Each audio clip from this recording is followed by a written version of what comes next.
ready to host European Team Chess Championship 2025.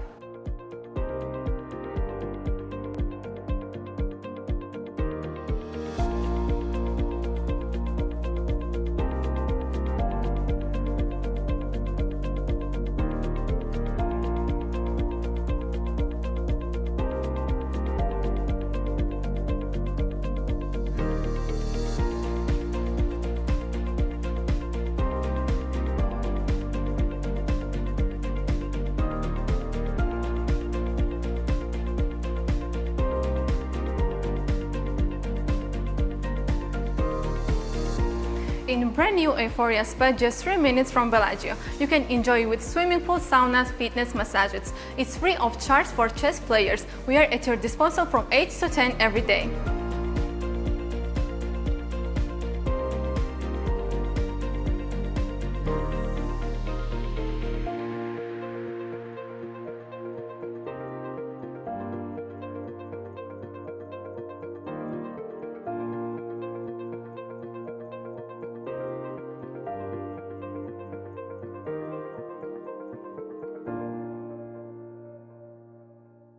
Chess moves. Smart. Free eSIM. Smarter. At GlobalCell, we believe in empowering connection on and off the chessboard. That's why we've partnered with the European Chess Union to bring you a gift as strategic as the game itself. A free eSIM with 100 megabytes of data. Staying connected has never been this simple. Just scan the QR code, install your eSIM, and enjoy seamless global connectivity. GlobalCell supports over 190 countries. GlobalCell and the European Chess Union. A checkmate for connectivity.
Hello and greetings from Georgia, Batumi. This is European Team Championship and we have already round 6. The games have just started. Let's get to the playing venue and start a day for you. We will be working for the remaining tournament, Keti and Alojzije. Alojzije, we do have a special guest today in the playing venue. Yeah, FIDE president is making a first move. Let's try to check the cameras. Let's go to the playing call. Let's see what's going on. We have Poland versus Georgia. Let's move on with other cameras.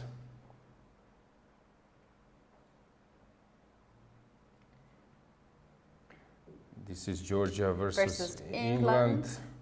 And we have Ukraine and France, the top boards, playing against each other. We do have 2 ceremonial moves today on the first boards in the both section, done by the president of International Chess Federation, Arkady Dvorkovich, and that was the opening of the round 6. Yeah. You could see the action. Ladies are making first moves.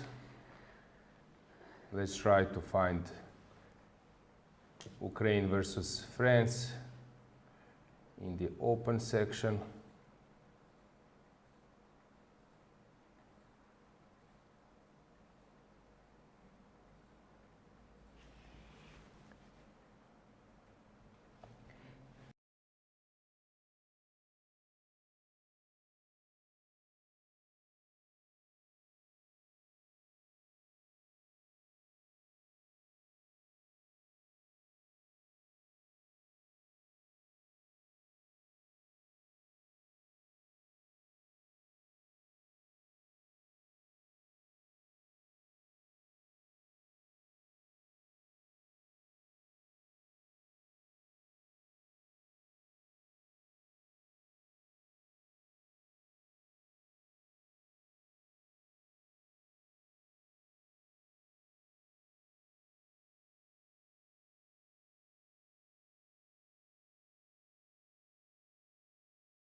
So the opening phase is in progress.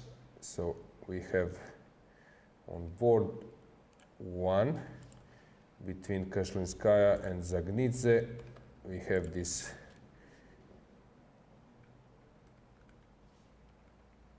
Sicilian.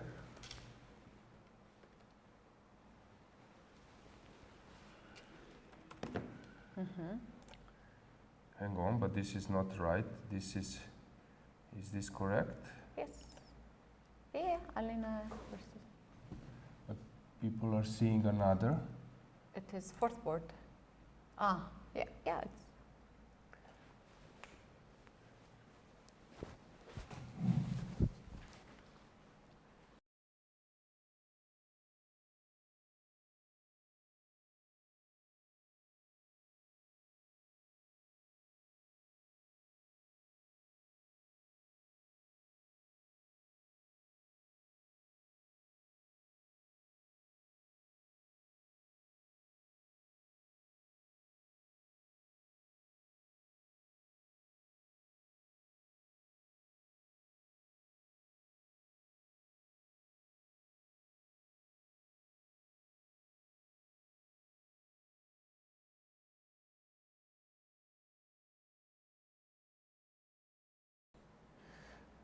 now we will see a appropriate position. So it's Sicilian, and it was knight g to e2. The point of that line is that white is preparing d4, but maybe she won't play it.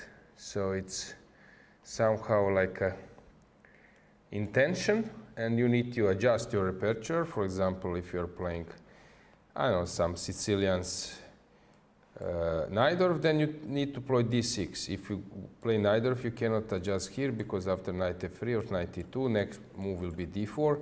Only move to stop this is e5, but then you are giving this hole, and white can play knight g3, bishop c4, and exploit it. So now it's some kind of test. Will black play e5, but then it's worse version. Play some d6, e6, and knight f6, and then white will decide either to push d3, d4, or maybe to go d3, g3. Here also after knight e2, I was analyzing some other lines like knight d4 even to stop d4, but usually white is better. So interesting moment. Will she go for, black go for e5? And she did it.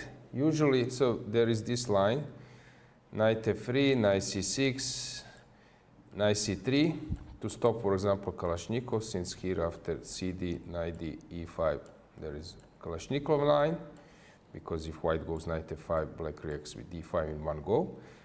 So sometimes they play knight c3, and if you want to play Kalashnikov Sicilian, then after e5, knight f5, you already committed yourself to d6, and then d5 is a sort of waste of time, and this is slightly better for white.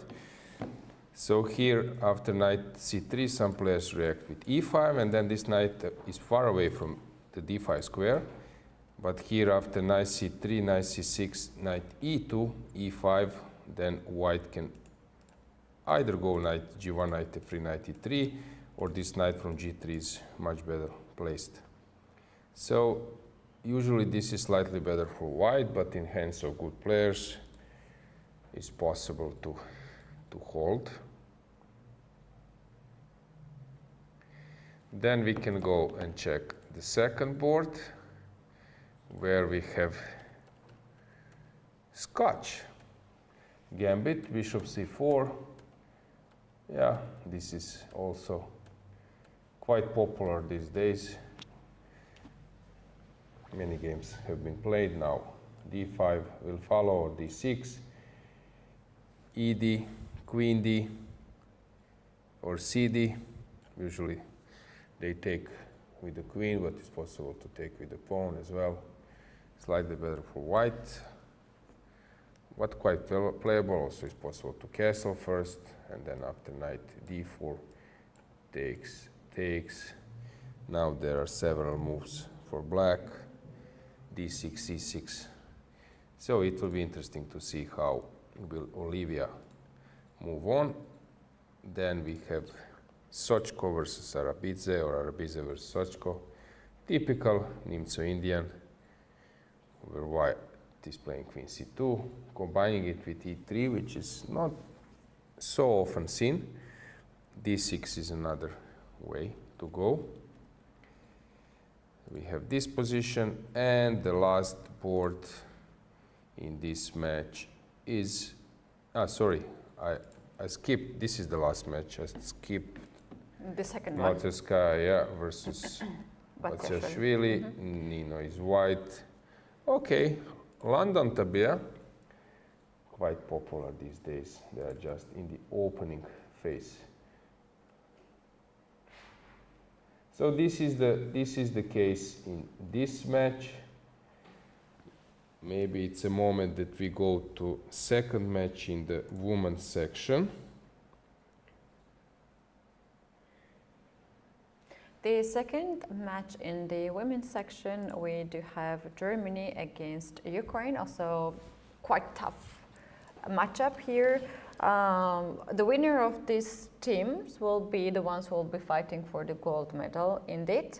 And on the first board, we do have Anna Ushanina against Dinara Wagner. Yeah, that means that they are resting. Is it Ukraine or Azerbaijan? Who is playing second board? It is Ukraine against Just Germany, sorry. Yes. So Anna is playing versus Dinara. Yesterday, it was a really complicated game where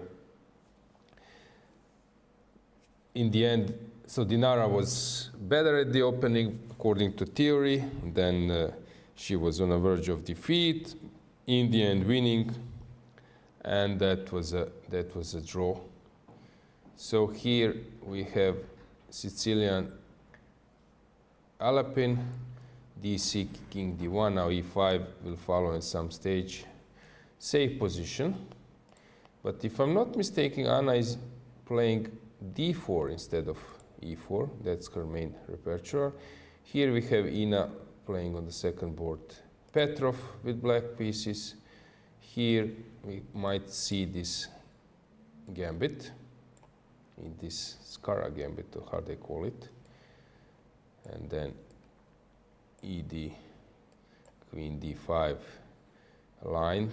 But no, first they play knight C6, sorry, my bad, knight C6, and then when Queen returns, they take Queen D5. Now I think Queen C7 is the move. This is known gambit. Maybe Josephine Safarli is about to play it.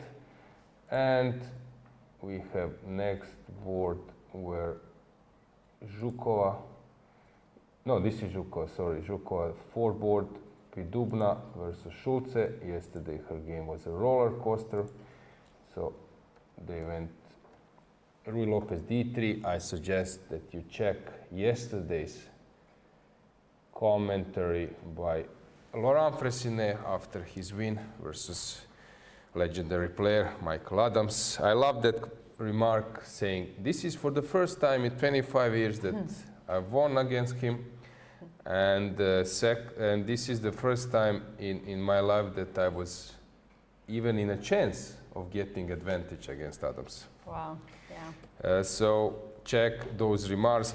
Here he started with bishop d2, and then they ended in that line, which is similar to this one. So guys, check it. Let's move on to Azerbaijan versus Armenia in women's section. What is interesting, Keti, that they are playing same matchup in open and women's section. Yeah, there was, remember this one of the rounds ago, we had also Georgia, Germany in both sections. Wow, what a day to have a coincidence like this. Yeah, exactly. So first board we have Ulvia Fatalieva playing Lilith, but Ulvia is usually playing d4. So today we can see in Anna Sushenina game and Ulvia Fatalieva this e4 adjustment, and we went for this line. I believe that Queen b6 will be played. Now I'm curious. Oh, a6. So this is slower version, so Ulvia is not ready, Lilith is not ready to enter this heavy theoretical battle, but now game Queen b6. Balalaeva versus Mrkchian. We end up in another e6 inviting London, which is same as in Malteskaya game. Then we have Beldulaeva playing Trompovsky versus Elina Danielyan. You know what is funny, What? Keti? Funny thing is that today I have my YouTube channel, which is mainly for former Yugoslavia viewers, and I have 17,000 subscribers, and usually I'm playing and then I'm streaming. Yeah. And I'm playing on chess.com. I don't know, my rating, it's not easy to comment and play. My rating was 2850, now I dropped to 2650, but it's more like having some fun and making some like material, more relaxed that I'm doing on national TV. And you know whom I was paired today to stream? No, Yeah, Elina, exactly. Really? She was completely winning with the black pieces, but it was very interesting. I played some. Today? Yeah. So she played the blitz before the... So it was it was close to 9 in the morning. Today was also European Chess Union board meeting, so I went to a board meeting like around 9, and before I needed to provide a content to my viewers. You guys are busy, not wasting your time. 8 a.m. I was paired. Or is it Title Tuesday? Or No, just like a normal like morning game. So I was surprised that she's playing a.m. I needed to do because I needed to provide content for my viewers today. Sometimes I'm doing this in advance, but I didn't have material today. And I was paired against her. She played Pierce defense. I'm not playing e4, so I transposed. I played some crap, and I was dead lost. But okay, no, it was interesting game. And then she overstepped, I think, time limit or something like that. Oh, that's fantastic. So hopefully she's not angry. Wow. Elina, sorry for that. She's 2650, something like that on chess.com. So Elina, sorry for that, but maybe she got heated up. She wanted to warm today. up for sure, because like to be honest, there's also very much difference between female chess players and the male chess players.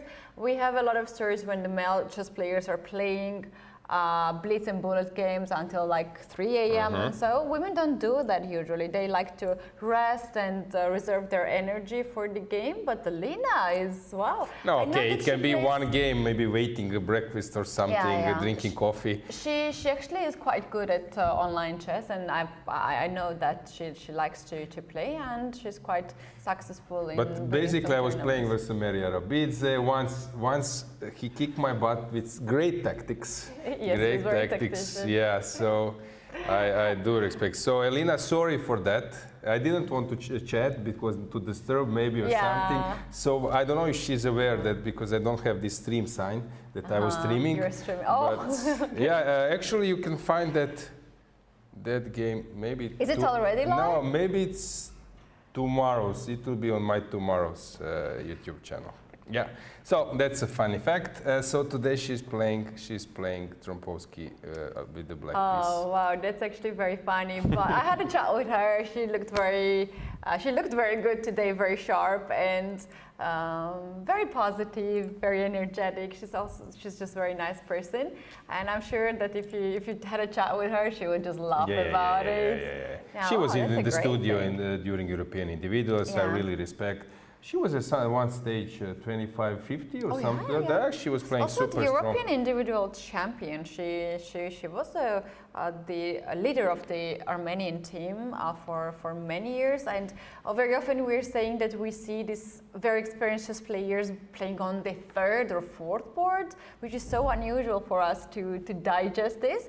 But this is the strategy of the teams very often. They put the very experienced players in the middle of the team and someone very young and sharp first and the last boards as well. They have their coach here, so they also for sure played a little bit for this match as well to do the best results. So their 4th board, we can see that this is like Queen's Pawn's opening or another London, very known here, of course. Don't play bishop f5, guys, because after queen f5, queen b2, there is a nasty checkmate. So sometimes queen f5, bishop f5 works, but not all the time.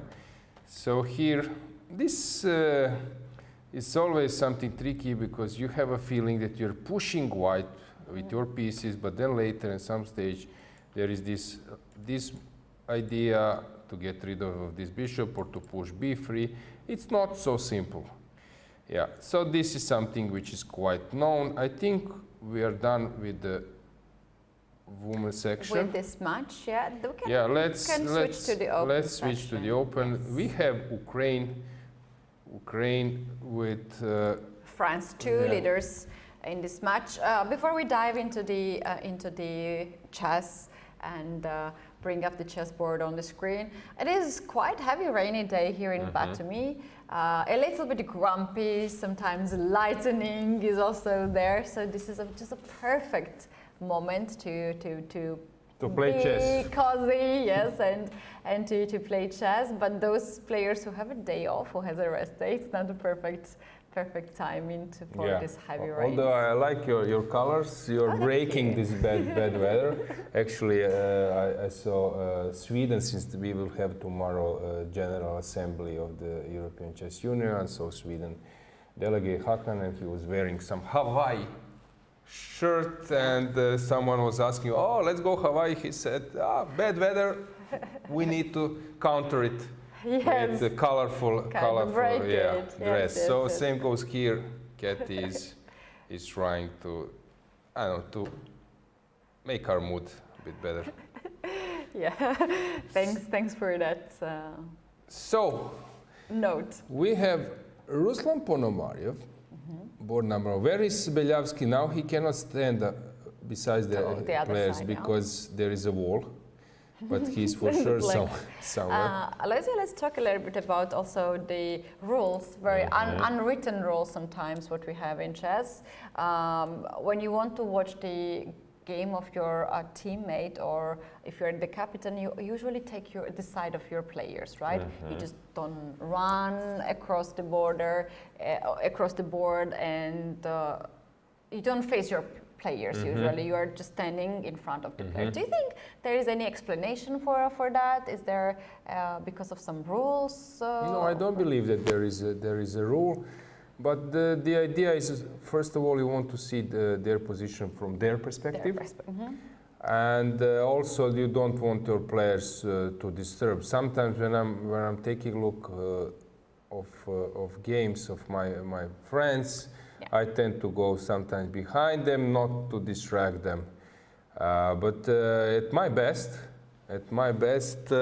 I was actually very concentrated. That, for example, I would take a stare of my friend, and then later he asked me I was there. I said, oh, no, I didn't know. So I was just going through him because the level of concentration. Variation. And I was speaking that with some ladies. I won't name them. Okay. They say, it's a bit different. I said, you're so determined, you're so focused, you keep your fingers on your head. As I said, yeah, true, but if someone stands, we know the colors of his shoes, and some other stuff. So sometimes they can notice some things, and you think that they're like fully super concentrated, but they're like thinking about some details. Yeah, this is actually, there's a heavy talks about the difference in a man and a woman in chess. It's huge difference actually, and they both have their negative and the positive things. But it's actually true that women can direct their focus to several things at once. But it's also different. I think it pretty much depends in what kind of position you are. Myself, I am more relaxed. I can pay attention to other things when I'm winning or I have better position. I'm totally locked when I feel that I'm gonna lose. Very often I don't even see that like everybody else finished their game and I'm only the one in the playing venue. So I think it also just matters of the position you are struggling with. Yeah, exactly. And but talking about Beljavski, here we go. No one can stop him to support his team and observe the games. Exactly. So yeah, next time I will keep in mind that maybe I should take care of my shoes, like clean enough and so on, because it might get noticed. So joke aside, let's maybe go through results, pairings, standings, just to inform you before we dig into open sections positions. So let's check the graphics with the results.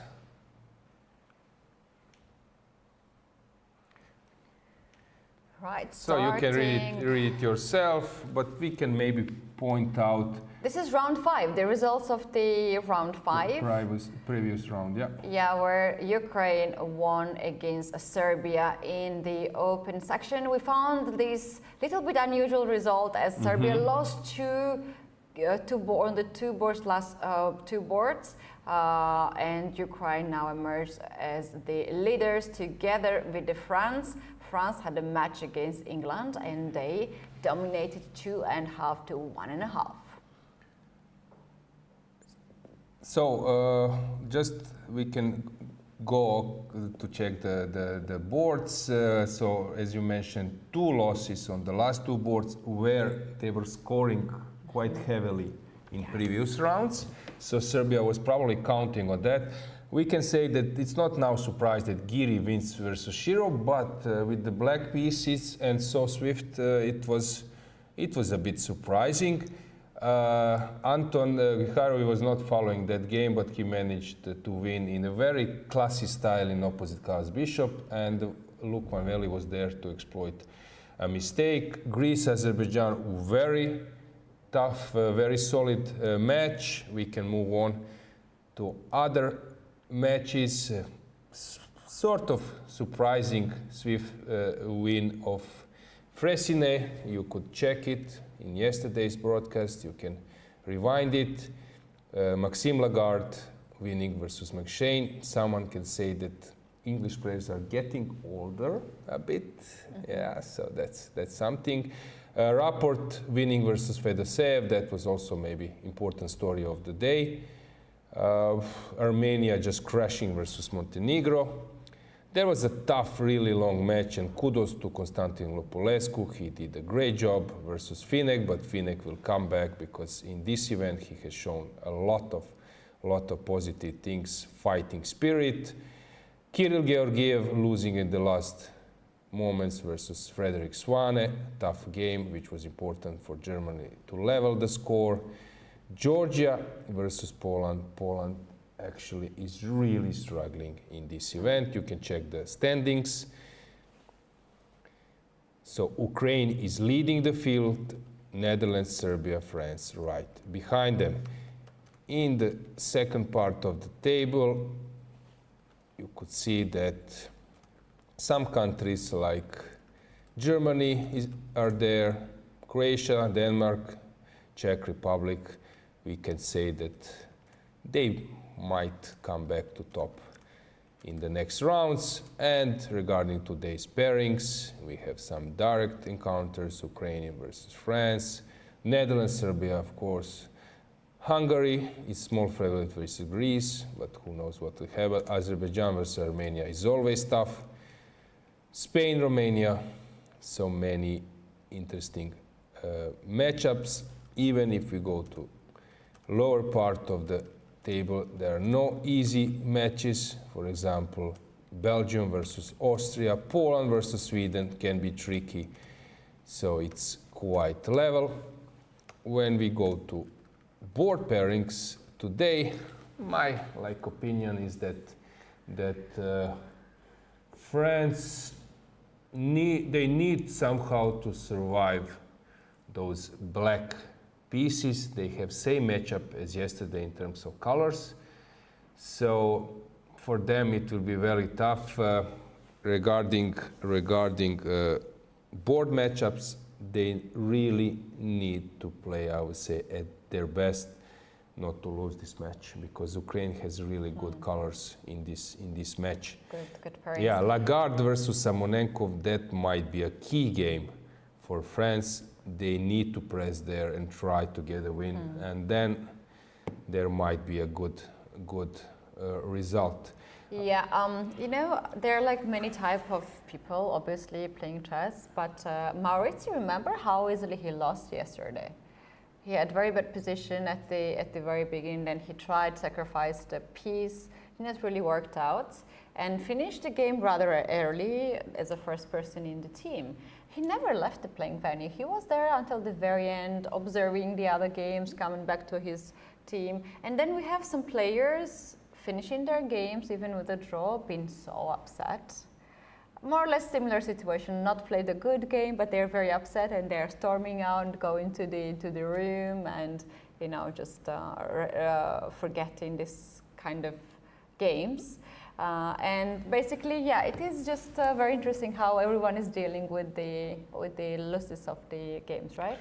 Yeah, going on, Netherlands versus Serbia. Here, we just lost it. I wanted to say that Giri, of course, is in a great shape.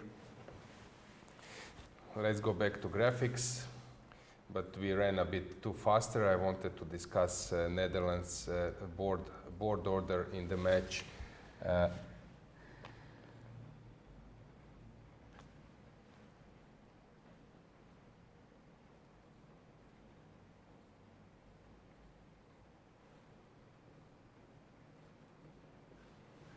Yeah, regarding Netherlands versus Serbia, I just wanted to add that Giri, of course, versus Pretke, it will be a tough game for Pretke, but Pretke is capable to hold.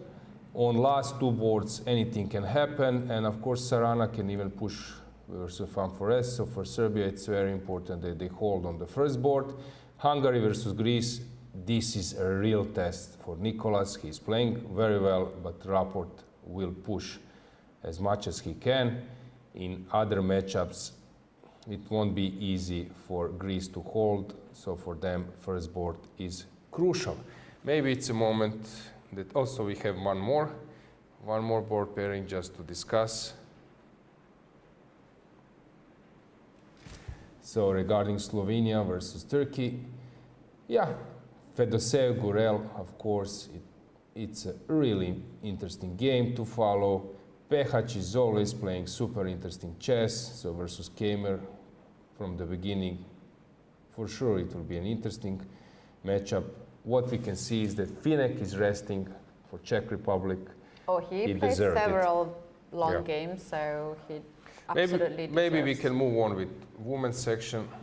In the women's section, we have in the round 5, Poland winning against Germany 2.5 to 1.5. These two teams were sharing first and second places. Georgia managed to win against France, and they're getting back to the leader's position today. And then we do have Ukraine also dominating against Bulgaria. That was a bit surprising for me how big margin was for Ukraine in this match. But they seem to be in a very good shape, as in open section, also players in the women section. Coming next to the remaining boards, we do have the rest of the teams. Georgia represents 3 teams in the women's section and 4 teams in the men open section as the host country. And here we have the board results. Poland won the yet again match, because of the brilliant play of Olivia Kilbasa.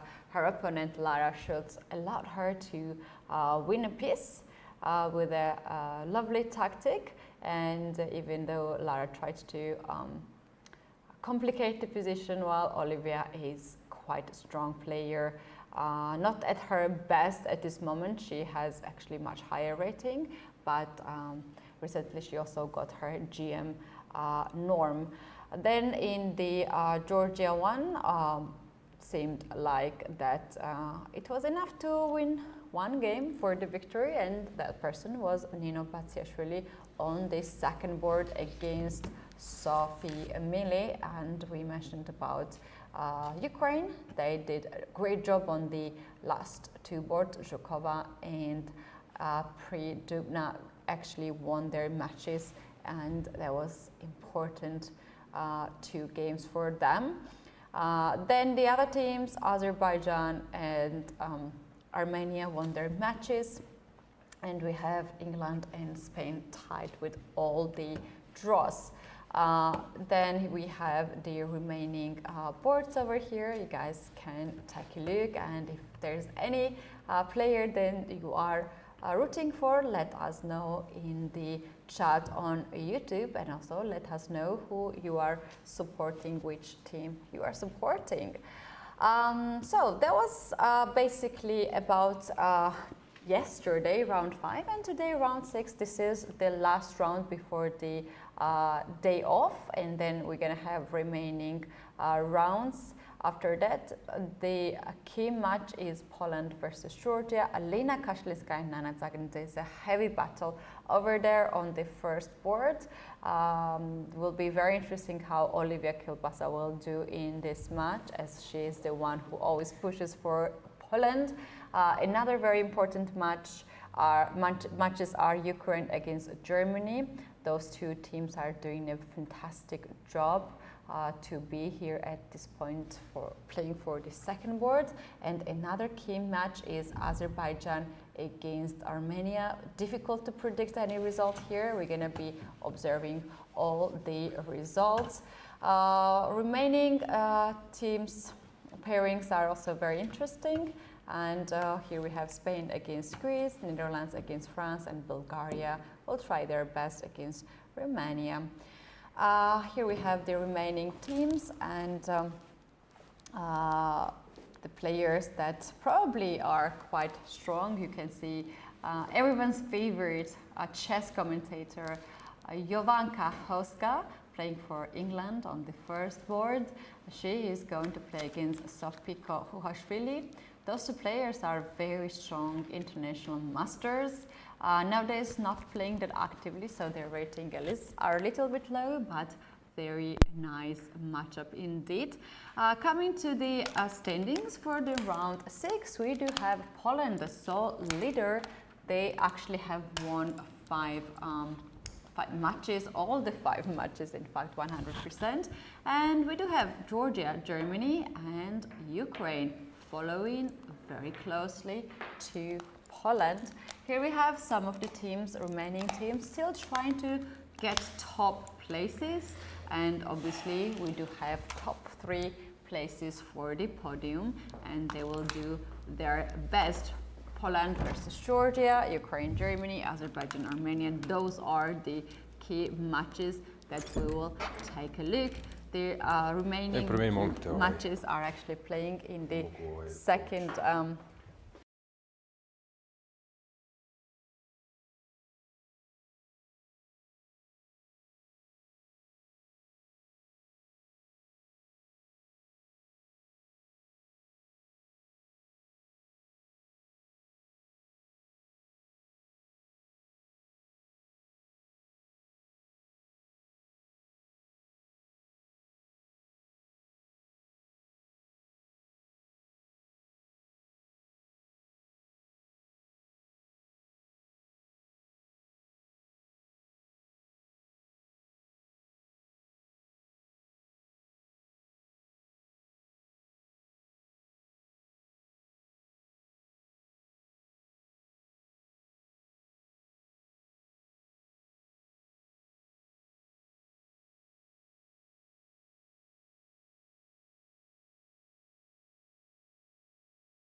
And we do have the remaining teams pairings looking like this in the round 6. We are wishing all of them best of the luck. They have just started about 40 minutes ago, and at this point we already have some interesting scenarios in some of the games.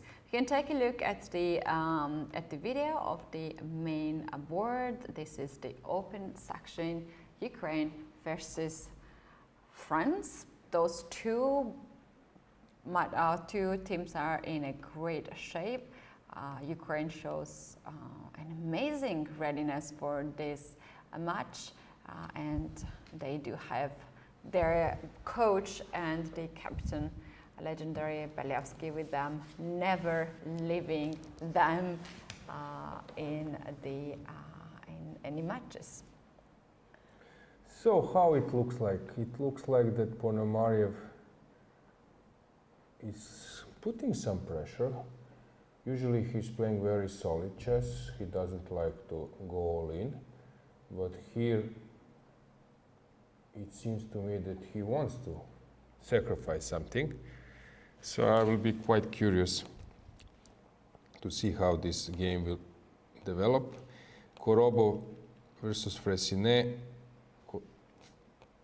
He will start to attack at some later point. I don't believe that he will risk. While in Kovalenko we have normal game. So let's stick to Ponomarev versus Maurizi.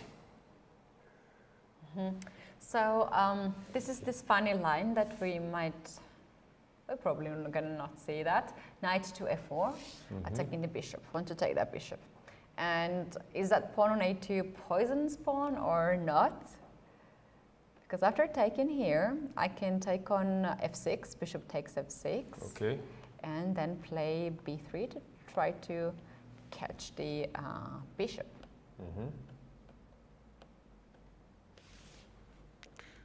Queen a5 or what? Yeah, the bad news here for white is that there's queen d6, attacking queen the d6. knight. Oh, bro. And there's also the queen a3 in the end. Yeah, after g3, queen goes to a3. And b2 pawn is hanging. Yeah. So this is the situation. So after knight f4, Black can just take the pawn on a2 and it's not poison's pawn. So white is thinking. Bishop e7 was the last move, and now it's Ponomarev's turn. Yeah, in fact, there is the threat of taking on h5. If, for instance, white goes with king to b1 to guard the weakness on a2, black can simply take the pawn on h5 and basically offer the bishop trade, dark square bishop trade, after taking on e7, queen takes on e7, and there are not these typical sacrifices that usually opens up the king side, because basically here white has not enough forces to attack on the black's king. Missing dark square bishop, missing a lot of pieces, so this is quite a nice position.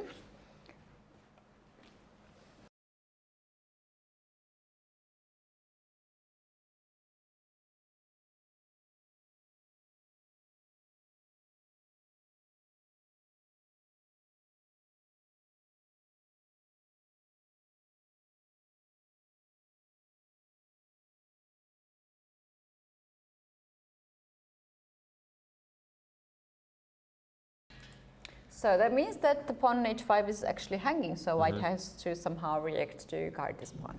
Let's check the last board. As I mentioned here, it's very important for Lagarde, for France, to find some way to put the pressure.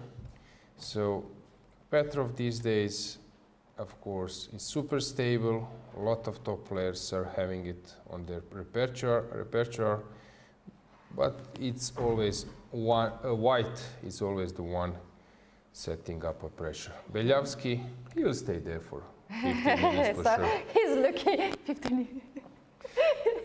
He's like so into the position. Yeah. Alojzije, there is something very interesting in this game, and I'll just give you the time for this, that Igor spent for the last moves, and then tell us what do you think about that. So far they were just playing fine until this point when White played knight to g5.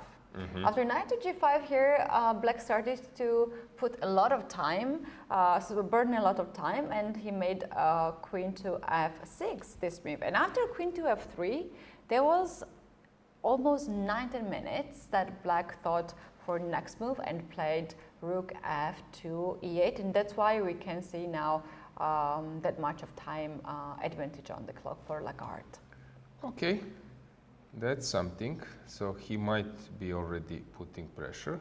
Let's move on with the next game. Let's check next match. Serbia versus Netherlands versus Serbia. As I mentioned, for Serbia it would be very important that they somehow hold in a game versus Giri. Let's bring the board. Queen c2, a main move. These days they're playing this b5 a lot, sacking the pawn. This is, I would say, like a new main line of the Catalan. But here after queen c2, Black went for b6. That's also possible. And Giri just blitzed out some moves. Both players did. And this is a current situation. On the board number 2, we have Sarana versus Jordan Farforest. It was King's Indian, my beloved. Okay, this is interesting. e5 before castle, exchanging. But as I said, I would be, oh, that's a massive theory.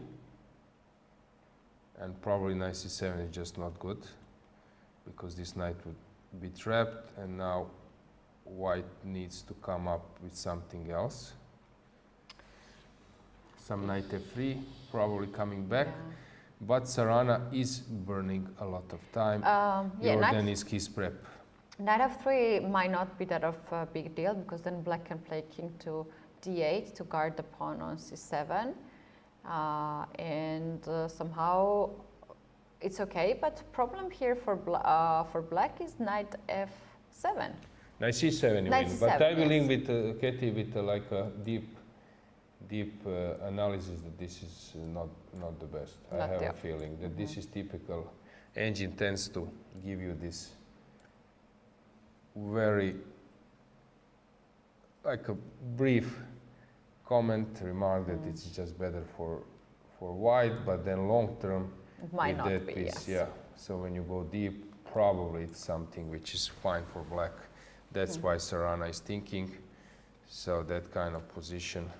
Maybe. Yes, he's burning a lot of time. And now some kind of b6 or something, and you need to play being probably two pieces, rook versus two pieces, and it might be that this position with the super deep engine or computer games is just fine for Black. So I think he might play knight f3, because after king d8 he can go positionally and play some bishop e3, castle long. This is a normal way of play. Yep. So I do expect some bishop e3, knight f3 to happen. Then we can switch on to board number 3, where we have Luke Van Veli versus Alexander Ingic. Okay, this is a sideline. Now e4 is possible, and then there is bishop g4. There is a lot of things. If you go d5, bishop c3, and f5 is typical reaction. So that's why this line is possible. But this is also something played many times, because now if you take on c3, it's tricky, because it's open position. Bishops might be better. Yeah, slightly better for White. but probably not more. Will be very interesting to see how this game will develop. And we have last board where Ivic is back to his team. When he was playing, his team was winning. So let's see, will he keep up with that work?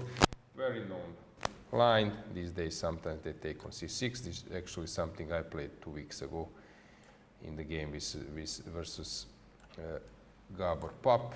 This is also quite... In the classical chess? Classical, yeah. So here bishop c4. This is something people tend to play. Yeah, everything is theory.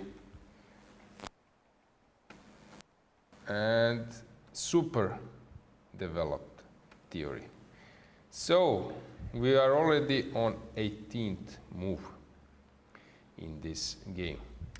Yeah, very interesting matchup indeed. I suggest you go next to check out the games between Azerbaijan and Armenia. Yeah. And especially board 2 seems to be quite sharp and interesting.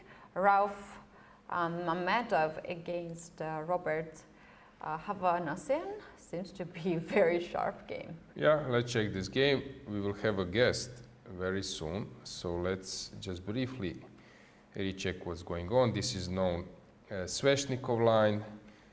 Very forcing. These days everyone is analyzing Sveshnikov. Just to remind you, Boris Gelfand played it in his match versus Vichy Anand. Magnus Carlsen played it versus Fabiano Caruana. It's quite popular thing because you can go very deep, analyze it with engines. So Mamedov is playing this line. Everything was played before. Robert is known also that he likes to be very safe. So going into this adventure without a prep was for sure not an option. Yeah, that's what I was thinking for the most of the viewers. They might find it very unusual position unless they know this theory by heart. So there are some openings you guys can for sure try, but there are some openings that we don't recommend you to try. Yeah, they're both. And this is probably the opening not recommended to try without knowing heavy theory. They are both very well prepared. Let's check the last board, the one we have closer to the camera. It's Aydin Suleimani versus Aram Hakobian.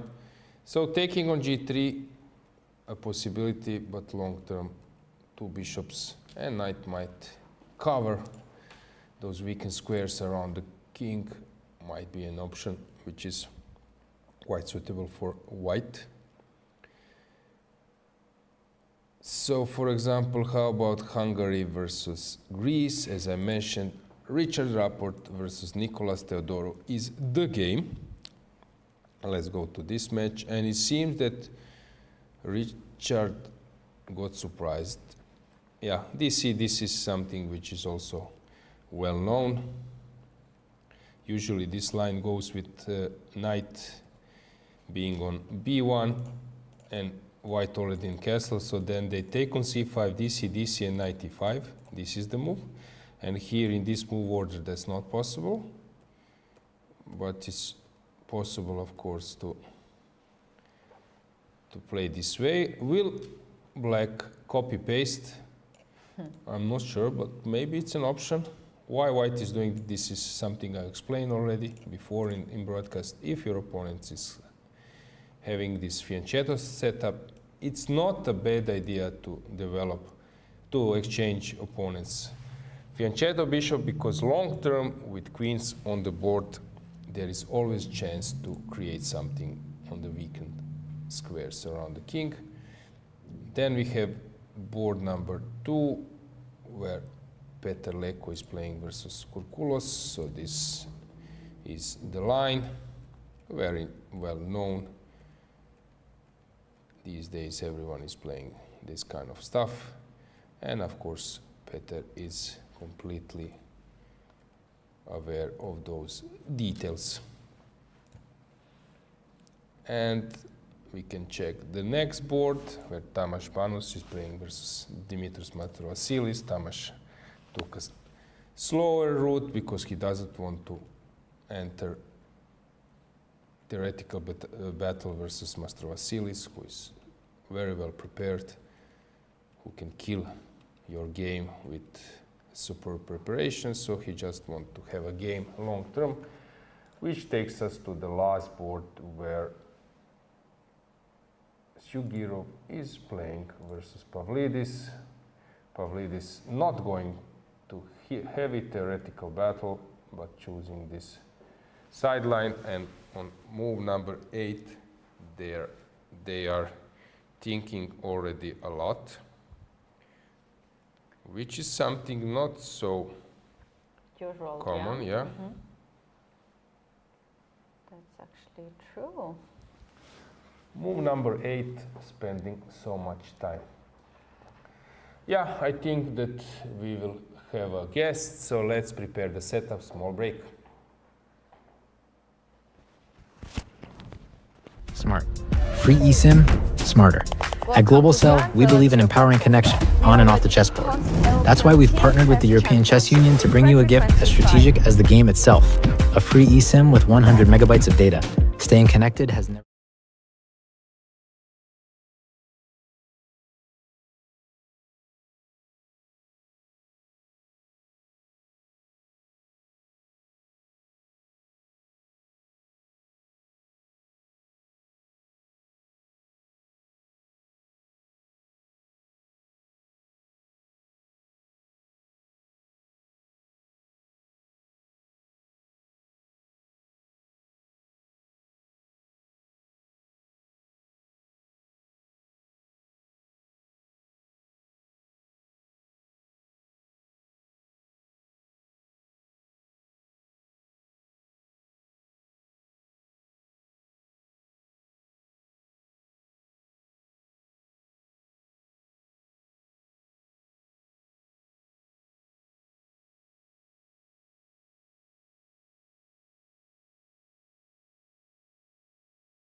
And we are back. I have a distinguished guest. It's always nice to see friendly face. Ivan, welcome.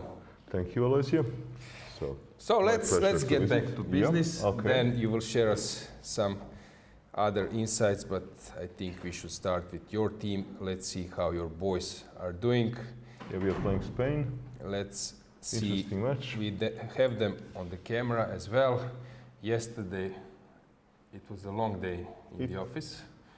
Yeah, it was long day in the office. Yesterday we managed to win versus Czech Republic. Actually, let's say that our player Lupulescu had winning at endgame advantage versus young Václav Finek. But okay, Finek was showing incredible resistance in a difficult position, posing all sorts of tricks. And I think that a lot of people in the shoes of Lupulescu would have had let the win slip. He did win at the end, but it required a lot of focus, a lot of concentration. So I hope that it will not somehow influence his focus on his, game today. So far, I'm, I would say, reasonably happy with the performance of my team because we are seeded number 15. Usually, people they have a rating for a reason. It doesn't somehow, drop out of the blue. Mm-hmm. And at this particular moment before this round, we were placed number 5 according to tiebreak. So far, so good. Did we miss some opportunities? Yes, I think we could have won a match versus Netherlands, and we could have won a match versus Armenia. 2 matches. But all in all, I think that we have decent performance, and we are entering a phase of a tournament that, okay, every match is going to become, very important. And today we are playing Spain, so maybe we can be busy with our match. Yeah, we can start. I just wanted to add that your team has changed a bit. And maybe for players like Lupulescu, because I don't know, 10 years ago he was the main player of Romanian chess. In the meantime, you had this experience with Raport playing, Shevchenko, Yes. Nisipeanu is back. Maybe now Lupulescu is again in his role of like a key player, and he's doing very well. He's doing very well. I think in he's that on role. +3. I think he won 3 games already. So yeah, he is now the main player in terms of scoring. But of course, we have also top player Bogdan Deak. So let's see how he's doing versus another player. I believe that you're quite familiar with his opponent. Yes, with Alexei Shirov, and I was kind of actually wondering what would be strategy of Alexei going into this game, because he started, I think, with 3 draws. And yesterday, well, the way he lost to Anish Giri, it must have hurt. It was not something I expected. Of course, Giri is in a great shape, but to win that kind of game versus Shirov is not exactly usual. So this certainly did shake his confidence. So I was wondering today what would be, his approach, whether he would try, let's say, to play it safe, just to steady the ship, or he will try to think, okay, well, I'm playing for a team, I have white pieces, I need to try to do something about this. And also, since I played so many games with Shirov, I know that sometimes for him this desire to complicate is stronger than himself. So he may come to the game with one plan and turn out to be something different. So let's see. Yeah, but you just touched one topic that you play many games. So how many? What would you say? Oh, maybe 15. Okay. Which is kind of a lot of games. Enough, yeah, kind of enough to judge the situation. So let's see what's going on. Deak, before, I don't know, 3-4 years ago, he was playing like some super sharp Sicilians. In these days, he's playing like more solid. His games are very long. Yes. And usually he's choosing some solid lines. Yes, he's usually having very long games, and this does have a toll on your energy. It is not so simple to play every day like games which are, I don't know, 60, 70 moves, something like this, but I think that he's very eager to win, because he did not have a good Grand Swiss before this. He lost 2 games and he drew all the rest. And so far, he did not win any single game. So I think that he's very eager to score a win, and I'm hoping myself that the tide, will turn. Okay, so let's see the opening. Of course, you are the expert. We recall a few books of yours when. Yes, I should be here on my home territory. Let's Yes. see what's going on. So bishop e7, rook e1, b5, castles, c3. Ah, interesting. Okay, so Alexei is challenging him to Marshall. Marshall, which if both sides know theory a lot, is considered to be a draw. So it could be, 2 possibilities. Number one is that maybe Alexei says, okay, I want to test your memory, and if you remember everything well, it will be a draw. Or maybe he's having some specific idea. But Bogdan, he didn't enter Marshall, right? Let's check. No. Okay, so d6, okay. h3, so now we have the most classical position. We won't mention your story with Garry Kasparov this time. Let's move on. Okay, Rook e8. Okay, he wants to play Zaitsev.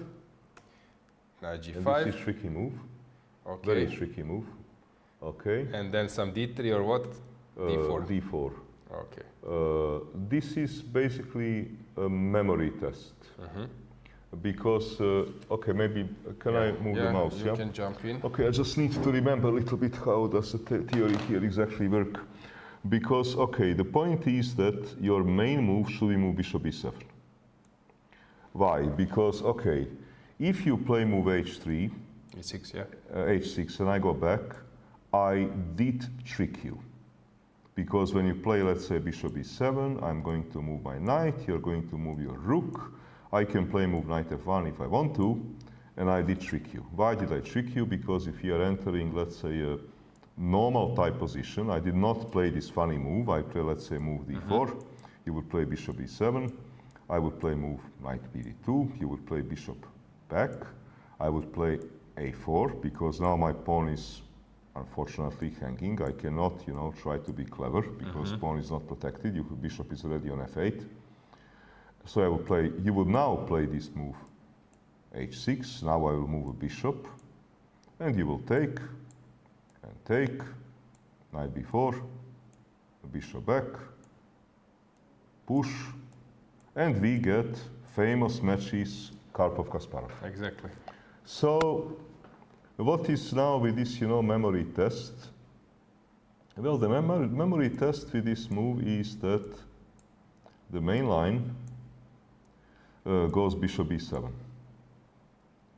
And here, well, the critical move is because I cannot develop my knight because my pawn is hanging, right? Exactly. So what I can do, I can say, okay, I did test your memory, I'm going to go back and we are back to normal. You will play rook e8 and we are back to normal Zaitsev. Nobody tricked anyone. But I have here also a tricky move, which is f4. And here some memory is needed. Because theory goes something like this. Takes, I have to take, there is some trick with knight d5, moment. Okay, I need first to move so that I don't hang. Now I play knight d5. Okay, I take, you take, queen h5. This is supposed to be theory. h6.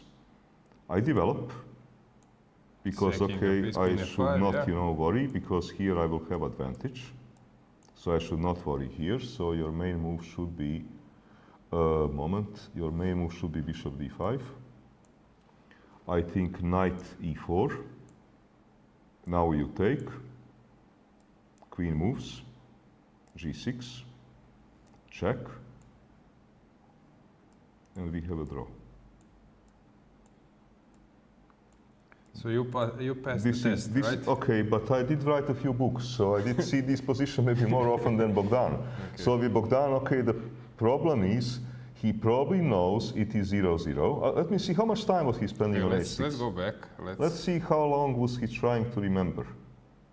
So here, d4. How much time did he spend on h6? So let me try to help you. So knight g5. Okay, knight f3. No, but on h6, how much time? h6, 6 minutes.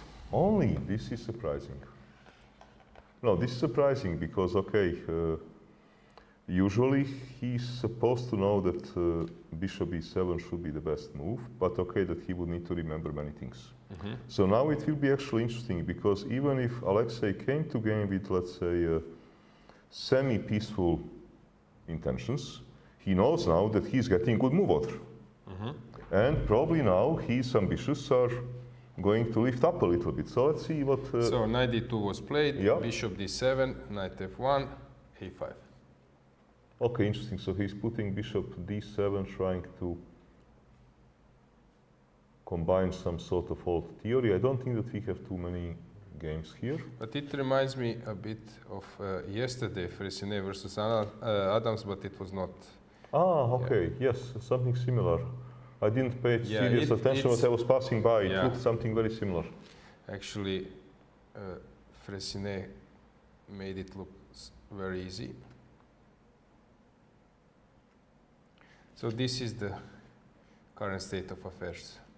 Okay, white should be better, not because, bar is above 50%, but because usually those positions are a bit better for white. We can go with the camera to that match, Romania versus Spain. And also white, okay, white doesn't look like that white has too much risk. No. Not at this moment. No. Maybe he will do something spectacular later. No. But not at this moment. We can add a board as well. So Shirov is seated. Deak, okay, that's not a new info. Every move, He's usually, walking. He stands up. Okay, I think that we can conclude that Alojzije has all the reasons to be happy with opening outcome. Yeah, let's switch to next board where you have where Nisipianu is playing versus Chigaev. Chigaev is, if you ask me, one of the best prepared players on tennis 650 level, but he sometimes tends to risk, but usually he's very well prepared. Okay, so another topic where you are an expert. Yeah, d3, d6. Okay, no. Usually with the move c3, typical Italian move, but sometimes, okay, black decides to push move d5 because, okay, your pawn is now on d3 and might become vulnerable once position opens up. White is not playing h3 because sometimes h6, g5 can come. Some can come. You played this many times yourself. a5. Yeah, what did he do? Bishop e3, okay. h6. Yeah, they have tried, many things in these kind of positions. I never managed, to figure out, honestly, why is suddenly a5 so much more popular than a6, but this is the current state of theory. In a pre-computer time, maybe somebody would call you a patzer if you played a5. This is nowadays played the most. So castles, h3 now after black has castled. Yeah. Rook e8, knight d2. Offering trade, okay, bishop a4. Knight d7, knight f1, d5. Okay, committing move. How much time he took for d5? This is very committing move. Not much. It's like 3 minutes. Okay, so that means that he's probably still in analysis, right? Because if you It play takes, d5, white was thinking. because if you play d5 over the board, you normally don't take 3 minutes. Yeah. You take a little White bit was longer. thinking now for a long, even before knight f1, even after taking on d5, and now came knight g3, and it's black's turn to think. So what, bishop f8 or well, I'm then actually, g6, or what is the concept here? a good question. Okay, I was briefly thinking if I can try to be, super smart to sacrifice a pawn for a bishop pair, like in a style of a marshal. Moving the knight, huh? Yeah, knight d6, but I don't think this is going to work. Because, okay, bishop c6, let's say that I take, I don't know how. bc maybe, okay. bc maybe to keep bishop alive, but okay, knight takes. Now I need something extremely clever. Problem is that you always have a move like d4. It doesn't look like that. No need for that. Yeah, no need for that. So I believe something like bishop f8 and then g6 at some point. To try to regroup, yeah? Yeah, it sounds to me like a normal way to go. Okay, white will develop as well. Yeah, this is this may be normal way to go to try to stabilize the position. I don't know the details, you know much better. I don't know, is some knight h2, knight g4, or is it bishop e3 an idea in those positions? I don't know really. Yeah, I have to somehow... Or bishop e3 and then push. Try to be somehow smart, giving your bishop on a... Maybe knight h2 is not a bad idea. So let's say some g6. g6, jump to g4. Okay, this is now maybe getting a little bit tricky because I would maybe play c4 at some unfortunate moment. Yeah, if I go king h7, you push c4. Or maybe king h7. Sorry, king h7, not king g7. My mouse is stuck. Okay, c4. H7, c4. Yeah. Okay, bishop e6, bishop c6, bishop g4. But okay, I can play queen g4 and queen f3, right? And I have this double attack. Okay, you can trade queens if you want to, but I don't know, with these double pawns, maybe I can hope for something. Yeah, let's leave it that way. Okay. Let's move to another game. Let's check how your third board is playing. As you mentioned yesterday, Lupulescu was your game. But also hero. Anton David is having great tournament, right? Yes. So at the moment, David Anton is on +3, winning versus Kačaravi, drawing versus Yilmaz, winning versus Lodici and Parmerdam. While Lupulescu... He's also on +3, yeah? Yes, but playing one more game. Playing all the games, right? All the rounds. Yes, he played all the rounds, this is correct. So, you're also an expert in those cardboard structures. Let's just go back from the beginning. So, Queen's Gambit. f5. Yeah, I expected actually, you know, David Anton to play more like some sort of semi-reti or something like this, to aim for maybe Benoni color reversed, because he did it in some games anyway. He's playing actually all the first moves and all the kind of openings. So at some moment, what can you do? You know, in preparation, you have to cut the corners. You cannot prepare on 5 openings. Exactly. And we decided actually this to be maybe Benoni color reversed, but this is obviously not happening. So okay, let's see. So takes, bishop g5, bishop e6. Bishop e6 is sort of a modern theory, because okay, in old days they were not putting bishop d6, and nowadays even some people are experimenting by playing bishop e7, e3, bishop g4, and then later you play queen c2, and you would go back with the bishop, and you want to prove that this queen on c2 is not greatly placed. It doesn't look very logical to humans, but Angie likes it, and then human follows. What can you do? You know, if 3,300 player tells you that something is good, you listen. Also h6, g5, sometimes they play catch the bishop if it's possible. So bishop e6, okay. Knight d7, bishop d3, c6. Okay. Knight h5, yeah? Yep. Because this is normally good strategic trade, because you have a little bit less space. Sorry. So to do a trade is not a bad idea, so you can maneuver your pieces a little bit easier. Take. Castle. Okay, slight pass for white, but quite normal for black. Yes. He wants to go knight g7, bishop f5. Yes, this would be, for example, correct. This would be not a bad trade. If I can somehow remove light square bishops strategically, I would like to do that. Yeah, if then I can. a5 to stop the queen side and work on king side later. Yeah. Queen moves. g5. Inviting f4. And okay, he says, invitation well, accepted. Invitation accepted. Let's see now. But this is quite a risky move, because he's now inviting f5. I mean, okay, it is open invitation. I don't know if it's a good move, but it is sort of open invitation. Yeah, just to point out that after g4 there is a sacrifice. Also maybe queen h3 works, and it will be just a draw. Yeah, correct. So of course, white if wants to go on, f5 will happen. Taking We with have to take. What can we do? bishop, maybe, I don't know. No, maybe better to take with the pawn. Okay, pawn, bishop Because takes. you know, then I still have a choice to take or not to take. Yeah, you're right. But here, okay, moment, this is tricky, because Lupu must have,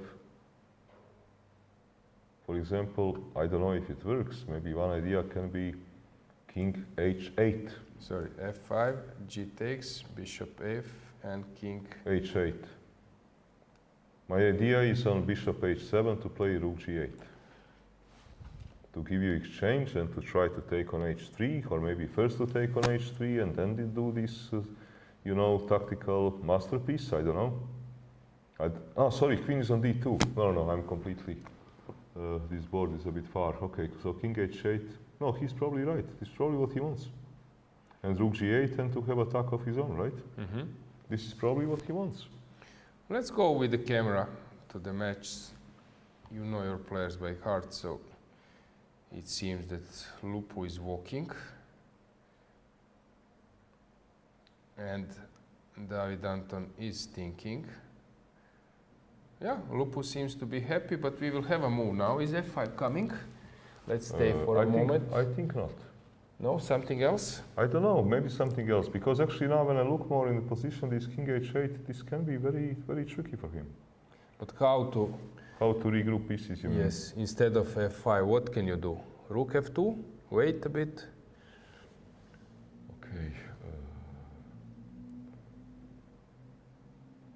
And f5. Work? Happened, yeah? And let me see. Let's see. No, e4. Okay, e4. Okay, let's bring the board back. So he went for e4 structure.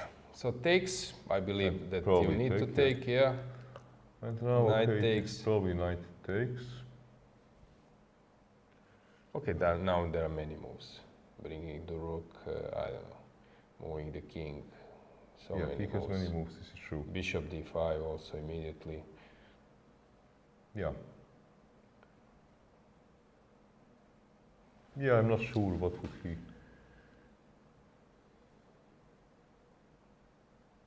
choose for, because I can also try to, maybe I can try to trade the knights, you know, with Knight to f6. knight f6. Yeah. You would jump on d6, but is it so dramatic? I don't know if it's, but I see now if I play knight f6, maybe you would play knight g5 and try to do something to my queen. You would threaten knight f3 to trap Okay, my you queen. go to d5. Knight d5. And then takes on e6. What is this, that mess? Then f4 is hanging. f4 is hanging. No. Yeah, this mess is probably a good mess for you. But moment. So we were discussing knight f6, knight jump. g5, and I was thinking about this.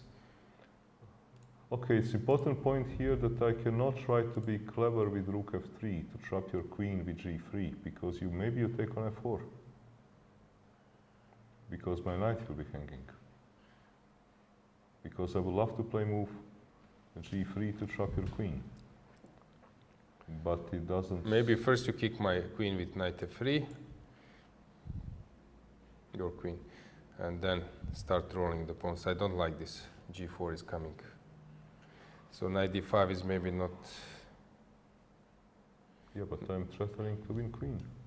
So moment, so you have some other moves. Maybe just knight g3. Because you threaten to take with a check. Engine bar is laughing. Engine bar is not on my side. Okay, let's try to moment. Let's try think to for a moment. make So something to make engine happy. Okay. knight g7. That kind of crap. Maybe. Okay, look, you can try. You can try. Let's see if you get a laugh. No, he's okay. You didn't do anything silly. You didn't play the best move, but Yeah. you didn't do anything ridiculous. So, okay. The game goes on. Game goes on. I Those mean, knights will start jumping at some yeah, stage. queen is not trapped. Yeah. Okay, queen will not stay forever, Yeah. wherever I'm going to send it. No, it's a normal game. What else he can do in this position? So a2 we don't take. No, a2 we don't take. Somehow it looks unhealthy. I don't think that Luku will take this pawn. No, knight f6 looks very normal to try, because, okay, another move I can play, maybe move bishop d5, but I'm not so sure what should I do when you just play maybe some move like knight c3. Do I want to give this bishop, or what do I exactly want to do? I don't know. And how about immediately returning the knight to g7? Okay. But I'm worried with knight g5 that something will happen to my queen. Okay, engine bar. Okay, he's not climbing too much. True. Just to have everything connected. I think that he will now, knowing Lupulescu, he will actually now take a lot of time, because he understands, let's say, in such a position, the way you are going to, your next move may decide how you are going to regroup your pieces. So you may come to this so-called situation where maybe here, let's say, the price of move is not super high, but it's sort of high, because the next move, knight f6 or bishop d5 or knight g7, will sort of show how you're gonna regroup your pieces for quite some time. Let's move to your last board. David had some kind of roller coaster event, playing 2 games, which was probably hard to Yes, he had a little bit. follow. He was a little bit unfortunate, because he had 2 games where he had great positions. One probably winning versus Van Veli, and one versus Sargsyan that was for sure better. And he lost both of those games, so this is quite unfortunate for him. So today, okay, he's playing Santos Latasa, who is, I think, tricky opponent. He's usually playing fast and he's very practical. So let's see, you know, how would it go. As I mentioned, so Spain, so they have Shirov dropped a lot of rating. He was former number 2. David Anton, he was 2700 at some stage. Then you have Chigaev, he was also 2660, and Jaime Santos was 26,680. So somehow rating maybe doesn't show the real strength if they are in a great shape. They can really be a strong team. Well, we have here so far in this European Championship rating is not showing much because, well, seed number 1 is not doing particularly well. So and you have Ukraine. Yes, Ukraine which is actually having reasonably old team if we remove Samonenkov, and they are having great tournament so far. So let's check this game. So e4 was played, c5, bishop b5, e6, well-known stuff. Yes. I was very impressed with Gelfan's ideas after his match versus Anand in some London Classics and others. He really contributed a lot in those. Lara Jabov previously, e5. So I've noticed that your player likes to push this e5, and it's probably good. Okay, here somehow it is often good because in many of those positions you can even sacrifice this pawn on e5 if you are challenged with at some stage with f6, and engine doesn't complain. But let's see what happens here, because he obviously wants to somehow disturb harmonious development. So probably bishop f4, knight e7, castles, takes on e5, take, bishop g3. Okay.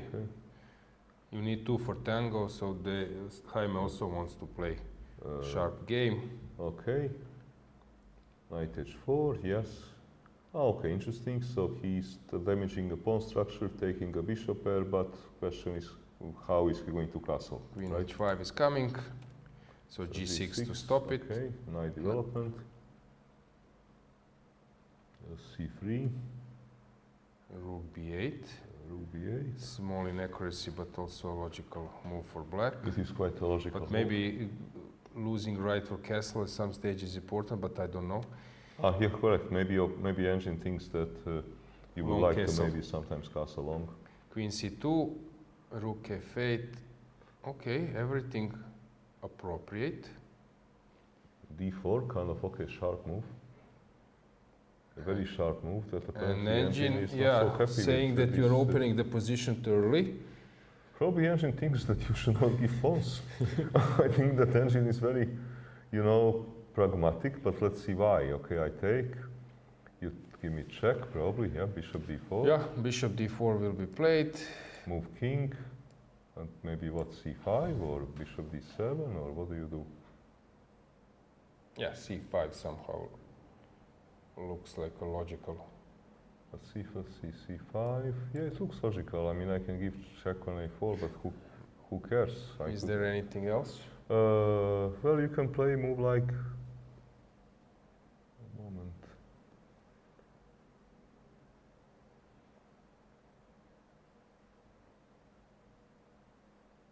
I don't know, bishop d7. Bishop e7, I does was not look thinking, natural. but it doesn't look Doesn't look natural. But bishop d7, also same doesn't thing. look natural.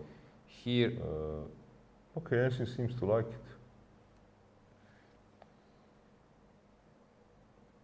yeah, but what else? To me, King, c5. king d7 probably No. shouldn't be a move, so king this d7, kind of thing. No, king d7 shouldn't be a move. And NG-Par says that, yeah, white is... game. Maybe you can do something bizarre, which I don't believe in, like Rook b6? No, like rook f1, Okay, rook f1, rook b2, queen c6. queen c6, and moment, let me see. I'm blundering knight d6. I'm blundering knight d6. Yeah, it doesn't forget work. about this. But how about rook b6? That move? Rook b6, okay. Okay, it's original. Engine says it's a good move. Okay, this is a move which you can actually miss in a calculation. And bishop will go maybe to a6, and at some stage, You are stabilizing Yes. position. let's go with the camera to the But to the match. Look, I don't really understand a little bit Gavrilescu, because when you lose 2 games in a row in such a dramatic way, you are not in a hurry to sacrifice anything. It seems that he is. Yeah. So regarding some visibility, and let's check how your players look like. Lupu seems to be Yeah, he will super take his focused. time. He's Yeah. super focused. Yeah, he's going to take his time. Nisipiano the same. I don't see Deak. Okay, he's walking, and now Shirov stood up. And Gavrilescu seems to be happy. Well, you know, there is always this saying that a lot of optimists are actually pessimists with the bad information. And regarding your 5th player, Magold, he played fantastic game. Yes, he played versus fantastic game, Rakobian. correct. So he's a young player. How far he can go? I don't know, difficult question. This is what somehow always, because I'm getting the same questions, you know, from Romanian Chess Federation. So, okay, if I would give some answer, he could be a decent grandmaster. Okay, what it means, 25, 70, 80, Okay, 2600. But then you always get asked question, well, can it be more? Can it be 2700? I don't see how am I able to yeah. say this at this particular stage. I have a feeling that for sure he will become a grandmaster. Yes. That he will probably be under above 26, but Yeah. where? Correct. But you were the one who had this feeling, for example, for Firouzja.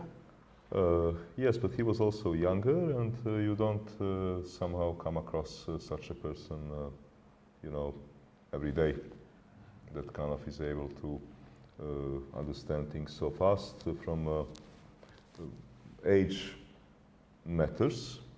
So I think, let's say, from Romanian chess, we have to see how is Tudor Henry going to develop during the next year, because age does matter, and he is a bit younger. And okay, this can play a role. So let's see, you know, how it is development going to work out. And we have another player who is also similar age, a little bit younger than Magold, Felix Jelinka.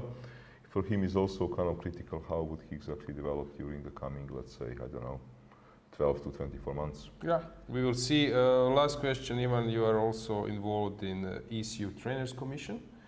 So there are a lot of activities. Yeah, there are a lot of activities. We have General Assembly tomorrow, where, as you know, because you happen to be a board member, where I have to give a report on our activity. We had actually some decent activities this year. We did publish this second part of our syllabus, because first part was published 2024. I was the person who was presenter, and the other one was this year, which was published for second part for a little bit lower group. Presenter was Antoneta Stefanova, and we had also a couple of live trainer seminars. One of those, I'm very happy about this. We were invited by ASEAN Chess Confederation, so this is Association of Southeast Asian nations, and this was held in Bangkok.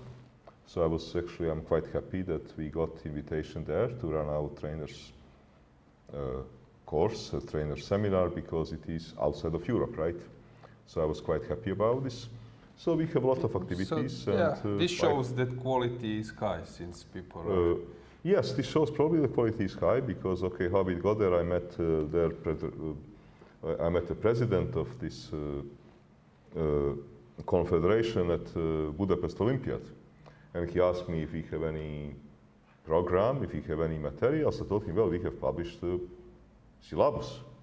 He said, well, where can I find it? I said, well, you can buy it at Chessable. And then, okay, and I said, you tell me what you think about this. And then we talked like about a month later, and we started to talk about that maybe we should organize a seminar there. Yeah, I'm not surprised that even people are inviting you. You are doing a great job. Just to remind you guys, the person next to me took a gold medal at the Olympiad in Chennai with Uzbekistan. Yes. So it's something. Yeah. Okay, Ivan. Good Thanks, luck. thanks a lot for luck. inviting me, and success with your commentary. Yeah. Thank you, guys. We will go for a short break. Smart. Free eSIM, smarter. At Global Cell, we believe in empowering connection on and off the chessboard. That's why we've partnered with the European Chess Union to bring you a gift as strategic as the game itself. A free eSIM with 100 megabytes of data. Staying connected has never been this simple. Just scan the QR code, install your eSIM, and enjoy seamless global connectivity. Global Cell supports over 190 countries. Global Cell and the European Chess Union, a checkmate for connectivity.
So we are back. Keti is back. Keti, anything interesting in the playing hall? Okay, we will start watching checking the games, but maybe something which catch your from attention. inside. So the interesting thing that I observed was the game between Rapports, Hungary versus Greece. The latest move that Richard made, he was threatening to capture the pawn on c5, and around that board there were too many people.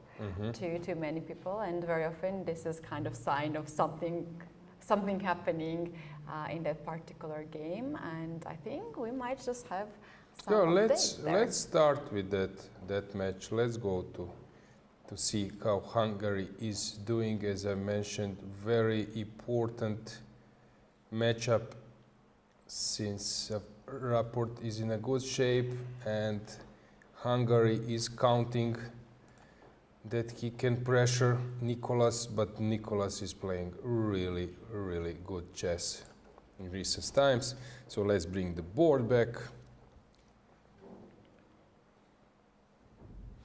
Also, it's interesting, Keti, that as you mentioned, sometimes people are coming and like then you understand that something is going on. For example, today in our studio, many people are coming around. Lukáš Turlej, FIDE Secretary General, then Jean-Michel Repère from Monaco. Greetings to him. He actually is sitting in our studio now. So something is happening. So we are we interesting, or rounds are interesting, or I don't know. It is interesting, indeed interesting tournament. So far, it has been really spectacular what is happening. The teams are so balanced. We talked about that often, and we cannot really expect. We don't really know what is happening in none of the rounds, and we might have some upsets in every round.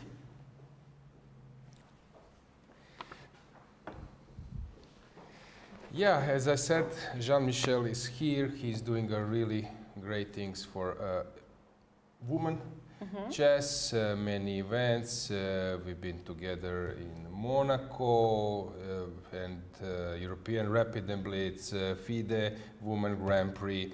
I will just show you that he came with one flyer where you can find all the infos regarding European Rapid and Blitz 25, but will happen in January 26, and fantastic venue, Monte Carlo, SBM, hotels, restaurant. It's one of my favorite places in Europe, so very good prizes. Ladies have fantastic. Do you think I should go and play? Yeah, why not? Why not? So you can find more. You will find more on ECU website and some other social networks, but just few infos from January 8th till 12. We have Rapid and Blitz. For prize found 13,000 in Blitz section, 27 case in Rapid section. Best veteran, second veteran, best player having rating below 2200, and so on and so on. So many prizes. It's enough time to plan. Many sponsors. So yeah, kudos to Jean-Michel and his efforts. We will again go to Monte Carlo in January. So yeah, I was there last year, but at that time I was not a player, and I just realized that I just asked myself a question: why I don't play this event? It looks so good, so cool, and perhaps I will try this year my best. Yeah, I think that you get this. For some ladies, it's important to get this dignity that you are playing on the same level as in the open or men's section. Fabulous locations. I recall that that was a venue, or before Monte Carlo was well known for this Melody Amber, and so only men were able to play. To experience this level, but thanks to effort of Jean-Michel and his sponsors, yeah, they are really offering fabulous conditions for ladies. We will follow this event, that event on the ECU YouTube channel. So, can't wait Can't wait that. And also as an extra for the package, usually there is a very nice weather at that time, Yeah. and you can also just escape a cold winter into sunny weather. Yes, also with efforts of Jean-Michel and his sponsors, we will increase in the European Chess Union prize fund for veterans and try to bring our top players to participate, to increase also the participation in the ladies section. For example, players like Shirov, like Ivanchuk. I would love to see them competing in veterans competition or seniors. And very, very good news, yeah. as we're also getting closer to that age mark Yeah, to play. don't say it, Keti. Don't say it, but yeah. So we need enthusiasts like our Vice President, ECU Vice President Jean-Michel Repair, and we need sponsors like Ina Bajenoa. So I'm really looking forward to, and Evren and some others, to that event and many others in Monte Carlo. Let's check how is the game of Richard Rapport versus Nicolas Theodorou. So we left around here, bishop h6, bishop h3, copy-paste game stopped here. Yeah.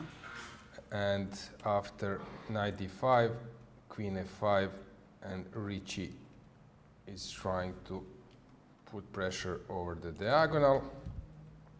Queen e4, another pin. So it's sort of copy-paste game, but it seems that white is the one who is having a first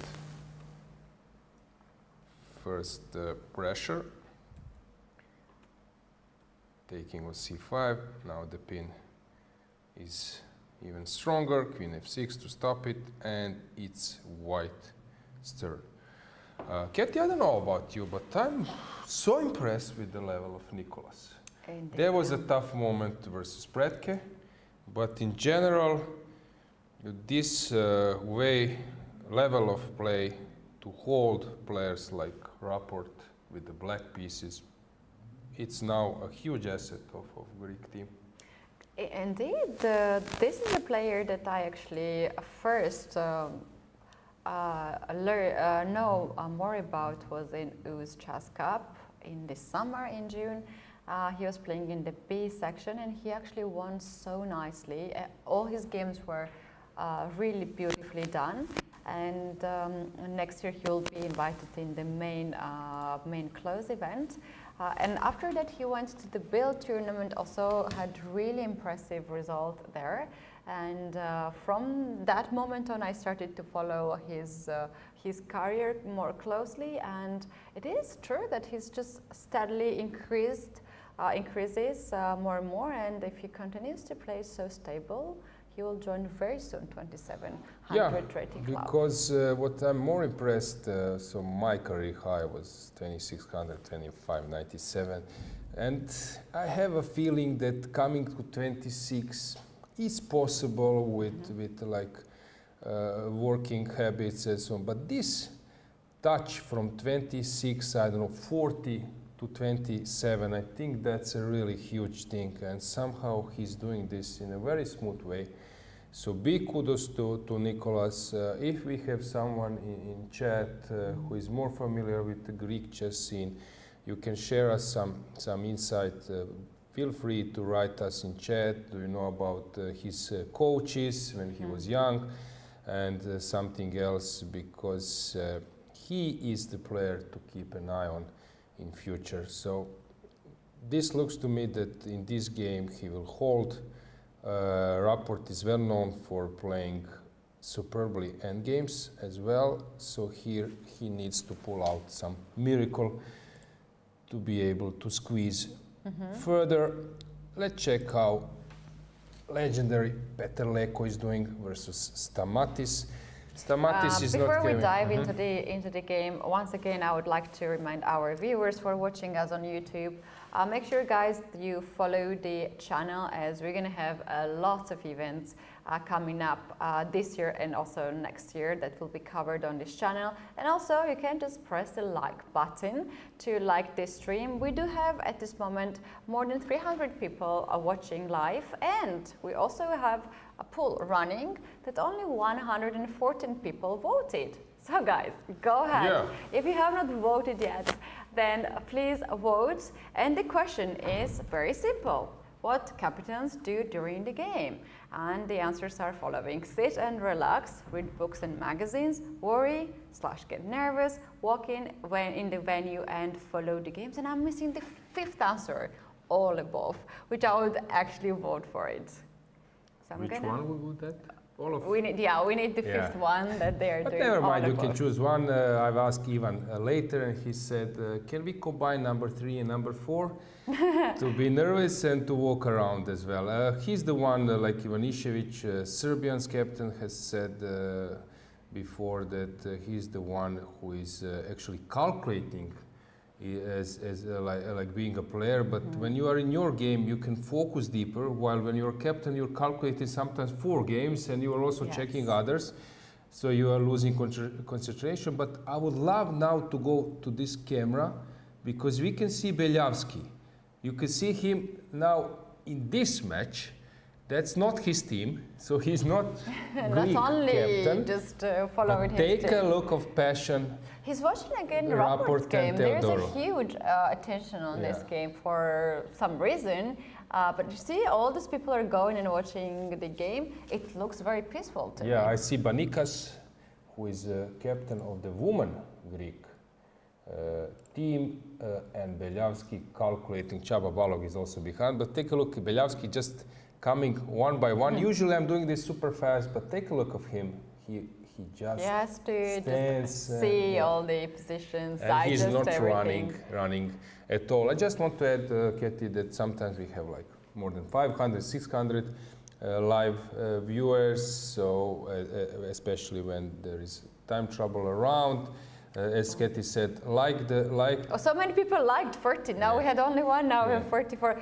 That's really awesome, guys. Thanks very much. Make sure that you actually just press the follow button, and also follow button for the European Chess Union YouTube channel if you're not. And so far we don't have any improvement in the voting section. Go ahead and vote. What do you think the captains are doing during the game? And then we can give you more information about that too. So let's move on with Leko versus Stamatis. As I mentioned, Stamatis is having a normal tournament, winning with Shico, but then losing to Sokolovski, then 2 draws versus Arana and Mamedov, which is good. Leko super solid, many draws. Maybe that's not like great for rating, but for team as Hungary, they have enough aggressive players, Gledura, Rapport, so for them it's very useful to have a safe player, and actually Peter is delivering. I think now that he's having a normal position, quite safe.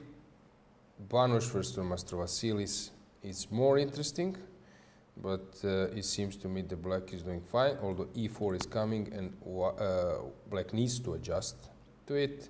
And Sugiro versus Pavlidis, this will be a long game, and it's slight plus for white, but not much is happening. Let's go to Ukraine versus Maurizi, our main match.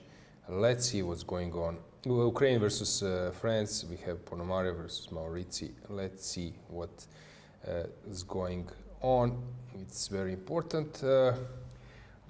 I wanted to add one thing. Maybe we can just inform people about the schedule. Just guys, that you are aware that after this round there will be a free day. So let's put this on the screen. So this is the concept of the event. So 6th round. Usually after 5th round there is a break, but here a lot of people are actually involved in general assembly, so maybe it was also planned that we have it on Saturday. Last 3 rounds, players will get rest to last 3 rounds where things are decisive. And just to point out that last round is starting at noon local time. So this is the schedule. So today is the last day prior to the free day. Let's go back to France versus Ukraine. So we left around here. Let's bring the board back. Belyavsky is back. I love to see how he's passionate about his team and faster chess, than our cameras in moving general. Yeah. between the boards. All right, what we have here, we have Panamario walking and observing the games, as well as Ihor Samonenko. He is trying. I don't very often see him actually walking. He is very much usually focused on his game. But there are a lot of nerves right now. Everyone needs to know what is happening on the other board so we can make the decisions accordingly. Let's bring the board back. So we left in this position. Knight d5 was played. Takes. And rook e1. Exchanges, g3. So Ponomarev is slightly better, but this one should be holdable for white. For black, I don't see any problem for Maurizi. Fressinet versus Korobov, they know each other very well. They were both on 2700, now below their peak. Capablanca style, of course, Fress is familiar with all those details, how to play this kind of positions. c6, nice touch, exploiting the pin. And this is the current state of affairs. Not much for white, but still the game can move on, which takes us to the board number 3, where Kovalenko, heavy scorer, just to remind you that he's sitting on +3, only one draw in 4 games. This was the position. He has these practical qualities that he can play in dry position, he can play in position where there is no clear way to go. He always finds some resources. As I said, I'm very impressed with that player, and he's there to deliver. It seems that he's just much better in this position, and that he needs just to find a way how to put even tougher pressure.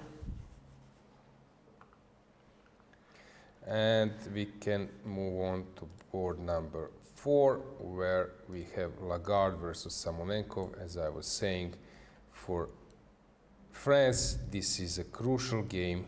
If Maxime wins this one, then they have good chance or normal chance for positive results. But if this game ends up in a draw or more for Ukraine, then I have a feeling that it will be very tough for France that they get a positive result. Let's just go full screen with the camera. Rapport is there checking games. This is Zdenko Kozul, Croatian captain. He was 2650, European champion 2006, so he knows all the players. He was playing versus Ponomarev, I know, versus Volokitin, who is missing today, Korobov many games, Kovalenko tournament of peace, only maybe not versus Samonenko. Peter Leko is right behind, checking the games. Let's move on to the next match, where we have Netherlands versus Serbia. As I said before, it will be very important for... Shall we start to look at this match from the last board, as this game, which we have actually on the screen, might be very, very tense and important for the match. Yeah, Ivic is ready to play sharp today because he is rested, he wants to win. This is some kind of superb theoretical prep, but hang on, it seems that White has misplayed it a bit. That this e5 was maybe unnecessary.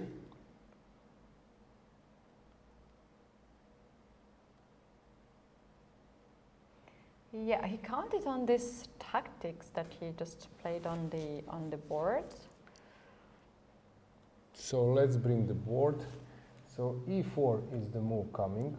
It seems to cut this fourth rank pressure, and black is ready to push this b3 or a3. So I really don't know. It's hard to say, but Erwin has enough time to dig deep. Well, the thing is that maybe white is counting here from the long distance the calculation of knight g7 in this position, king g7 and bishop h6, which wins the exchange. But after knight to g7, instead of taking the king g7, there is the in-between move, rook to f to d8, attacks king the queen, and when the queen moves away, then you can take the knight, and there's no threat of losing the exchange. And if takes, takes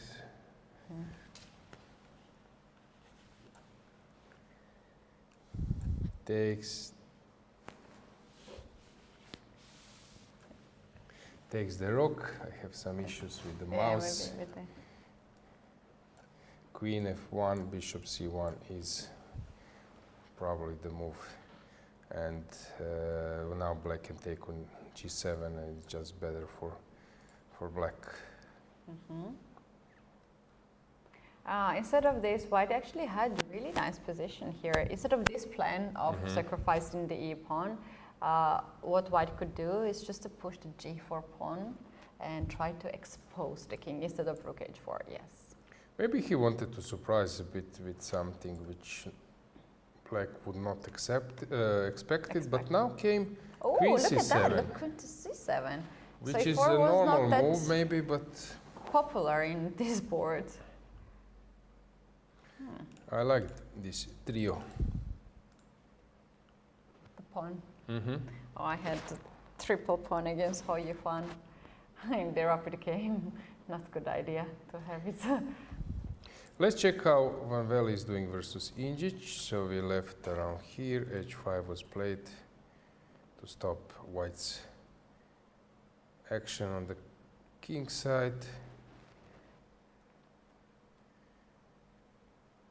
Oh, bishop c3. That was a nice way to exchange. Let's see how board number 2 is doing, where Sarana was thinking in this position and then opted for the move I said will happen. Knight f3, king d8, bishop e3, knight d4, yeah. And here, small tactics, blocking the pawn, same was played by white. Okay, I think black is having a normal position and Sarana is thinking. And we should go to board number 1. Is Giri putting a pressure on black's position? It seems that that's the case.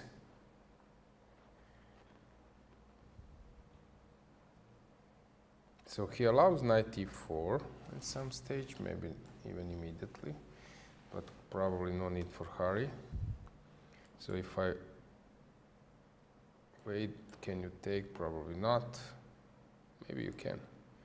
I was thinking some queen e4 and e3. Okay, so Giri is thinking, spending so much time. How is Armenia versus Azerbaijan? Mamedyarov is playing versus Sargsyan. There was this exchange, and Mamedyarov, let's bring the board. Mamedyarov played queen c5, allowing queen b2, and it was now his turn to think where to go, what to do. Board number 2 is Mamedov versus Kovhannisyan. Some endgame which is really hard to evaluate. And on board number 3, we already have result. Martirosyan made a draw versus Safarli with the black pieces, and Suleymanli is playing this position versus Hakobyan. Still level.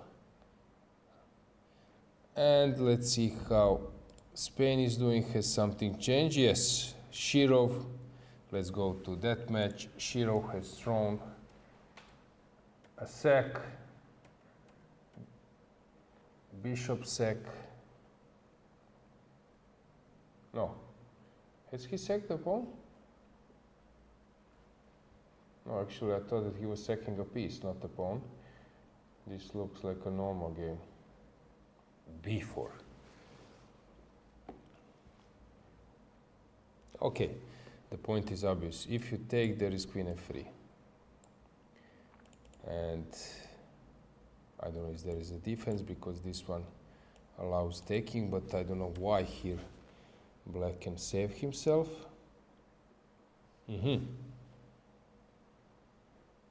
Some crazy knight f4. No, what am I missing?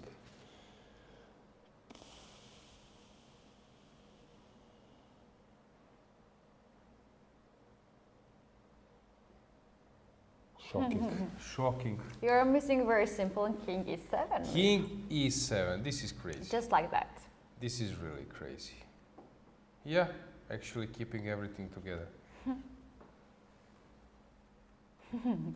That's funny. So b4k. Do you know that b4 has been played after 20 minutes of thinking? I thought that it was planned from afar by tactical monster. And another time investment has been done by Shirov on the move rook e8 as well. He has spent for these two moves 35 minutes in a row. We were following those games with Ivan. So here knight f6 was played and knight d5, which seems to be badly played by Konstantin.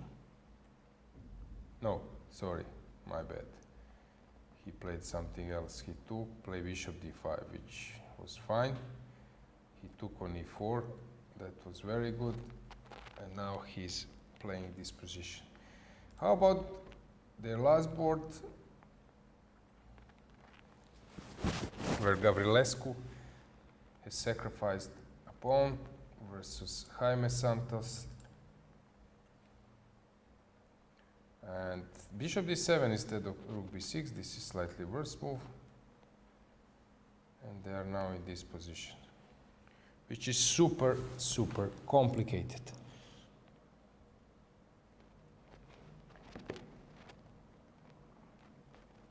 Searching for something interesting, not the Bobby Fischer, but searching for an interesting game. Badur Jobava is on 6 minutes. Something is wrong. He never thinks. Do we have Georgia, England on the camera? I don't think we have them. We have them, it seems so. Yeah, let's check why Badur is thinking. What's going on? That was probably King's, yeah, his favorite 4 pawns. Okay, 4 pawns, King's Indian, coming from Benoni, sacking a pawn and playing this position. And he spent so much time versus Gavain Jones. Oh my goodness, he has thought 45 minutes for knight b5.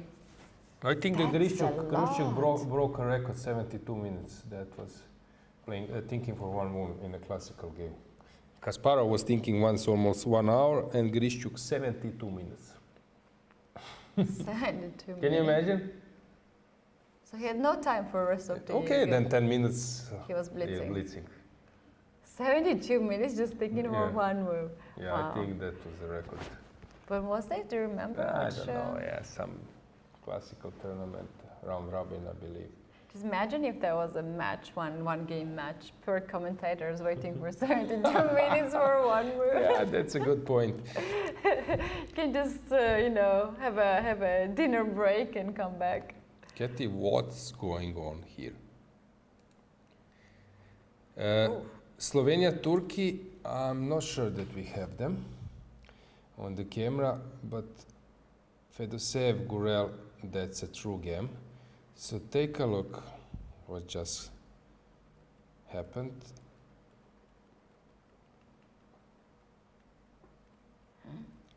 Sacking.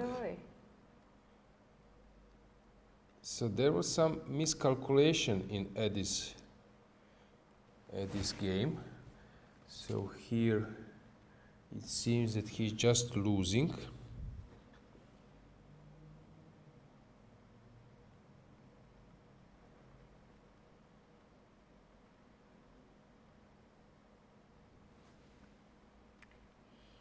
Yeah, he always had maybe a slightly worse position, but the things just got even worse in the end game, sorry, in the middle game.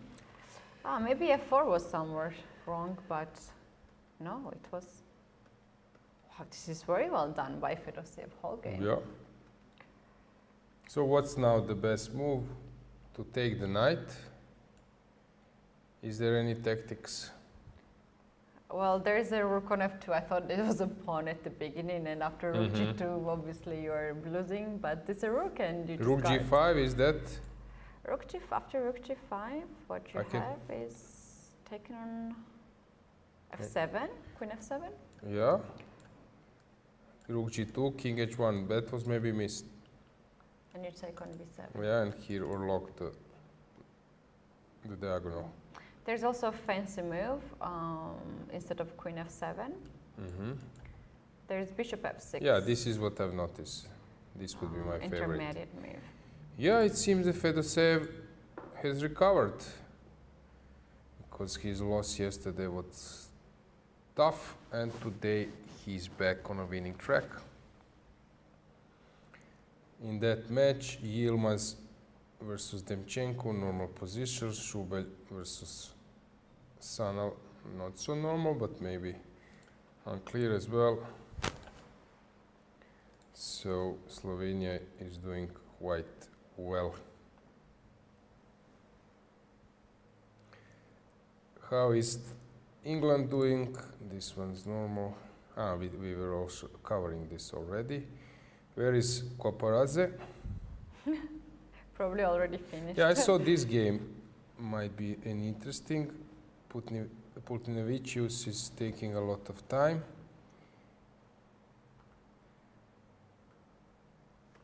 And also this one was quite interesting from the beginning.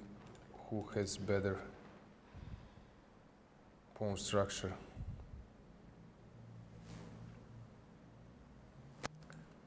Croatian team, it's a mess. Yeah, Nikita Petrov went all in versus Brkic. And now it's unclear, but Brkic is losing a lot of time. Maybe we should move to women's section. Yes, especially we are having a special guest coming and joining us in the studio. We will be talking about the women's section. Yeah, so let's prepare the setup for that.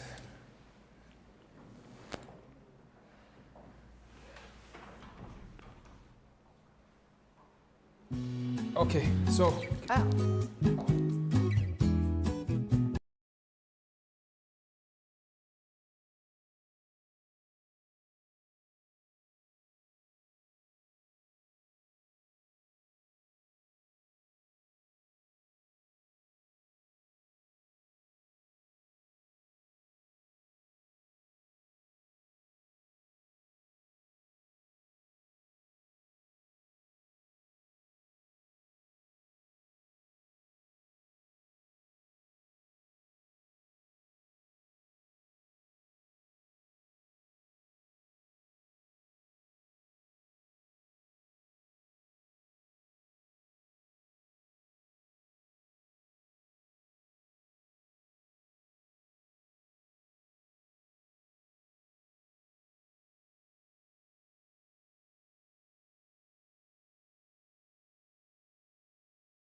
And welcome back. This is our lovely guest today in the studio, Lile Koridze. Lile, hi, how are you? I'm doing good. Thank you so much for inviting me, and I'm so excited to be with you and meet you as always. That's really, really nice. Lile, you are playing in this competition at the European Team Championship in the Georgia 2. But today you have a day off. It is really bad weather outside, and it's so good that you're coming here, bringing all this positive energy to us, and thanks very much for joining to commentate the games. Exactly. Outside is really bad weather. Batumi is a really beautiful city, and it's kind of sad. But I'm excited to be here. Like, why not to enjoy here and commentate with you and feel what does it feel to be like commentator, exactly. And you are very experienced, and I mean, it's a pleasure for me. Yeah, that's really awesome, Lile, and thanks very much once again. We'll be covering many games. We're going to be covering all the games in the women's section, and also I want to know how do you feel, what is your experience to play in the team, and yeah, we're going to carry on. So let's now bring the board in the studio, and Lile, is there something you want to tell to people, because there are so many people waiting for you to appear here? Anything, any message to them? Any message is that I have been doing chess for many years, almost like more than 10 years I have been playing, but I'm a content creator and a Twitch streamer for 5 years, more than 5 years, and as you can see, chess, like my life revolves around chess. And also, like, yes, this is my second time already participating in European Team Championship, and now I'm playing in Georgia 2, as you have said. But I previously participated in Georgia 3, which was a youth team, and that time I was #1 board, and I only had like 1,980 rating, but I managed to get 2,100 there, get Women International Master Norm, so I have very good memories from there. And now it's like a bit tougher because like my team is stronger. I'm like 5th board, but still I'm happy to be here. Oh, that is really, really good. And we have to also point it out that you are dressed in white and black. That's very pretty. And this is also, you always have this chess energy and the things around you. It's pretty nice. All right, let's now talk a little bit about the chess. We have here a very important match, Poland versus Georgia. And perhaps you know some of the Georgian players as well in person. And let's just dive a little bit into the game. Alina Kashlinskaya-Nana Zagin is a very important round. What do you think, who stands better? All right, so first of all, I would say that we kind of got unlucky that we played this Georgia team, first team on the first round, and it was unexpected, and also like I never played against Maria Rabita, I played against her, but it was quite a tough match, and I managed to fight, but you know, like they overpowered us, which was quite expected. But I know them for many years, not very closely, but still, especially I know Nino Batiash really well, and we recently did collaboration. She arrived at my place in Tbilisi, and she played against Faustino Oro. I think all of you know who is this genius kid. How was the result, by the way? You can actually have Nino on the screen. Look at her. She's just looking at other boards, and for the moment she's taken a break. So how did the match go against Soro? Okay, so unfortunately Nina lost, but it was like I was kind of helping. We were like playing together, and I was like sometimes, well, I'm not as professional as she is, and she's Grandmaster. But at some point, like I was like, maybe you can do this move, and she knows like she's professional. I'm like, no, I should not do this, and it was quite funny, but it was pretty entertaining, and people loved having her on my stream. And you know, you can't get Grandmasters all the time coming in your home and stream. So yeah, that's really cool. Well, me and Nino, we shared the room in many events. She's a very close friend of mine, and I love to travel with her. And at some point she was like, oh, I'm also thinking to start streaming. I might start. And I was like, yeah, sure, why not?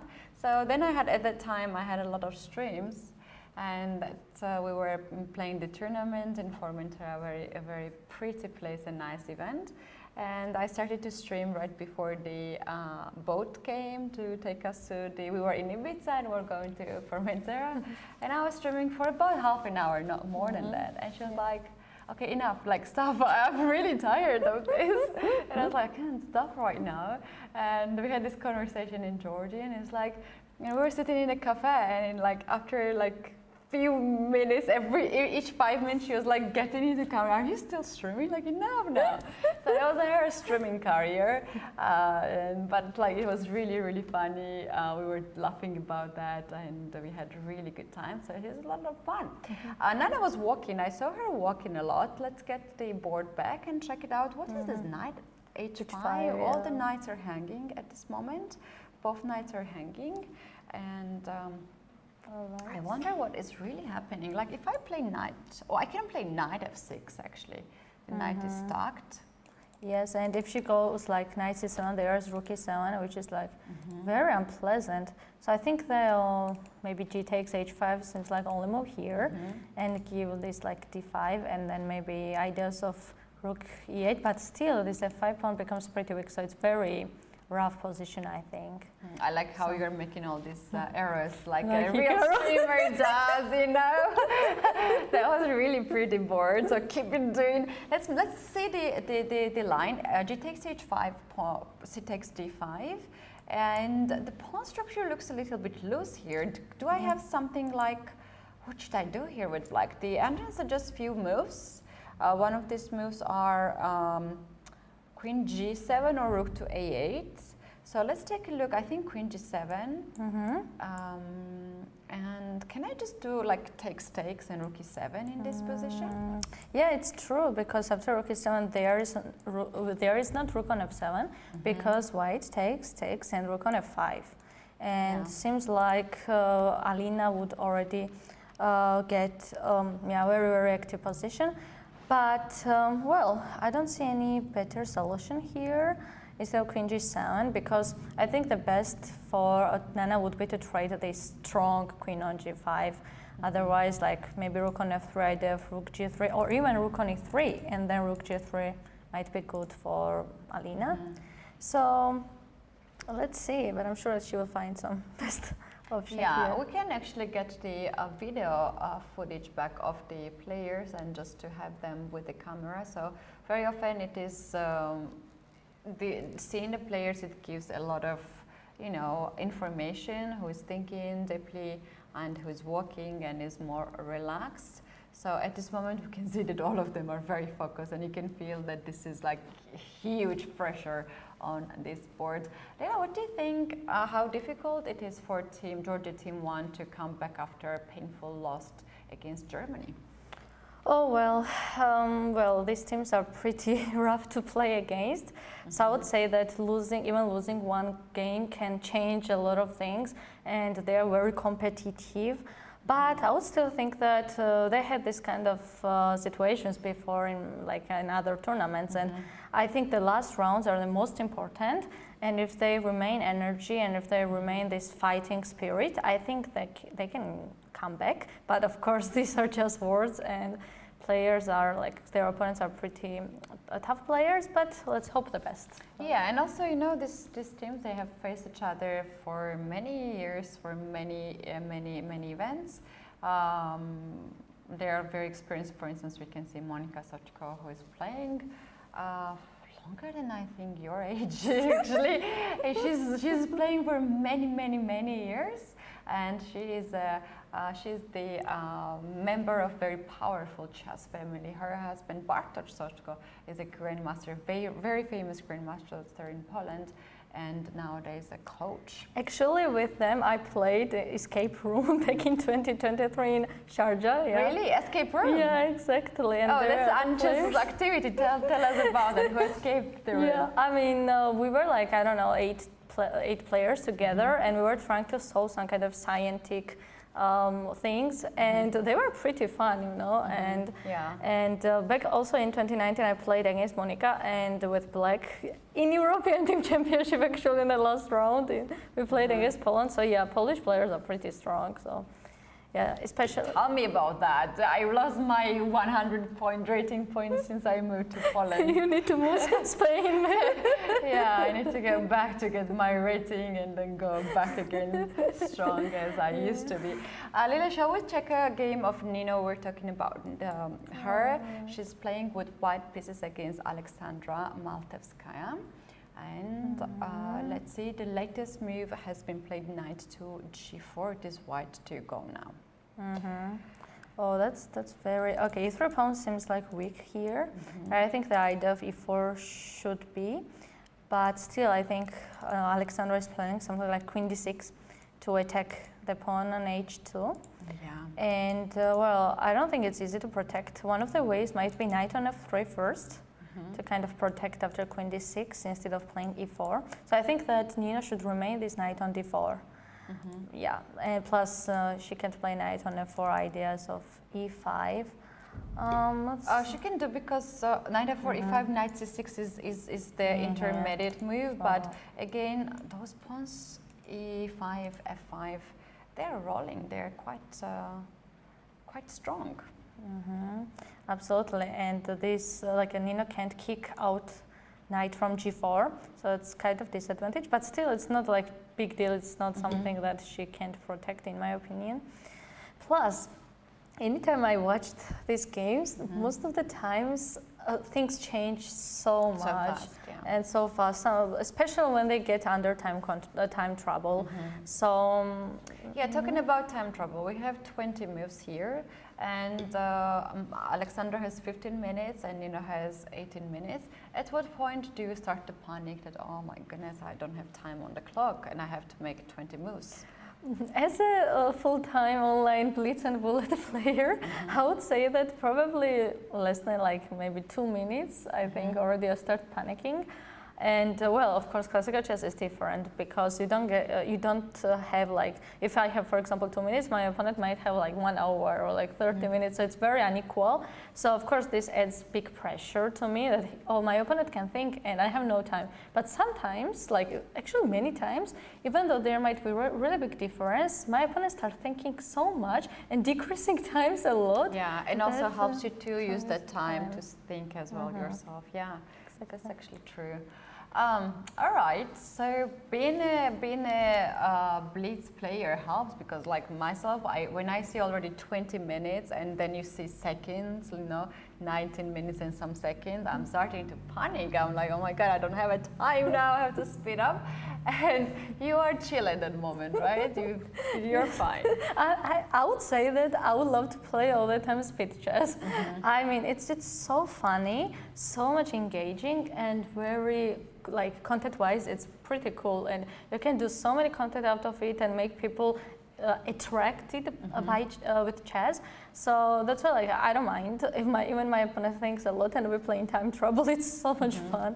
Yeah. I agree with that. It's really everything. All the fun happens when you don't have time on the clock. Leila, shall we go to the next board? We have here Olivia Kubasa playing for Poland with white pieces against Lela Jankovic, and we do have the end game. They have played 30 moves already, and they're going towards the even further end game.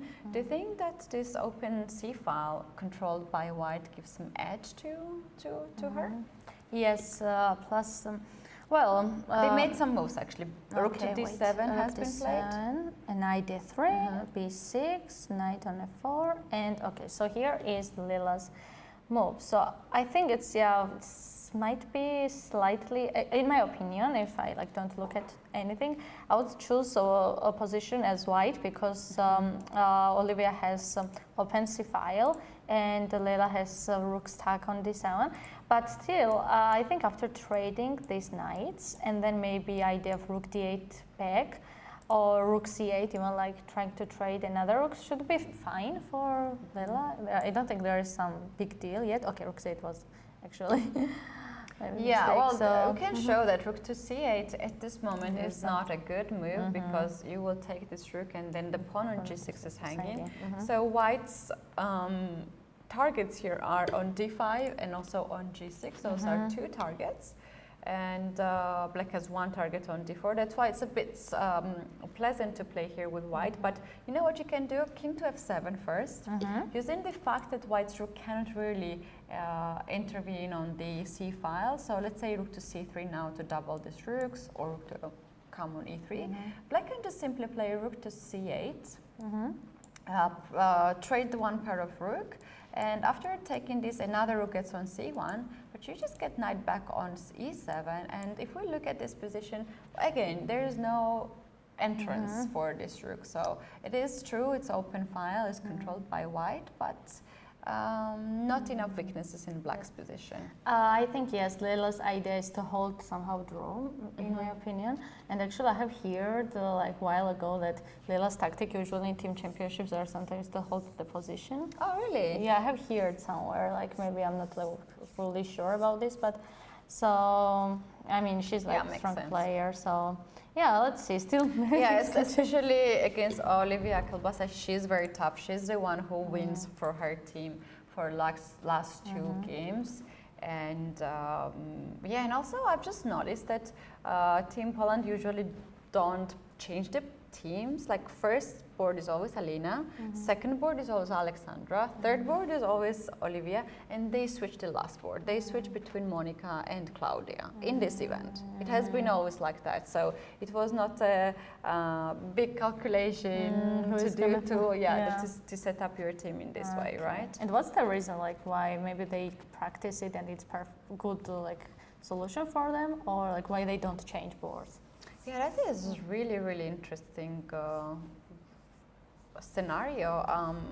I wish to know. I wish to understand that much Polish to learn what is their strategy. But there are few obstacles for us. I don't understand their language that well. And the second one, I'm not that close to understand this, to hear about the strategy. And the third one, even if I know, I cannot say that. So there are some obstacles over there. Can we go to the last board? Monika Suchko against Mary Arabidze. Mary has 11 minutes to this position, 27, so 13 more moves to go. Okay, here we go, we are here. We have this position. All right, that's very interesting position. I would say that, yeah, Mary is like very attacking player. Like I experienced that by myself in this classical chess. Like she likes to push a lot and likes dynamic, and we played many times in online Blitz, Bullet, and so I kind of know that. And yeah, that seems like after before, yeah, I think this was the like best continuation here to push before. Yeah. To somehow I take knight on c6, and then maybe use bishop to like bring bishop to b4 or take knight on d6. So otherwise, yeah. What side would you choose here if you can pick any side? Because look at this rook being on g7, being so active, but also black's pieces are just fine, you know, like you don't have much of the weaknesses. There's a pawn on c4, that knight from d6 is about attacking. You have also open h file. Looks very level position, right? Absolutely, but I think I would still choose as a white, because I like that Mary has pair of bishops advantage, and at some point, maybe if she manages to like trade c5 pawn and push one of those, this bishop will be more activated. But yeah, we can say that there's something like big for Mary yet, but I think that some like crazy stuff will start soon, and like one of the sides maybe will want to push to win or get big advantage. So yeah, otherwise I think it's pretty cool here. So. Yeah, I have a question, because like yesterday we were talking about the captains and the players working together, and I have a funny story about playing with Mary. We had rook end game. I was 2 pawns down. It was like in the middle of the game, and it was a team competition, and his captain approached to her captain, and said like, finish the game, offer a draw. And she doesn't want to offer a draw. So she ignored him. And I heard it, and I was like, why she's not offering me a draw? Because I'm so very much going to handshake her. And she's ignoring him. And the guy again comes and like, offer a draw. And I was like, offer me a draw. and she got very upset, you know, she was like this. And I was like, offer me a draw. I'm waiting. She offered me a draw finally. And then silly me, I asked to my captain as well. The guy didn't know chess, nothing about chess. He just put the team together. And I like to follow the rules, never again. And I asked to my captain, we lost already the match. My game makes no sense. I don't know why her captain asked her to. Probably they were late to go or something. And I'm like, oh, she offered me a draw. And my captain is like, well, it doesn't really change much, so go and play. And I'm like, what? And I sat down back and I was like, what if I just handshake her and pretended I did not heard it? So anyway, I continued to play. We had longest game. I was so exhausted. We ended in a draw anyway, but it was a really, really big fight. And after that, I was so upset. I was like, never asking to the captain, because it really matters who is the captain. Tell me what's the energy in the team for you? You are quite experienced to play with Georgians. It is, I know it is quite challenging, because earlier you said you played in a junior team, now you are playing in a mix. I think you are the youngest in this team, so tell us about the captain of the team, and what's the agreement? If you want to offer a draw or there's a draw agreement, how you are dealing with that? Actually, we don't have captain because our team was set up very fast. I got the offer from them like around 12 days before. So I would say that... Blitz offer. yeah, exactly. And so we are mostly dependent on ourselves, and our goal is mostly just to enjoy with chess and play the best that we can. And so that's why we don't have anyone to ask. So we just make what the situation holds. So yeah, and well, yeah, that's all. And they're like, don't push yourself too much unless there's like something. So yeah, it's all. So when that makes you to look also the other games quite often, right? You need to know what is the situation on the other boards too. Yes, kind of, but still, well, it's very hard actually to always observe others' games because we don't have engine next to us. We can't like kind of like see what's going on, and we are so much into our games. And sometimes I think that we as chess players should be quite a bit of selfish when we play games because our best results can still help like team, you know, and just for example, like don't accepting draw and pushing for the win depends, but sometimes it might be worse because you might end up losing. Even winning games. I had experience like that in our team once, and yeah, it is. Well, it is very difficult, right, to come in from the individual sport and then play in team competition, right? Exactly. Leila, let's take a look at your team. Georgia 2 faces England today. They are playing a little bit, over here. I think you just scroll down. Here, no, it's, where is it? There. Okay, here. No, this is Georgia 3. All right. Yeah, I forgot that I can search actually. All right, here. Okay, well, our flags are very close, you know. So in your team also you have the substitute on the last board, or you're mixing with the players, and you can. Who's coming up with the ideas if you don't have a captain? Yeah, it's well, I think all of us together, and. It's not easy, to be honest. I think having captain helps a lot in order to set up team and have final word. Of course, depends on captain, as you say. But well, it's we are more like a team who wants to like do our best and enjoy. Not we want to do our best, but not really aiming to like top 3 and something. But well, still, they were competitive. They're players who have been playing chess for many years. And they were like, especially my age, when they were my age, they were like pushing so much to get certain like titles and ratings. But now it's a bit different. So. Exactly.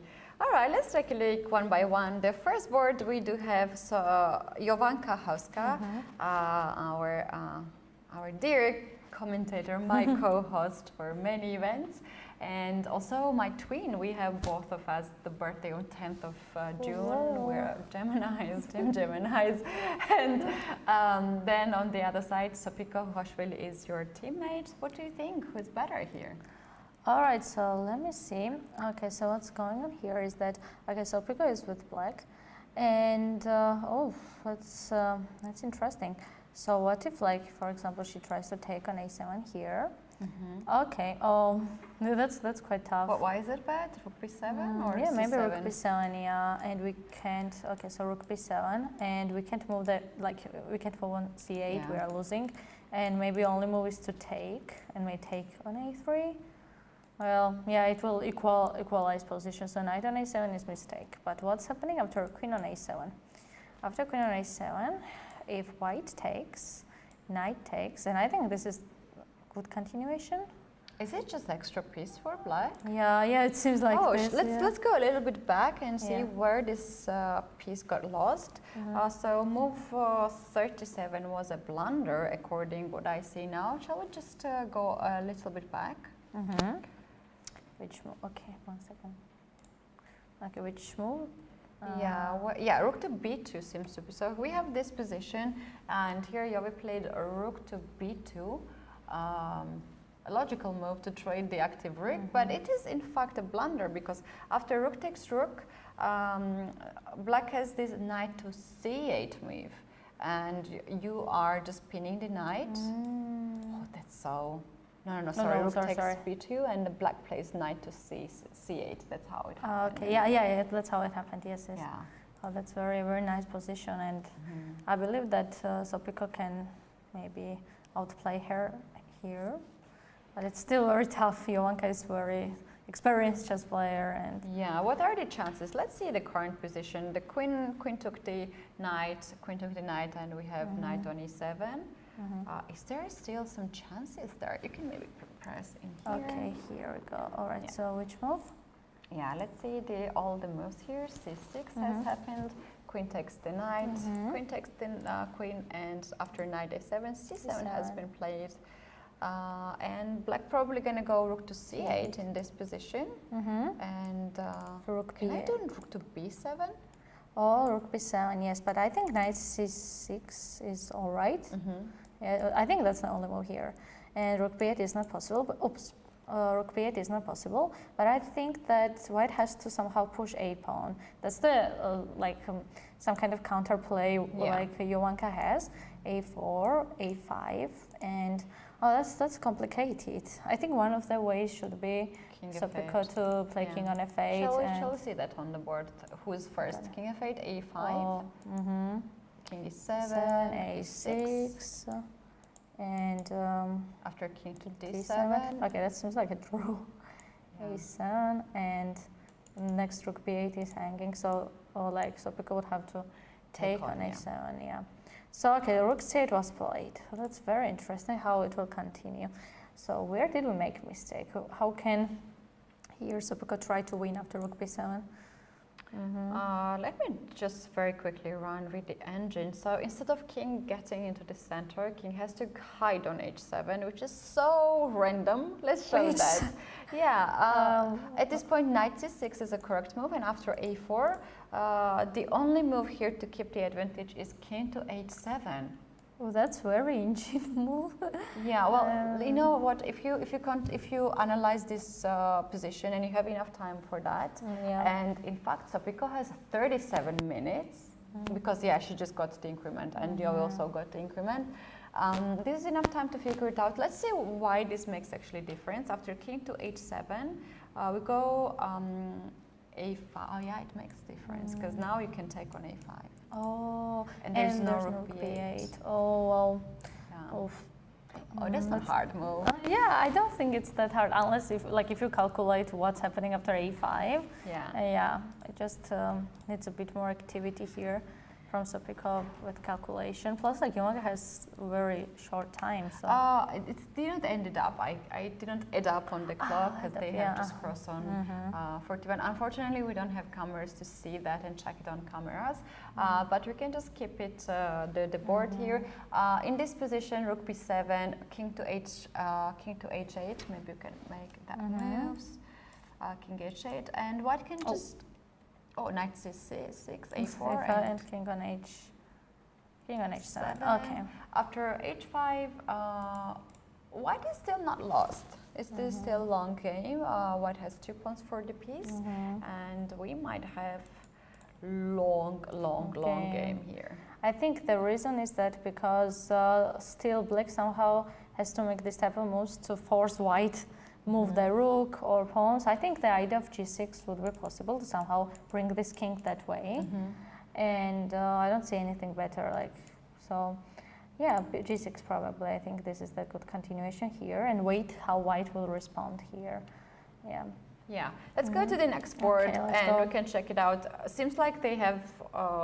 They are very close to the time pressure, and here we have the second board, Maka Purceladze against Lang Yo, and we have another end game. All right, let me check where was it.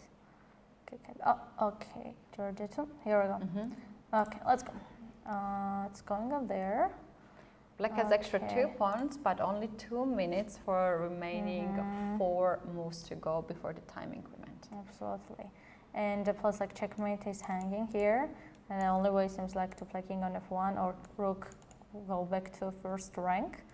So yeah, it's quite complicated endgame. Yeah, if Maka manages to get back 1 pawn, maybe she will get a chance to make a draw if she, of course, remains these rooks. But it's complicated since now time will be added, and well, yeah, anything can happen. So. Yeah, it's 4 rooks on the board. Let's take a look at the this line after rook to f4. Who will? Oh, I misclicked. That's fine. Okay, here we go. Yeah. Who will? What's the way to actually improve this position? Rook to f4, and Black's best decision is to play rook to d1, trade 1 pair of rook, and then to take another pawn. This will be already 3rd pawn extra.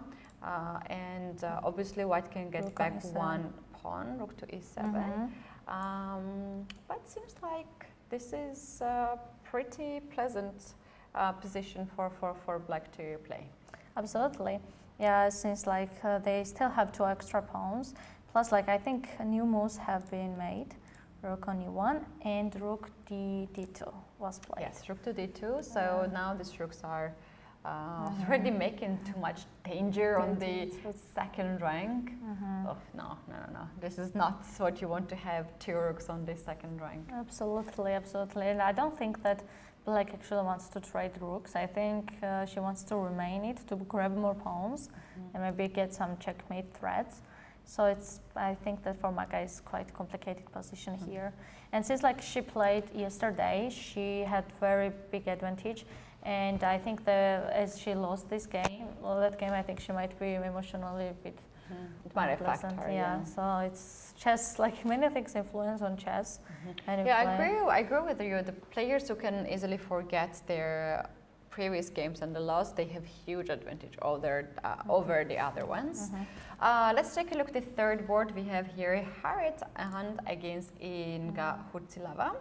And this position looks very weird to me. Look at we're gonna get in there very quickly. Look at this pawn structure and the pieces. It kind of looks like a heart shape, a broken heart shape somehow. Very weird looking position. The engine says that White is about to win, and the best move here, there are many moves that keeps White advantage, but the winning move is bishop takes b5. Oh. Look at that. Oh wow, that's logical, because otherwise it's draw. Like they're gonna like it's too locked. You have to some more sacrifice. So we can see the line. Pawn takes b5, knight takes b5. We want to play knight d6 next move. So bishop to c7 makes sense to stop that happening. And now you can either play c6 or you can play queen a8 first and then to play c6. And after c6, if you take knight c6, then we have queen a6, check, king d7, and you just play queen to b7. And that's winning. Oh, wait, you mean queen on a6, right? Yes, queen on on a6, king d7, queen b7, and absolutely, because if king goes back to d8, knight on c6 is hanging, and there's no other option how to protect this. So, these kind of sacrifices are tough, but maybe something can happen here. Maybe Inga can survive, because she literally survived yesterday, the game she was losing as a black, so as a white, but yeah, let's see. You know what, we can actually have this moment, the current position, queen h7 has been made last move, and we can wait a little bit because white has, white has no time, but also just crossed 40 move, yeah, so she will take some time, and this is not a good news for her opponent, because when you have a lot of time, you can actually take a look at that. Absolutely. And calculate. Leila, tell me, before the game started, what was the mood in the team, in your team? Who were you considering your team a favorite? Were you considering the level a match, or you thought that we need to survive against this team?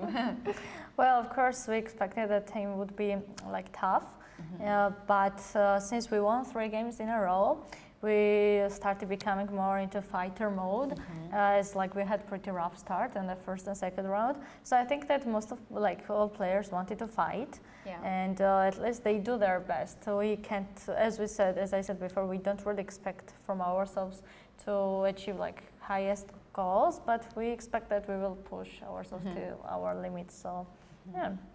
So it's a kind of solo tournament in team competition for everyone.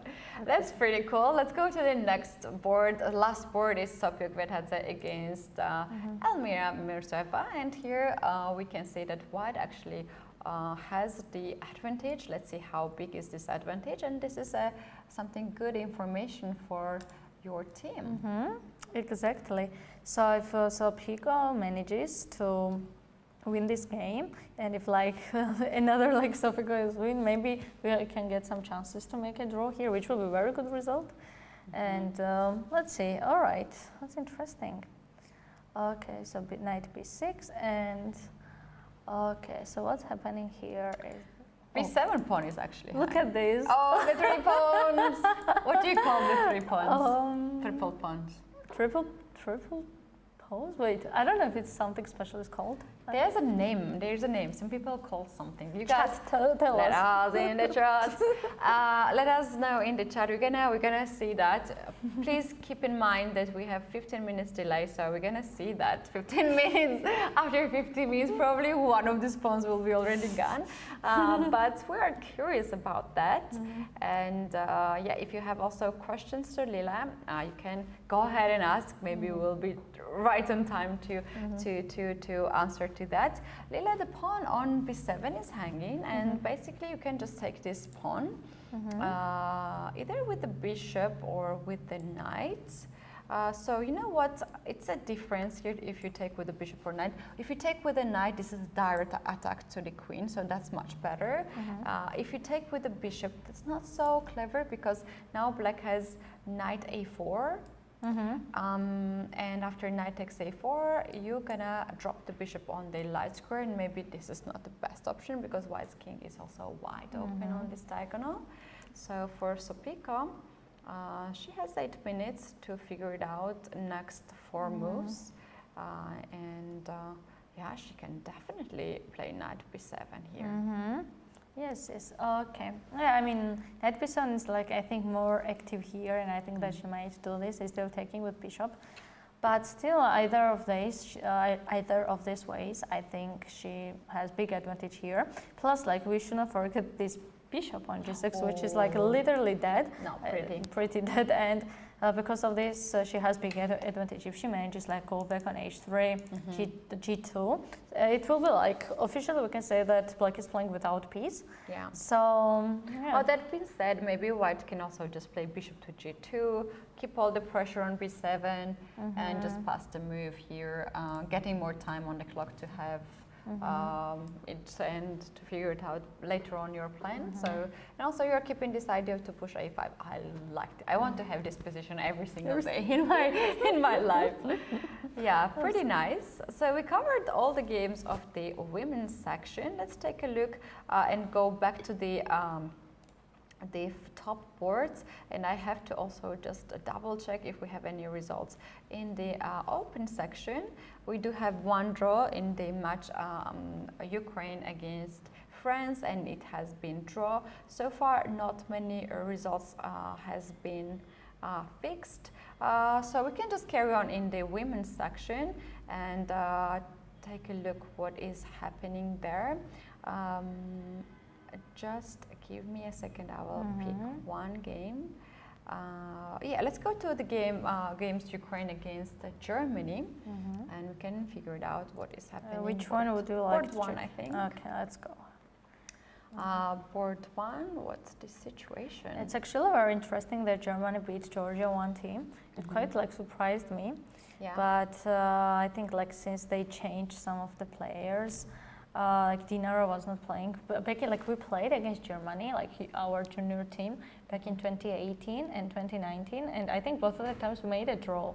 So since then, it quite shocked me that Georgia won or lost. But there are many times past. I think players got stronger and like or changed, and yeah. So yeah. Yeah, this days let's get the camera on the view of Germany versus Ukraine in the women's section, and talk a little bit about the combination of the teams. Well, for the team Ukraine, pretty much the same lineup for many years, like Georgia, but they have newcomer, and this is Bozhena Pidubna.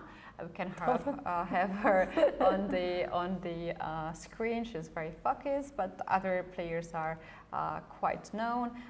The first board, have they already finished? Because I don't see them. Maybe they just made a draw. The position looks quite equal, and yeah, very likely they have finished. They finished. It's 15 minutes delay, so 15 minutes changes a lot of things in chess. We have this actually. This is live. Live, yeah, this is live. It's just on the YouTube board. is, Yeah, YouTube exactly. So. In the third board, also Natalia Zhukova against Josephine. Heinemann has also finished in a draw so far. We have 1-2-1, if we are not mistaken with the first board. Probably kings are not in the middle. And then the other two boards are also quite level in this match. So we want something fun. So let's move on. Just go back to churches. Yes. Okay. And can we watch Maria? Okay. Yeah, Armenia Maria is a and good. Azerbaijan. Okay. Yeah, Armenia versus Azerbaijan, a very tense match here. They're fighting for the medal. And at this point, do you think still those teams who are not playing on the first board but the second and third board, do you think they still have a chance for gold medal? The teams have their already lost matches. All right, so there are like 3 more rounds to go. We never know if they manage to win all the rounds. 3 rounds, maybe. Yeah. 3 rounds are still a lot. Plus, this round has to finish. So, I think until you play last round, 8th round at least, until you finish 8th round, nothing is So that's very interesting. If they manage to get like one of those like teams, it will be pretty cool, I think. So. Yeah. Do we have cameras in the Azerbaijan, Armenia in the women's section? If we have, we can just take a look. Yes, we do have. So far, the result is 1.5 to half in favor of Azerbaijan. We can have them on the screen, and you guys can also see the coach and the captain of Azerbaijan, Abbasovic Grandmaster, who was also the candidate of the previous edition.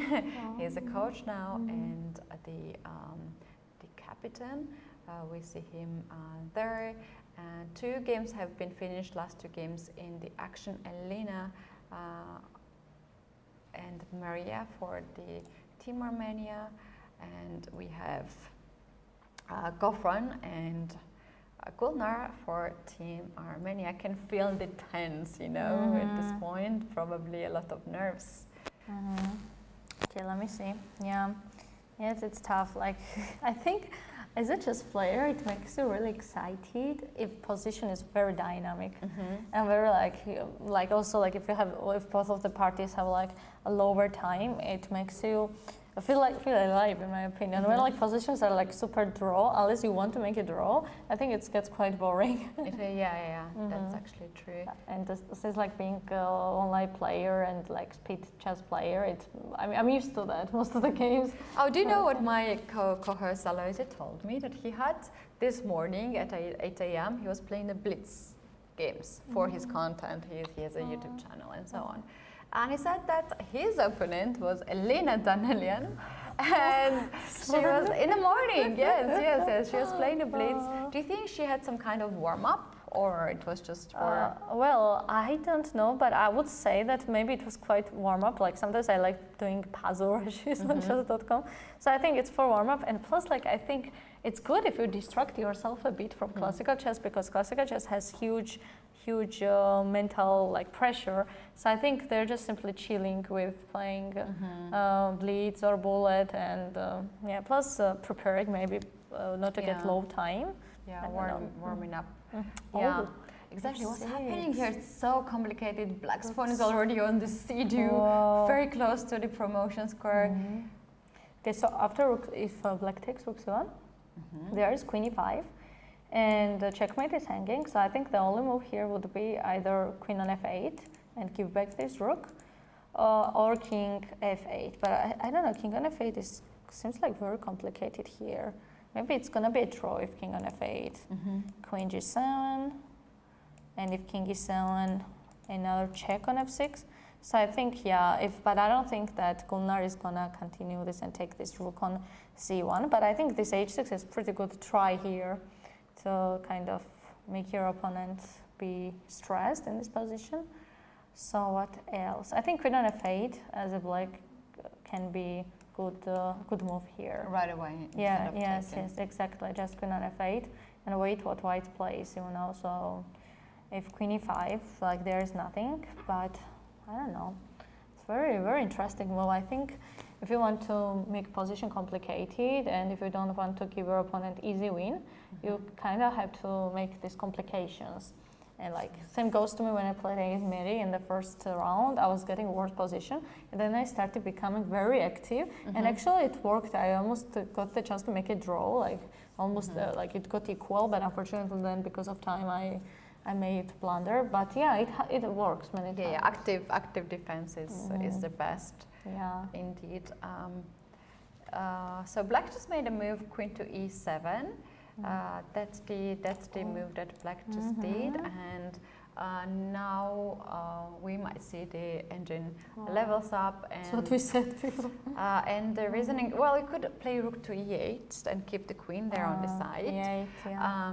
And now what's the difference? That's what we have to figure it out. White could go queen to f4. This is the only move that levels the position. Other moves are not so great. And yeah, what's the idea actually? I just don't, maybe some, so the idea is that you want to play bishop f3 and e4 and to lose the connection between bishop and the c2 pawn. Absolutely. Queen f4 seems very good move. Yeah, bishop f3, e4, and wait how black will continue. I don't think Gulnar would love to play queen e4 to trade these queens, because, for example, if queen e4, Maria would take, and after bishop e4, there is f3, and if bishop f5, there is e4 already, and now she will get big chance to win. So that's why queen e4 is not hanging here. Yeah, white went bishop to f3. That actually makes a little bit difference. instead of queen f4. She has the same idea, but you know what's the difference and the best move here? As the bishop already left e2 square, now we have rook to b5. And you're looking at the g5 pawn. The question is, how strong is this? And if black can see this idea, but very often when you are locked in the game, you basically just see moves like that very easily. Rook b5 is very interesting move, to be honest.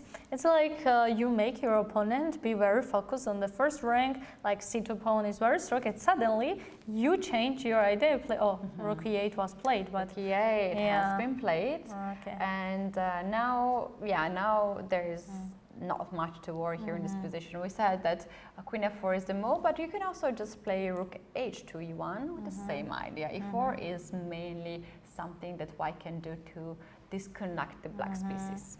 Absolutely, absolutely.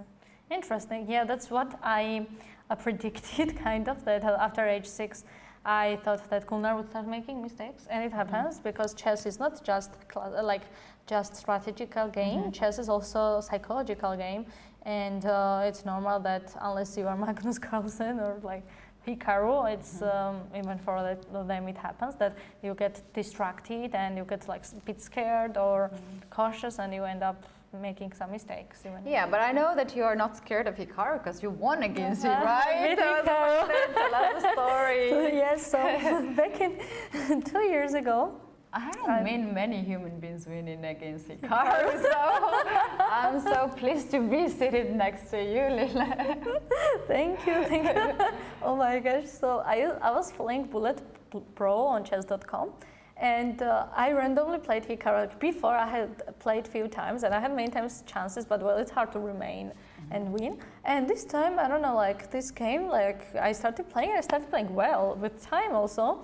And it seems like he started like making some mistakes or starting this, and then I found very good moves, and he resigned. I won this game, and oh my gosh, what happened after that? First of all, like he was streaming on Twitch, and he had like 10,000 of viewers, and as people started coming to my channel, many people like started celebrating. Everyone, like my fans, started going around in different channels and saying, and I'm like, I am very emotional because oh my goodness. Plus, like it was 2 years ago. Like now I'm growing more and I'm like more getting used to this. But this time, imagine Hikaru and everyone is like celebrating, and I could not continue playing Bullet Pro anymore. I finished other days and I was just posting. I think it was the best thing what happened in like my Twitch career probably, because you beat like #1 online player and #1 streamer and content creator, and plus he's streaming this time and he has tons number 2 in the world. Number 2 in the world, Almost, wow, that's fantastic. That's really cool. And even now, I like people still remembering. People still. That's why, like, I think this kind of achievements are something which you have forever in your life. And even if it was not classical chess, and in classical we almost don't have chance to beat. But I mean, in Bullet, he had like in classical chess you don't even have a chance to play against Hikaru, no matter how hard you try. That's true. Lila, we have a tense situation: Georgia versus Poland, women's section, the board one. Alena Kashlinskaya managed to turn the tables, and she has huge advantage, if not winning. We have to take a look at that game. All the games are still in progress. On the most of the boards we have time pressure, especially this one, the board one, 31 moves, 9 more moves to go, and Nana Zaganidze somehow lost the pawns on b7 and a7, and Alena's pawn, look at this a6 pawn. Is there a way to stop this pawn? Well, only way is try to play rook d1 and rook on a1. But, well, after this, Nana would lose pawn, and White's king will get closer and closer to queen side. And plus, since like rook is on a7, Nana's king is cut off from 7th rank, so it's quite complicated to protect it. Since also she can play rook on a3 directly. I don't Let's take a look at this position. Rook to d1, king takes on g2, rook a1, and let's see how White is going to convert this. Rook a8, or maybe we can just push the king. It's also a possibility. to push the king on g1. Let me check what's the easiest way. Probably there are many ways to win this, and well, the best way is just to bring the king all the way to e6 or f6 to even threaten checkmate, and that seems that I can't do pretty much anything here.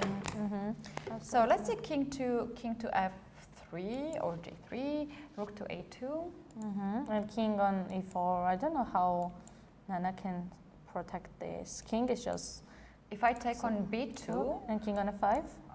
The problem here is rook to b7 is the problem.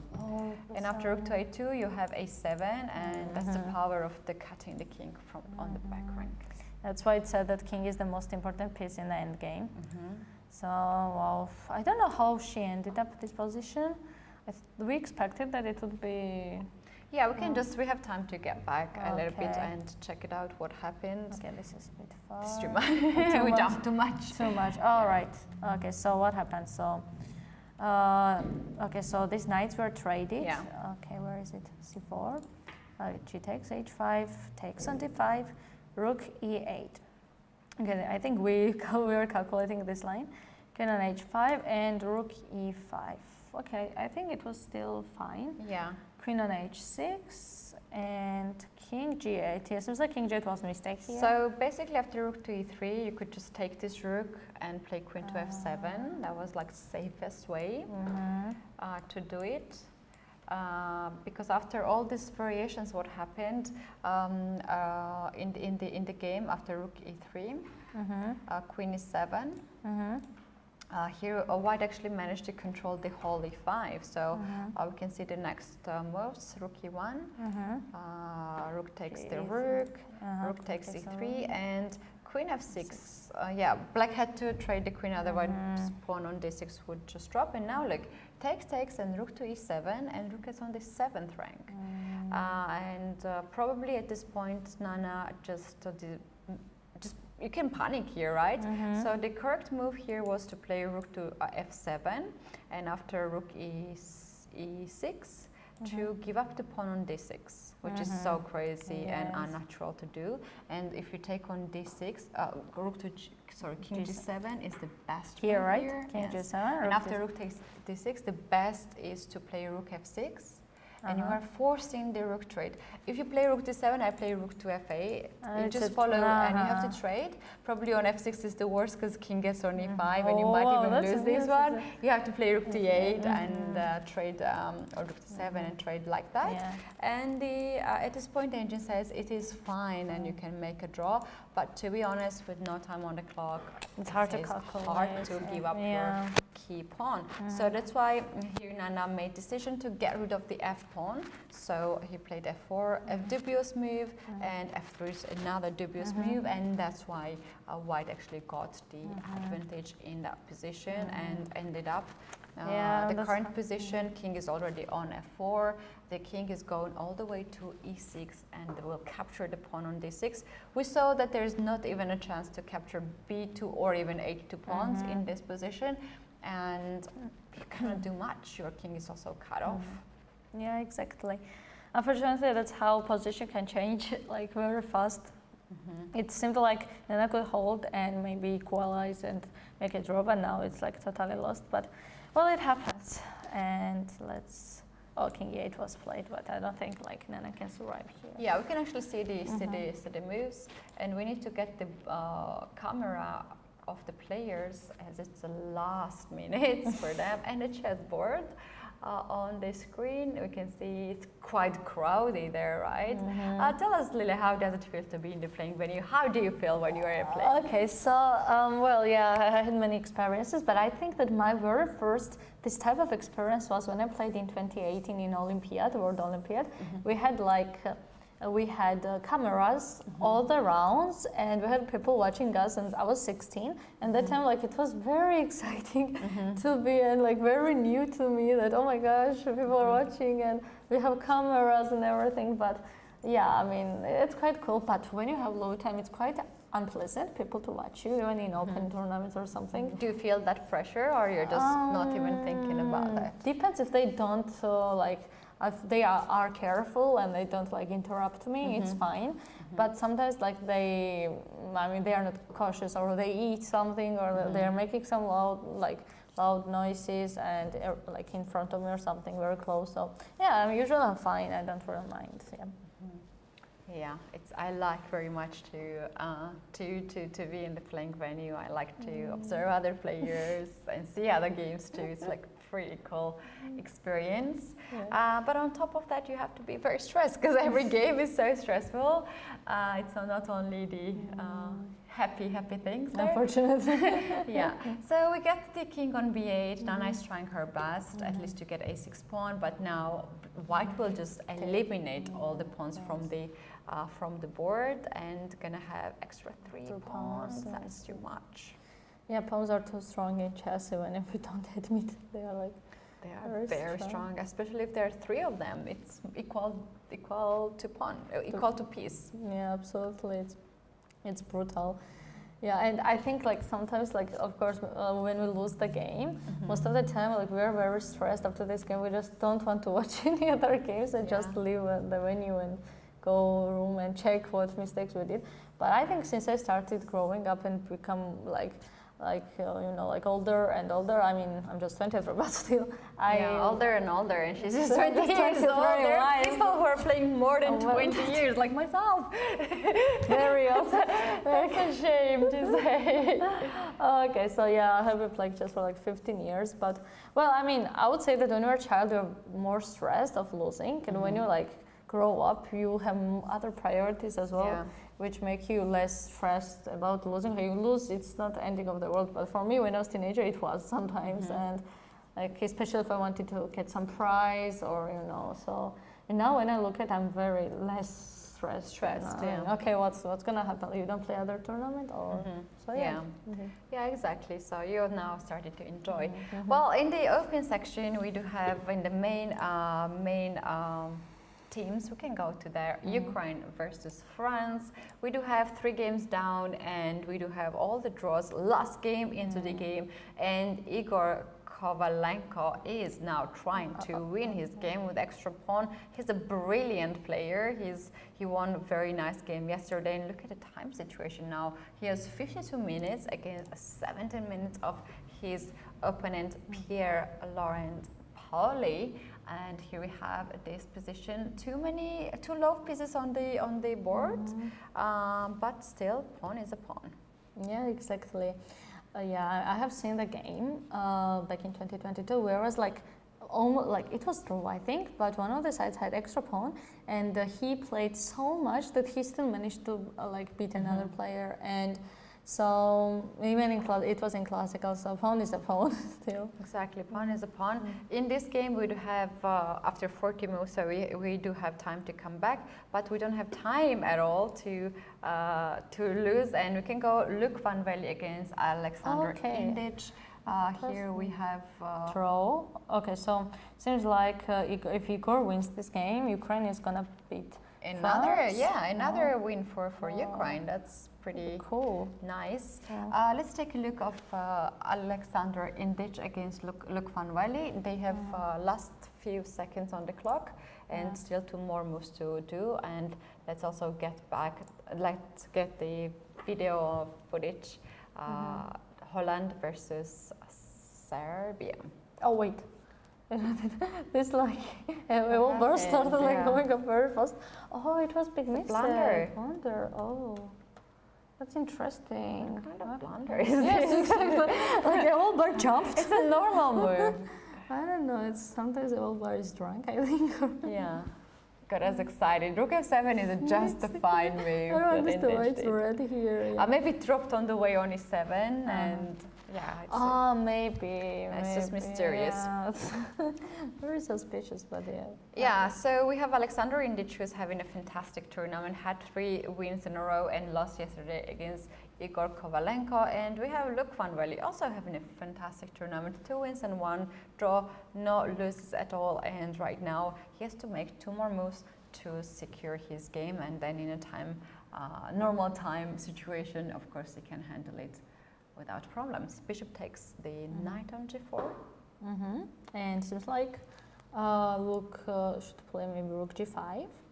Somehow to push it. What's going on there, first of all? It's actually piece for 4 pawns. Pawns, yeah. At first you don't understand, then you have to look properly. And yeah, piece up 4 pawns.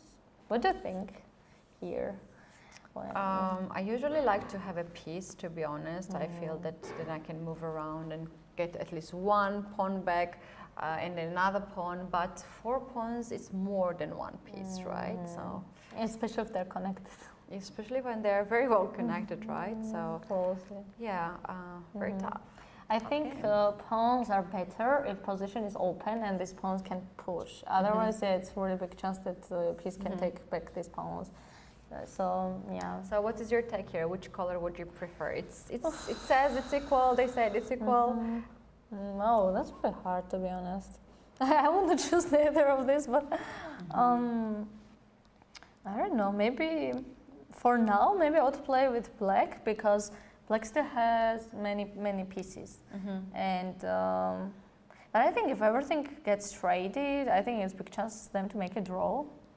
Then one of the sides to win. I think it's really big chance to make a draw here. Yeah. But yeah, we'll see about that. Yeah, we'll see. So it seems like in all the games we already reached the 40 moves, which means that they're gonna have extra 30 minutes on the clock for each players. And this is the moment when we have a big pause and the players are figuring out what to do. They are taking also a walk to get some to fresh up a little bit, and this is also a good moment for us to take a break. But I want to tell you, Lila, thanks a lot for coming to us and spending this hour and a half with us doing the commentary. So how did you enjoy doing commentary? Well, I mean, it was like my first ever experience like that. Even though I'm a streamer, it's still like different. The studio, there's a lot of cameras.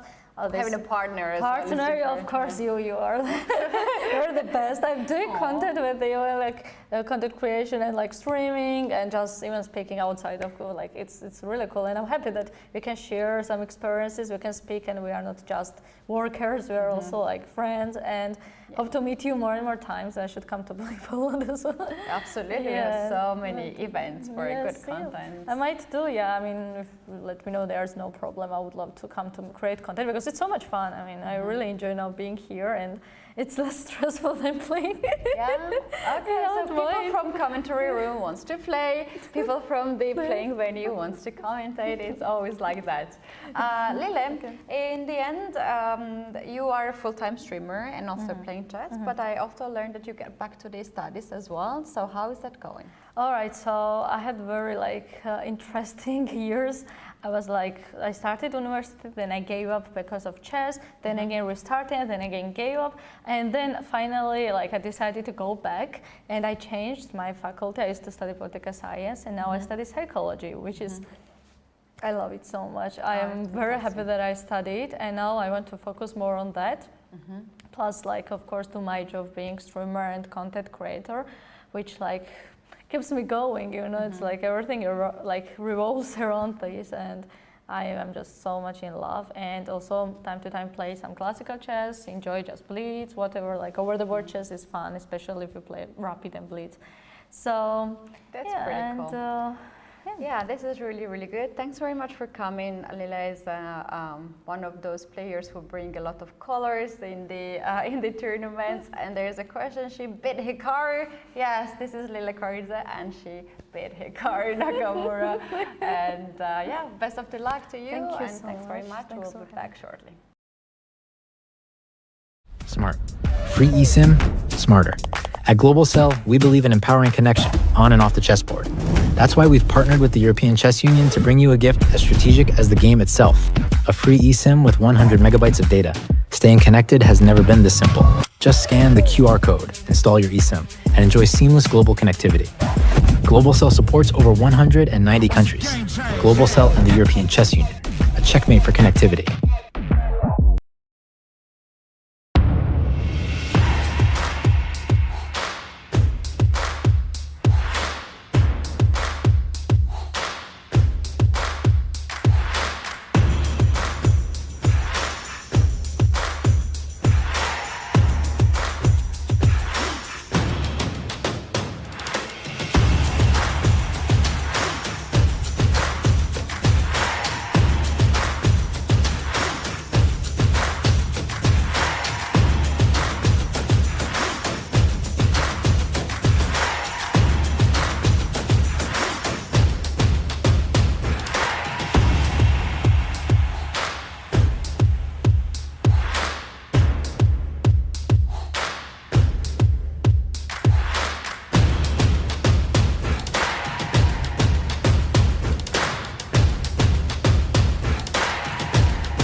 Coming back, and we got Alojzije back in the studio. Alojzije, we gave you too long break. What you were doing during that time? Yeah, was something interesting in the yeah, venue. Keti, I was thinking to take rest, but chess fan in me was so eager to check the games, and I had some more time than usual, and I start calculating things, and like team captain, suddenly I lost half an hour. Many interesting games still in progress. Let's go to Ukraine versus France. And you can recall, guys, that I said that if last board Maxime Lagarde manages to score a win, then France will have a chance to stay positive in the match. Here they are walking on tiny rope, and it looks that Kovalenko is there to deliver once again, although it's not so simple. There will be some precision needed, but of course white is on top, pawn up, a passer. He will move back and forth, and it won't be easy for his opponent. Let's add a chessboard. His opponent, by the way, is quite solid. 3 draws, Pierre. Not super strong players except Gavin Jones. Yesterday he was suffering a bit, if I'm not mistaken. Was it yesterday? Yes. Or 2 days? Yeah, yesterday. And he managed to hold. So again, similar situation, but I believe that Kovalenko will win this one. Let's move on to next match. Since there we have all 4 games in progress, which is a huge thing. So fighting spirit at its best. So Giri is a healthy pawn up, and usually we have this kind of position with the F pawn. If you want to study that endgame, you can check, for example, Nikolic versus Tachnik, then Piquet versus Kasparov, and there are many. It's funny, for example, when, okay, here we have 2 rooks for each side, which is complicating the matter. Here it's interesting that when you have F pawn, then usually they were saying that you just need to push H5 with the idea to liquidate, and G6, but the best setup is, from my experience, F6, G7 and H5.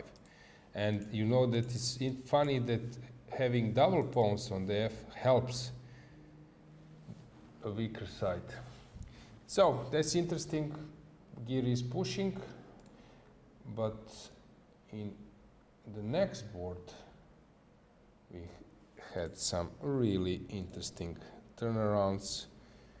So Jordan was playing a very good game. Here he managed to create a mess, and yeah, Sarana was also there to sacrifice. Then this E6 come. Jordan was calculating everything, and it was very brave, but in the end he just prevailed. This C5 was a nice touch, forcing a bishop to come next to the king, and slowly he outplayed Sarana, but it's still, yeah, it's winning, but there is some precision needed, although Alojzije is in tough situation. Moving to the third board, there was a mess since Lukmanveli has launched this piece sacrifice. I just came at that moment. Knight F to D5 was played. E takes D5, Knight D6. After King E6, Luke was hesitating a bit, but then played Knight B6 and F4, this follow-up, which was a mess, sacrificing the whole piece, then collecting some pawns in process. I'm always the one who likes to play with the piece in this position, but here white is carrying four pawns, which is something. Now they became connected pawns, and this is a really like crazy position, and probably it's just a draw. Let's go with the camera to that match. We need to be with the camera there because there are a lot of things. All the games are still remaining here. What do you think why this is the reason? Because I think this is the only match with all the 4 games in progress. Okay, I think the point was that the openings were quite lovely. So we have a draw in Lukmanveli, Alexander Injic. Very well played by Alexander at the end, but very inspiring game by Lukmanveli. And yeah, we can add a board that you could see game, Velimir Ivic versus Ervin Lami, which will end up in a draw.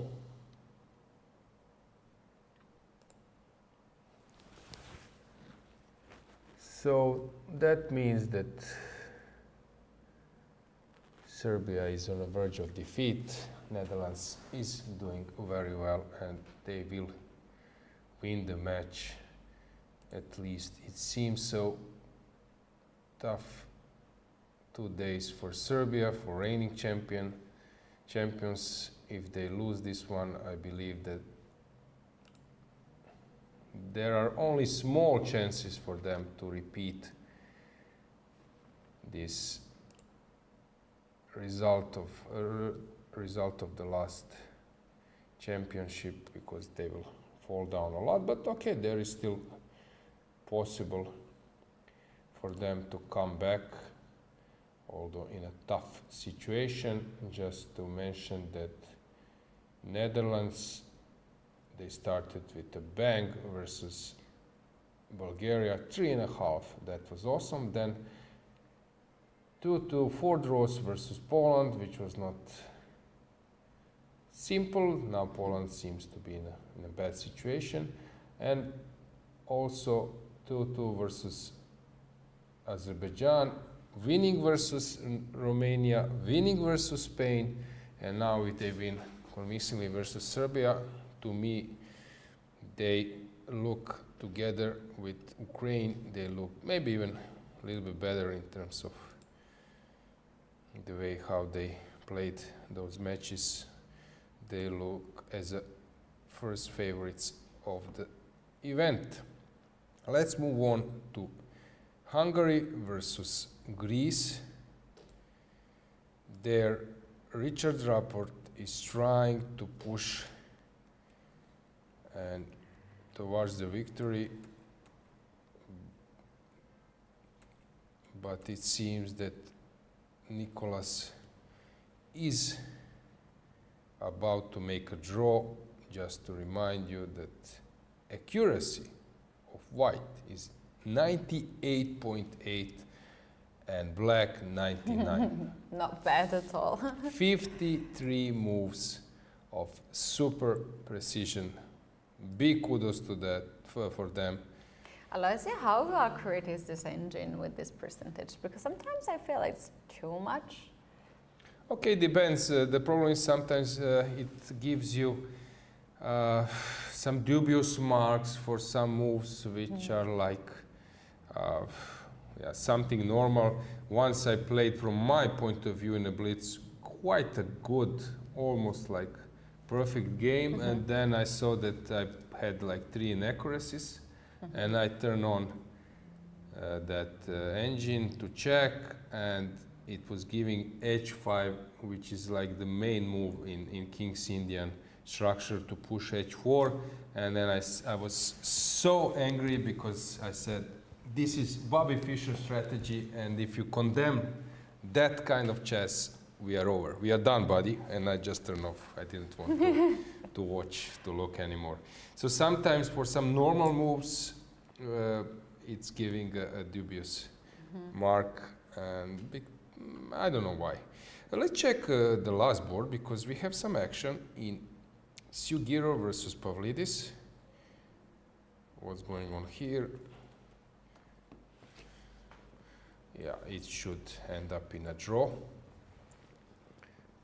unless there is some chance for white to press, but I don't see. While on the next board we have Banush versus Mastrovasilis, and it seems that Mastrovasilis is holding and even maybe ready to come up with something, so it's hard to evaluate.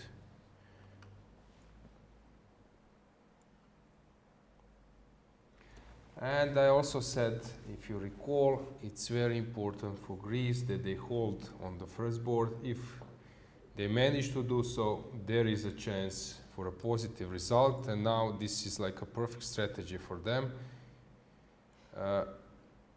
that probably they will make draws on first and the last board, Okay, here Sugirov is still pushing a bit, but it's a very close to a dead draw.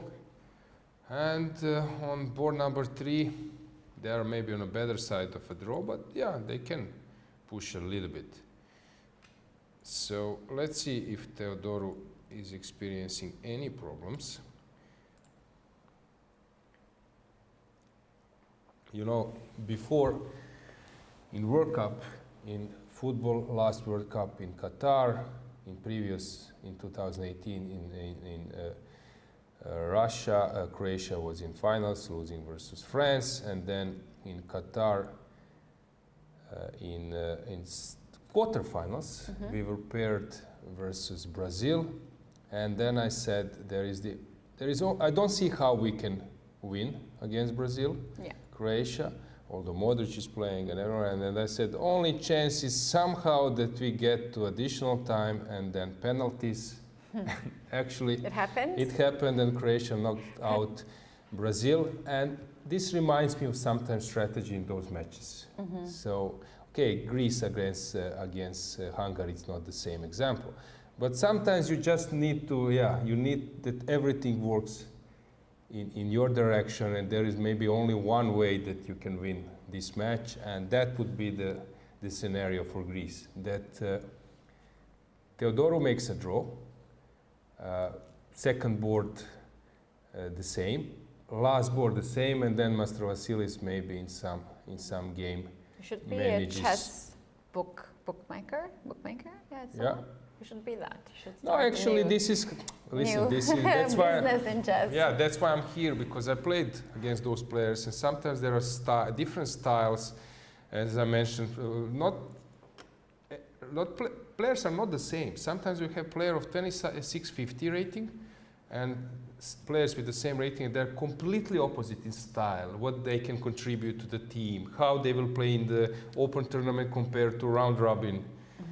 And but the rating says is the same, and then we are comparing rating average. But there are some players like Sargsyan. He was like playing 28 plus level in the Olympiads and European Championships. There are players who are super stable. You need them when you are already on very top, and then you put them in the team. We have, for example, Hrvoje Stević, who never loses. Yeah. He wants to make a draw. He doesn't want to be a hero, but he is ready to hold. And if you are having players who are scoring heavily, you need to have that kind of player to keep your advantage on the standings. So as I said, for Greece, this is the scenario how they win versus Hungary. Yeah. Hold against Rapport, it's very tough. Teodoru having a super tough task. Not to forget that yesterday Fedoseev was actually not up to task in his game. So it's very tough. If Fedoseev cannot hold, that means it's really Yeah, that's hard. true. So big kudos to Nicolas. I'm impressed how he plays. This is for sure 2700 level play, and yeah, for Greek fans, they are hoping that they can get more than a match point in this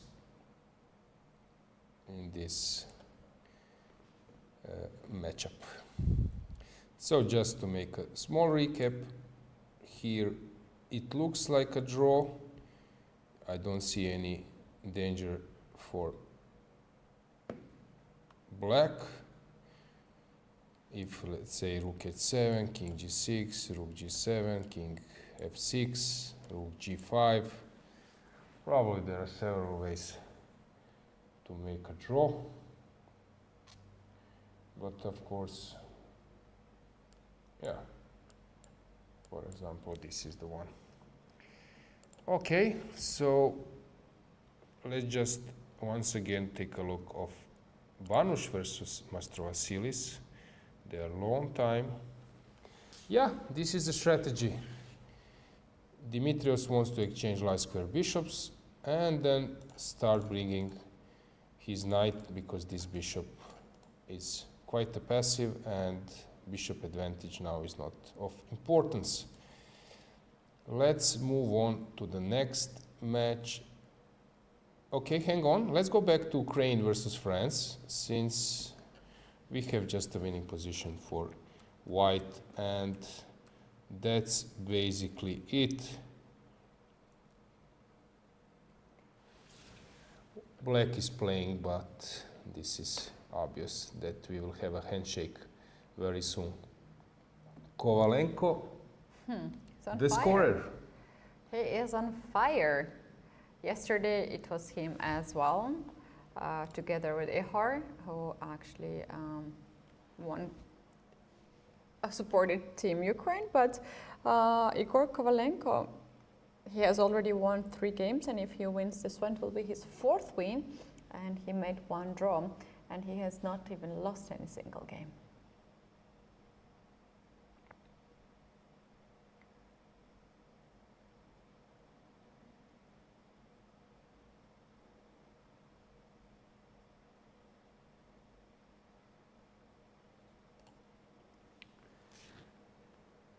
King g6, e6.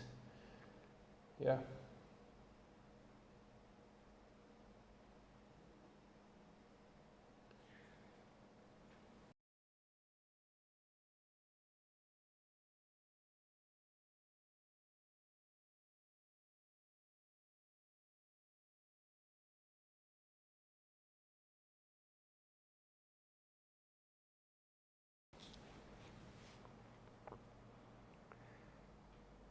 Laurent sitting in despair,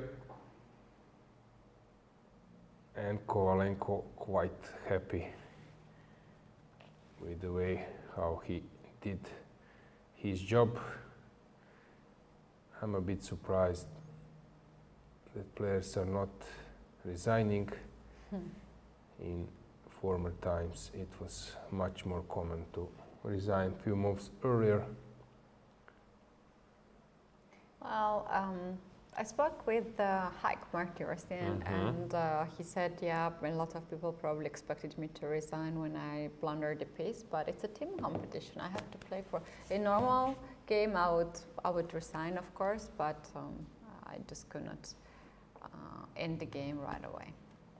So maybe they also feel a bit of pressure because of the team competition. Yeah, but there in his game there was some small, really small, like small chance that he will somehow save it, like less than 1%. But here there is no chance. So we are basically playing for 0 chance. And it's just postponing, inevitable.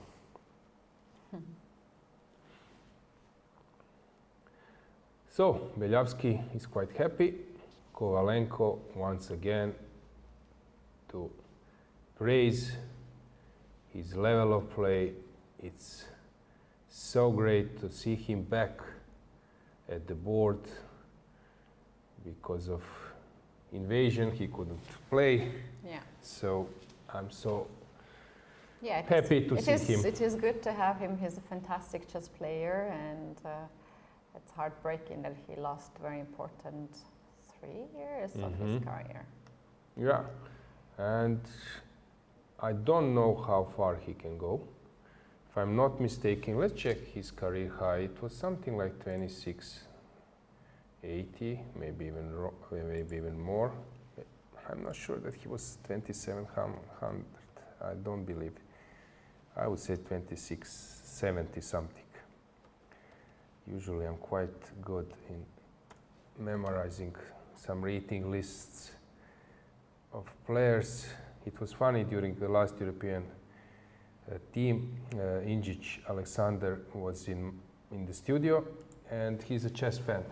So I asked him to name, let's go to which year I took, maybe 99.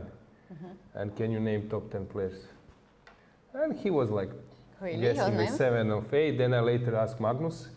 So when there was a closing ceremony and we had some drinks, and Magnus was also maybe a 9 out of 10, even 10. So that was, for me, that was a cool question because it shows how deep those players were involved in like following chess events and that play. So what did I say? Peak rating, he was 2700. So my bad, 2702 in 2015. But he's now 2669. Yeah, but very strong, great player. And being 36 years old, so he could have still improved, and he still can improve. Yeah, absolutely. So let's go back.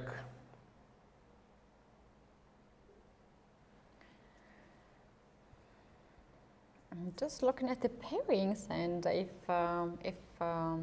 if Ukraine wins, and very likely that's going to happen, that's what we're talking.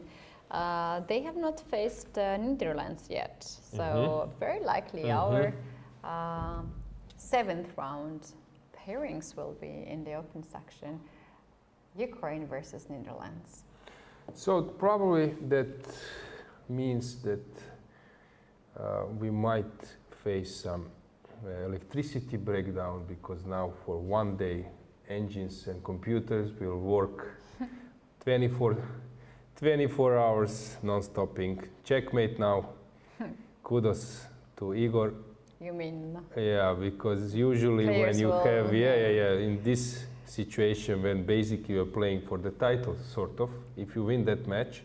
So if Ukraine wins that match, so they will leading the field, will be leading the field for two points for sure. 11th? Yes. Yeah. Yeah. At least 2 match points would be the difference. If they win, they will have 10, right? Netherlands. Yeah, and then if Ukraine wins, Ukraine goes on 13? After that. Yeah. And then it's basically sort of over, yeah. So for them to invest that kind of energy. So that can happen round before, they can already guarantee that's what you meant. If yeah, they so win for them tomorrow, it's, that's it. That's the match. And for Netherlands, they can maybe even with a draw move on with it. Let's go with the camera, because we just missed handshake from the captain. And he forgot his jacket. He jumped back in the camera, very smiley. And yeah, let's go with the camera to our bird view. We might see them on the right, but now I think they are just leaving. Yeah, I think now Kovalenko is, you could see him in yellow, he's heading towards the exit. Big kudos to Igor. So only one draws, and against Emre Can in a game where he was pushing, if I'm not mistaken. So let's see what do we have left. Let's see how Giri is pressing versus Pretke. Okay, steady advantage. Let's bring the board back. Let's bring the camera between Netherlands and Serbia. Oh, in the comment, there's a on the YouTube. There's a comment about me being on the first board of the team. Oh, I would love it. I would love it. Yeah. I would lose my co-commentator, so I would be very unhappy. But I would love it. Asked for it. Shame on the team. But I think as Lila was here, it's kind of like a mature team. Just I don't know how they made. Maybe they were like some group of girls who wanted to play, and they just offered. It was not.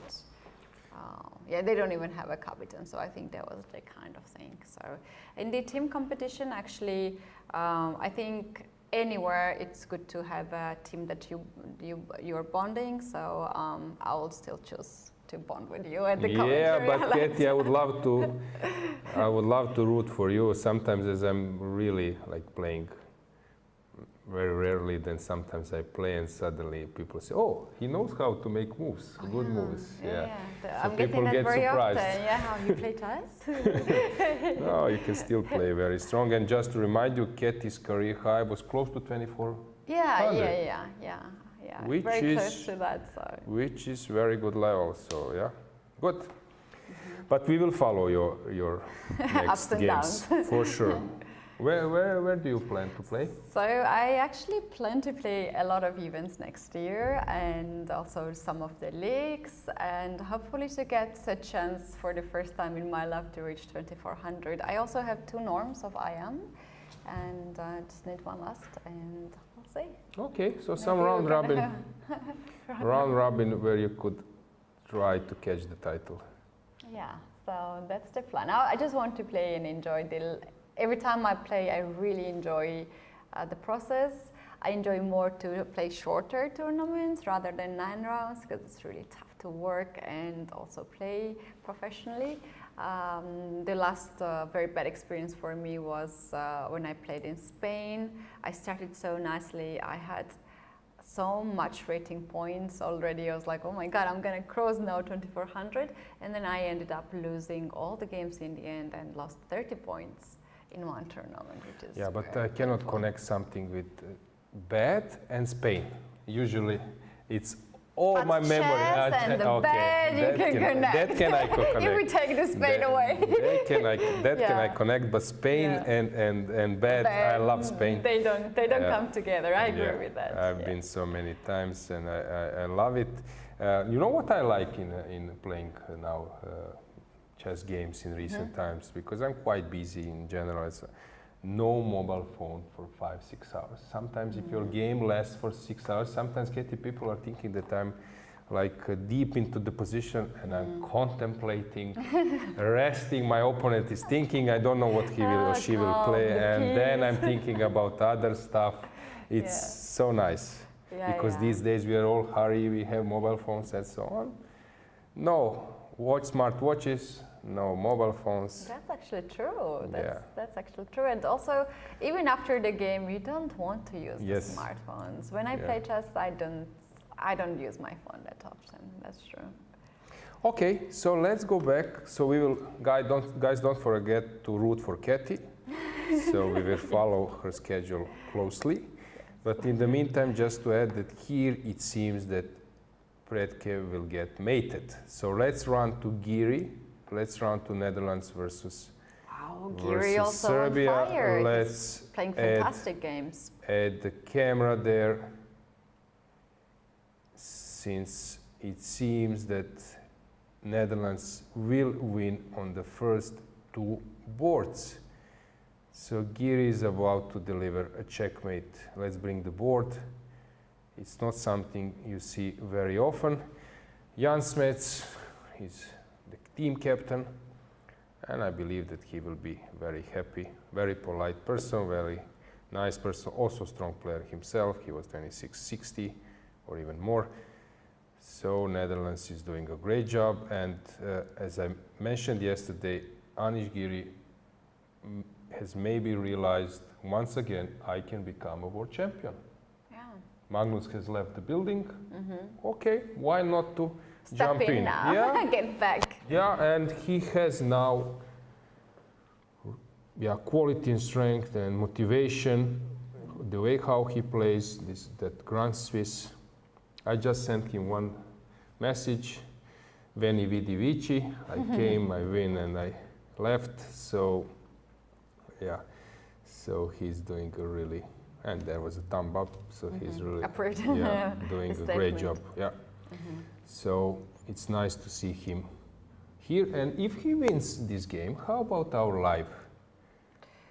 live rating list? Let me check. He's actually winning already 3 before this game. And Which spot Pragnananda is dropping 2 points, 2.6. He's at the point at 6. So he's getting closer to 5th spot, which is... He used to be number 4, right, Yeah. in the world. Yeah. Oh, Sarana also finished the game against Sarana, so Jordan. against Jordan. Yeah, that's very interesting. The game, let me check very quickly. Jordan won his game with black pieces, also having a fantastic tournament. This is his second win and 4 draws on the second board without any loss. This is a board you need obviously on the in the second board. This is a player you need, and now we do have Anish Giri playing on the first board and very likely will also win. So this will make Netherlands now chasing very closely to Ukraine, and we already predicted the next pairings in the round 7. Very 4 likely. pairings, yeah, 4 Ukraine pairings if against nothing Netherlands. else happened. That's a good thing, that we will have another important encounter. So regarding Greece, in the end, Vasilis was not ready to take some big risk, and he took a draw, and now Pavlidis is the one who needs to finish this game in a draw. Looks like a dead draw, but yeah, who knows, these days it's possible to mix up. Regarding Vasilis versus Banush, in this position they repeated the moves. There was maybe chance to move on, but he didn't want to press, so probably it will be 2-2, although it's like almost -1 for black. So when we move on to the next match, we will see that Azerbaijan versus Armenia. Let's see how Mamedyarov is doing, because he is the one deciding the match.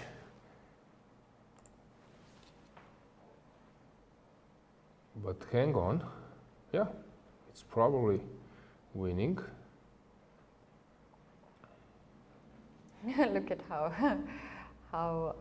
he's sitting. Shant, Yeah, yeah. Shant. Shant is a little bit disappointed, and It's the decisive game. Actually, the other games ended in a draw, right? Yeah, it's a draw.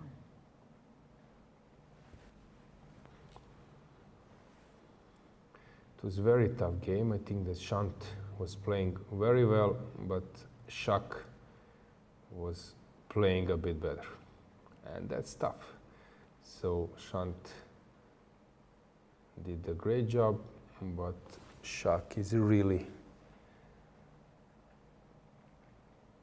a monster when there is a chance for him to find some resources.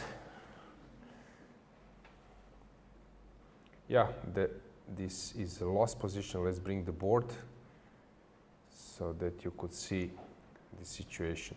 So around here, it looked very complicated after this exchange, but somehow he was up to task. It was not simple at all, very complicated position. As I mentioned, Shant was playing very well, but then he got outplayed, which means that Azerbaijan will win the match. Let's go to Spain-Romania.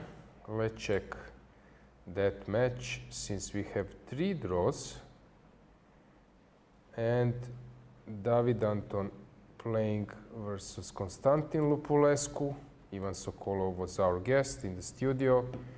David has shown yesterday fantastic technique versus Varmedam. Let's see, is he able to come up with something similar today? He is much better pawn up, but Constantin is in a good shape and maybe able to hold this one, although it's very tough. Regarding England versus Georgia, England has won the match. And Michael Adams is pressing versus Nikolozika Sherava. In Slovenia versus Turkey. Turkey still hasn't won the match, but yeah, okay. They are probably safe, and it looks that they will win. Let's check how Germany is doing. So let's see how Pehac versus Keimer, what's going on.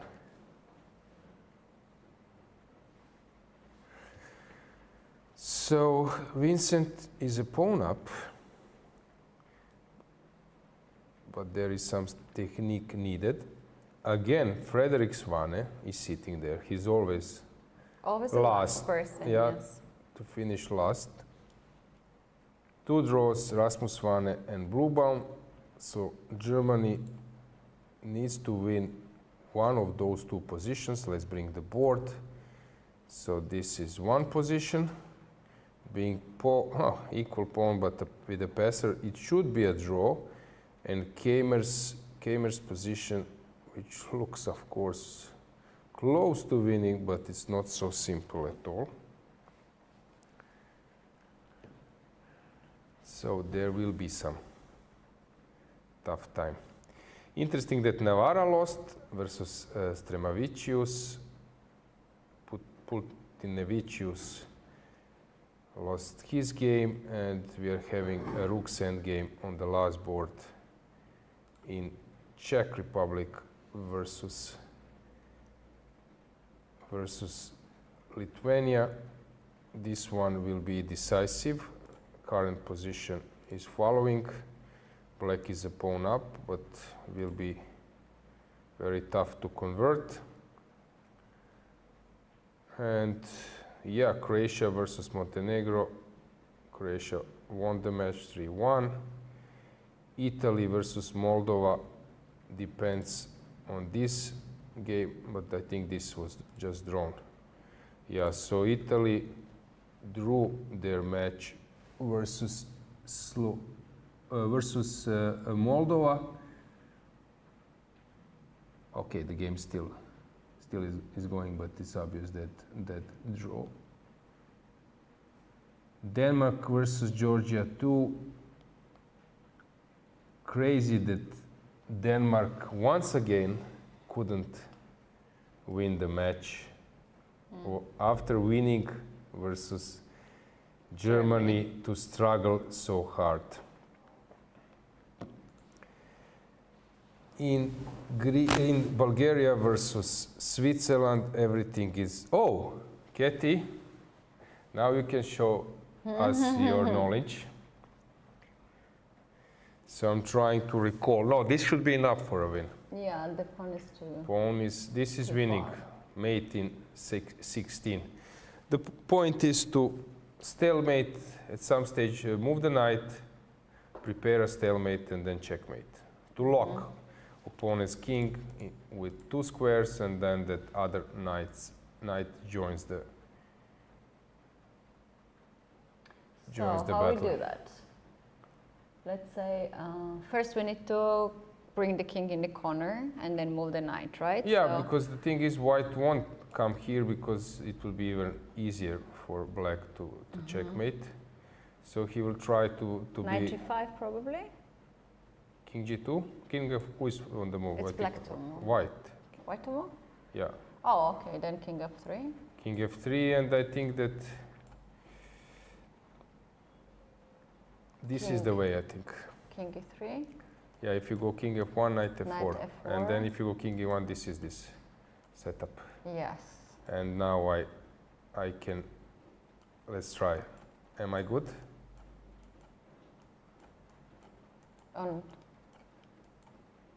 Oh my goodness, just on time. I'm fine. So this is the concept, and I was studying this. There is a possibility to switch for 90 degrees. It's so on. It's... Can we also see what happens if the king goes... King h1 happened? King h1 was played. Oh. That's Okay, it's also possible.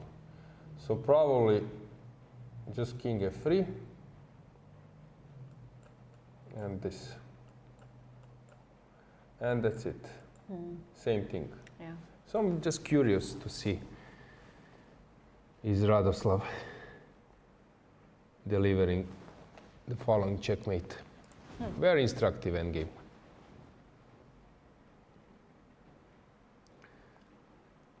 So while we are waiting, how is the situation in women's section? In the women's section, we do have Poland leading against Georgia, 1.5 to half. 2 games are still remaining, but those 2 games are quite level at this point. Here we have them on the screen. Monika Sochko with black pieces against Maria Armenia. She has 5 minutes. Mary has only 1 minute on the clock, but white has a pair of bishop and more pleasant position. So at this point, Mary has also the pass pawn on b6. You can see that on the board. Monika is on the mission to stop that pawn, and we might have the end game where black is giving up the knight for the pawn and will play with bishop versus 2 bishops, which is actually drawn. So in the second on the second board, we do have Nino Batyashvili with white pieces. She's pawn down against Alexandra Maltovskaya, but Alexandra has only 20 seconds on the clock, and she has to figure out the best move, which she actually just made. And we also have another match, Azerbaijan against Armenia, one last game in the progress. The match between Ukraine and Germany finished 2-2. And here we have Gulnara Mammadova against Maria Georgian. And we can see that black has an edge.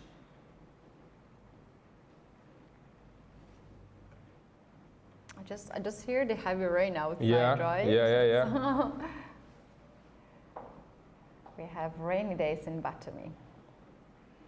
So this is the current position. No, sorry, not of course this one. This one. So it's an easy task, I believe, for black. I believe that Gulnar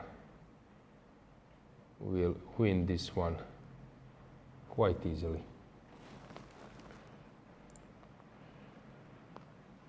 And regarding Nino Batyashvili,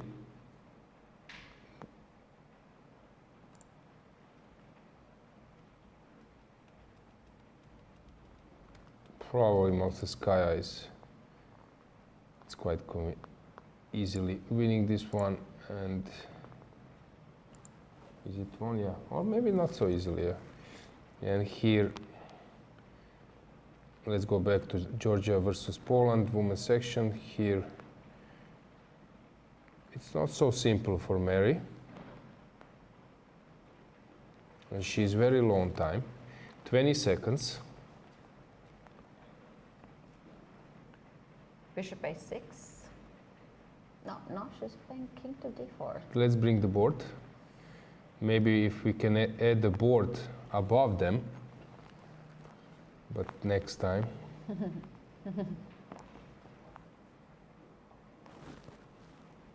King d4 is not a correct move. Now black can take the pawn on f4.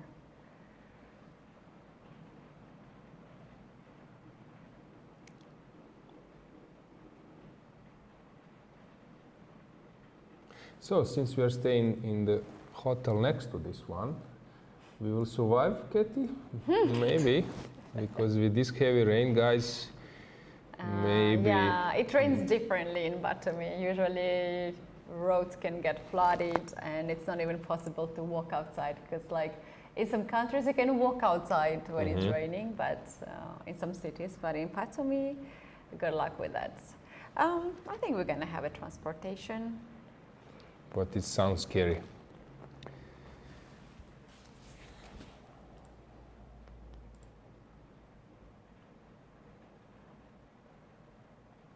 Maybe we can check, we don't have them on the camera, but Spain versus Greece, because this is another matchup which is like likely to happen at some women's candidates or Grand Prix.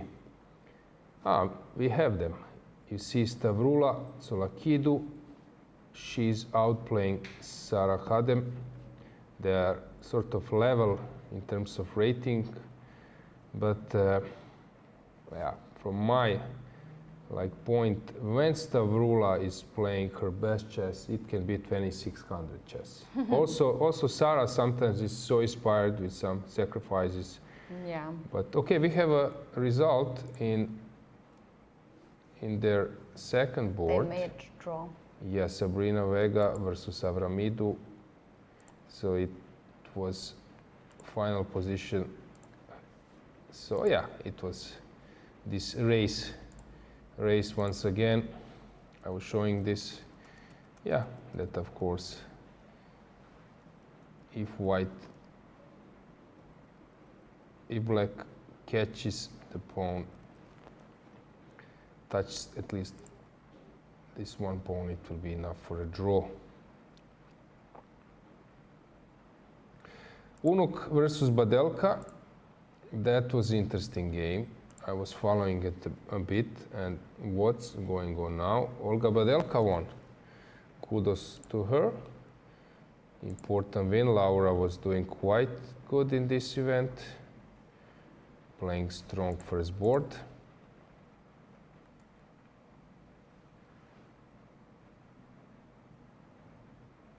This game was a crazy game. Sedina was, I don't know which opening was that. It was French defense, and then this sack, king started to climb. That was like a really ridiculous game. Every move something was hanging, but in the end, black was out of problems, and in the end, final position, yeah, she's about to win. Let's So get let's back go back to our top. Arabidze Sochko. This is quite We intense. have also finished game. Stavrula has won the Georgia game. against Poland. So what's going on? So Sergei Movsesyan is checking the game. Sergei was always super sharp, or how I call him and everyone calls him Movsi. Mary has to make a move. She just Played did it on last 2 seconds, and now seconds. Movsi is changing his position to check the clock, because suddenly that was a knock. Hang on. Okay, it will be a draw. She will force a draw. Yeah. Okay. There is a draw. What does this mean? Okay, Poland is steadily winning the match. Let's check Maltsevskaya. Is she winning? Yeah. Rook goes to b5, and that's game over. Big win for. Wow, what a hectic rain outside. Yeah, I thought that you would say something. What a hectic position, and suddenly what a heavy rain outside. I start to worry about Have it. you- We're just about a few meters away from the sea, but it never goes crazy here. Did in you Poland. close your window? I better close my window. Yeah. So, Actually, most of the games have been done. Let's maybe take a quick look at open section. Okay, Yeah. regarding women's section, just to say, so we are following Tsatsalashvili versus Maltsevskaya, but it seems that Maltsevskaya will win that one. Mamadova versus Gevorgyan, and that's basically it. So we are following those 2 games, but it's quite obvious. We can maybe just announce the results. So now Poland is winning the match. Poland is winning the match versus Georgia. That will make their positions very strong, but they will be 2 points ahead of Hungary. And we're going to have Poland-Hungary. I don't remember this matchup, so I think this is also forced pairings. And then we have Ukraine, Romania, Germany following the leaders in the women's section. So let's switch to open section. In the open section, Ukraine won their match against France, and now they are a point ahead of Netherlands, who also won their match against Serbia, followed by Azerbaijan and France with 9 points. So let's go to Spain versus Romania, because we have few things going on there. It seems that Lupulescu is holding. Let's bring the board. Ivan is calculating, I believe these are his hands with the water. You see other captains bringing water for the players. Ivan bringing water for himself. Yeah, he's calculating.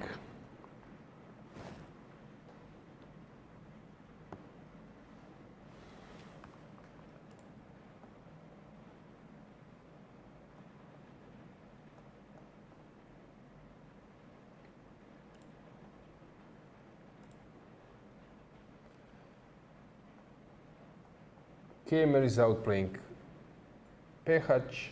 Yilmaz is about to make a draw. Svane is slightly better, of course, but probably won't be enough. And we got a checkmate in Bulgaria versus Switzerland, a nice one. So that was a really nice endgame. So let's stay here. It seems that this game is ending up in a draw.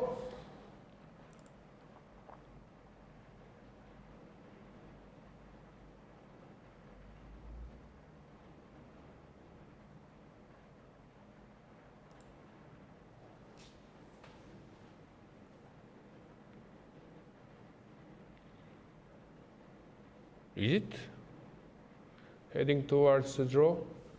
Because I see that this engine bar is jumping. So B7 was good move, but knight D7 was not a precise one, or? No, it was. It's a draw.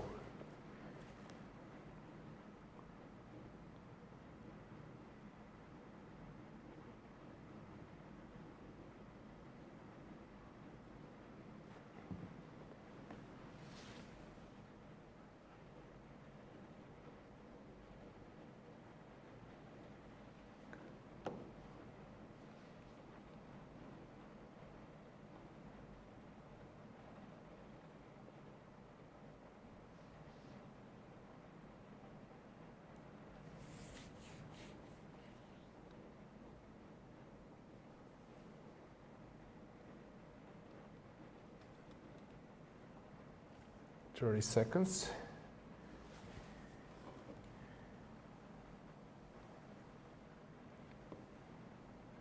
$25. What is he afraid of? Maybe some rook c4, rook c8. So if knight goes rook c5 played, that move King b4 loses. Oh no. King a4 is the best Why move. king a4? Why king a4 is winning? Because you're getting away from the knight check. So if you go king b8, then you cannot. No, sorry, king b4.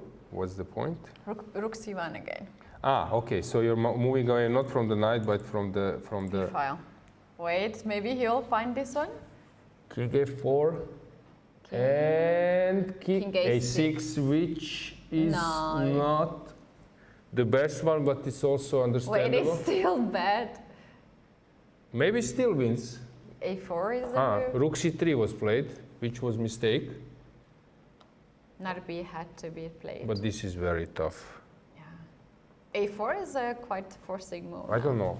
Hang on. Why after king a6, knight b8, king a7, Knight c6? king b6? Rook, no. Or knight takes? King no, takes? No. Rook c3. Rook c3. Come on. Give me a break. Yeah. a4, and now, what a tough situation. Knight b8. I'm a bit worried for my dear friend Ivan. Fortunately, we don't have this camera from the other side.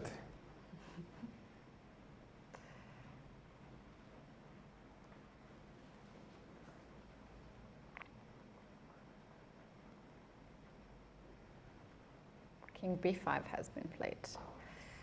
Aye, that's not the winning move.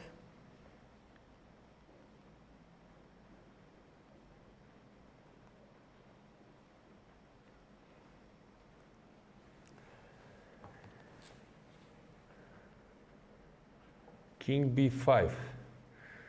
Not the best move, but also a logical one. So now it's good to play king e7 to control d8 square. King e7. It's the best one, yeah. Come on. I don't know how to find this one. So what's logical from my point of view? Rook c1 or something. Rook b3. Maybe rook Rook b3. b3, yeah. This is, yeah, and it was played. For me, it's normal. Rook Rook b4. b4 only move. Yeah. But now it's tough to come back.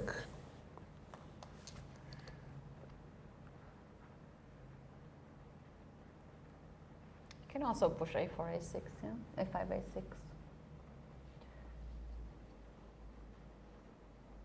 I Not feel yet. like it's just winning. King is coming, so. King d7, king c7. Rook d3, the best move. Kudos to Konstantin.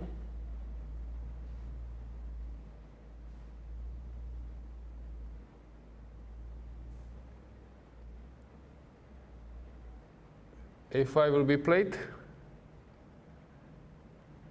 You're working for 5 hours, suddenly you need to make decisions.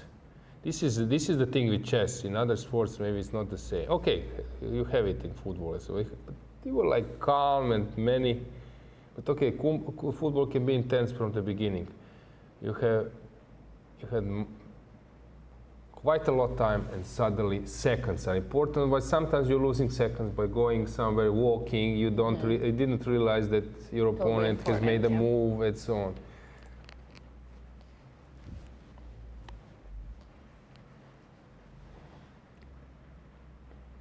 They played, or they repeated the moves.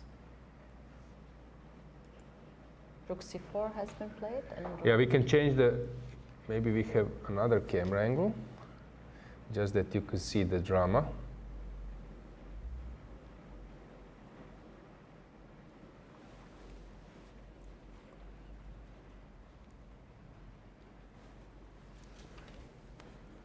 Yeah, you see the situation? Is it correct that Captain is reading the book still? Yes. That's funny. That's really funny.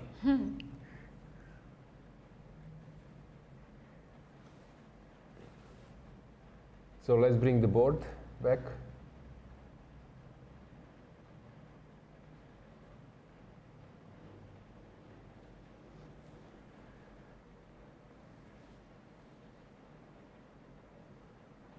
Fortunately, Ivan is too tall for the camera.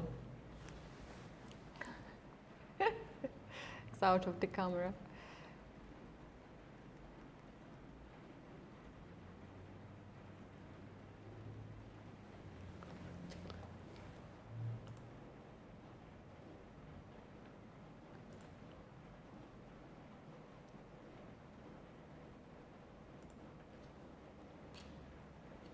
20 seconds, 15 seconds.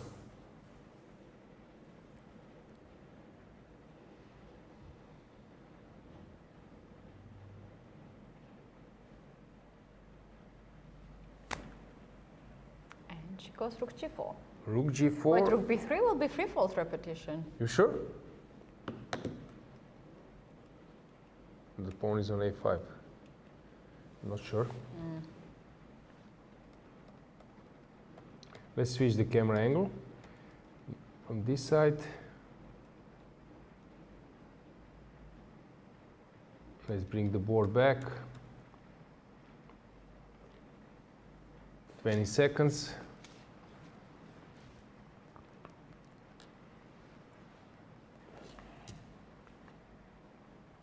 Wait, he gave up the pawn on b7?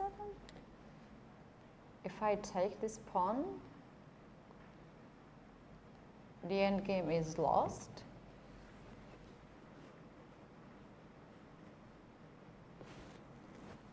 No, it's a draw. I take on b7 now. And I go to the endgame, knight will control h pawn, king will control a pawn. Yeah, it should be. He needs to calculate, but it should be. Has 2 minutes to calculate. That's Yeah, plenty. he will, because there is a, Oh wow. he's still captain reading a book. Am I Yes. crazy? There is. Yes. No, this is fabulous. This Only is, Spanish people. yeah, this is And the fantastic. arbiter being Yeah, let's so check into it. just to show you this This is brilliant. angle. This is brilliant. Because maybe there is some kind of murder in the book, and there is some crime scene, and it's so interesting who will be the killer. I like, yeah. I appreciate your time travel and that you are making moves on the last second which are decisive. But come on here, now this new character just came. Now I would love to know which book is that now. I'm so curious. I'm gonna check it I'm so curious now. for you. Look at him, he just saw it. Like, oh, Okay, no. but here, No, taking and 97 next move is just a draw. This is the easiest part of the game for Konstantin.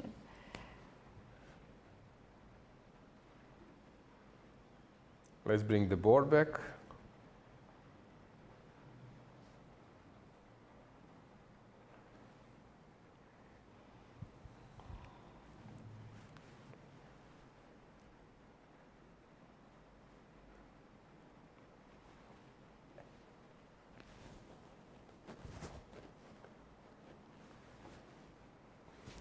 So let's see what will happen. H5, I believe. Is there any way?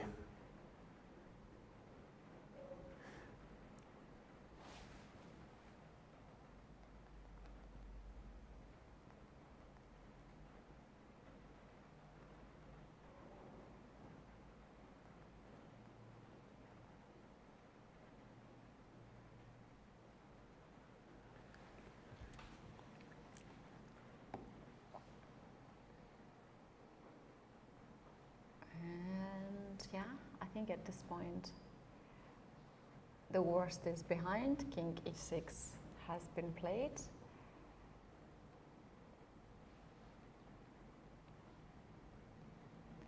And knight can go on f8 or on c5, both possibility. Let's check now. Switch the view angle.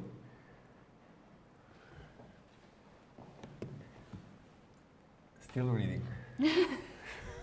Okay, And maybe. he's even more interested now. Yeah. But I love the arbiter being more interested into it.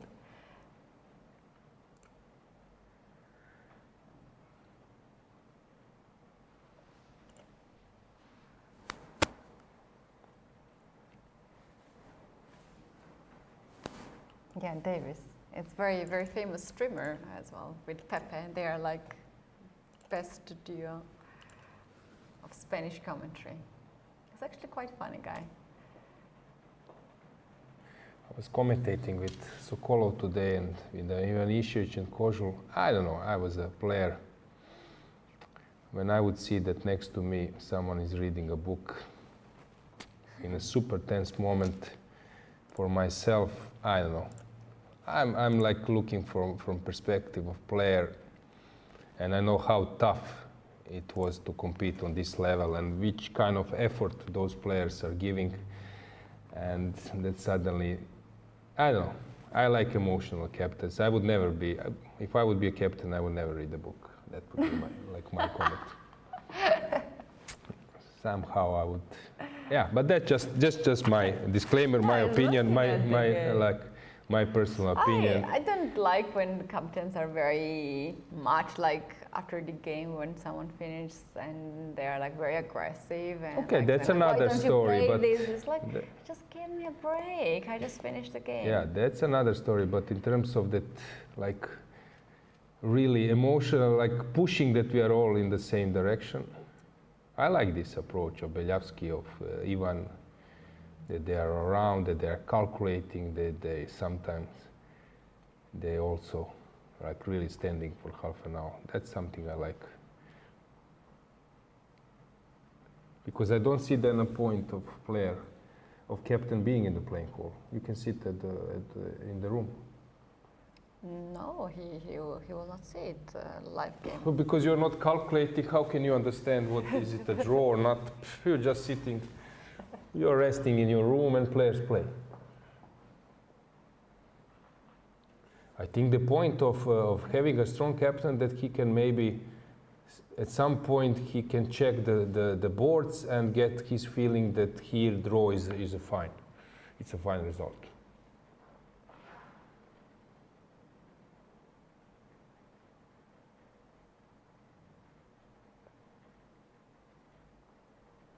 Yeah, very important game actually. Spain could win this one because right now it is 1.5 to 1.5, and win could bring Spain a victory. Let's bring the board back that you can see the position.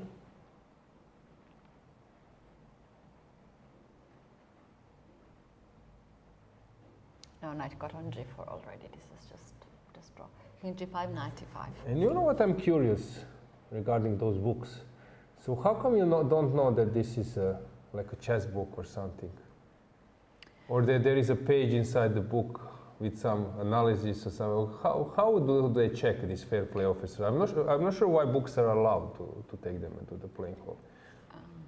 I see that you will, for the next event, you will be no books. No, I'm curious. Well, I'm curious why books are allowed. If there is a chess book, how come someone decides is it a chess book or not? Checking whole book or? Yeah. This is when you are Sicilian, entering, this is not allowed. Okay, this is entering- Pologaevsky, Sicilian, this is lost, you can take this one. No one is playing this line anymore. So, you know Valery, he was supposed to be our co-commentator. So he told me that there's someone who has to bring the book for him, chess book.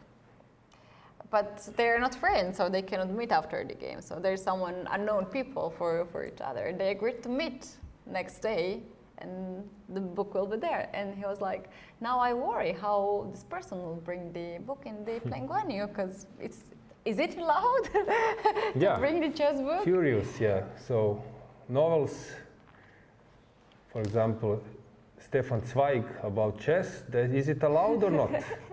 Well, here's the book. Who is deciding about?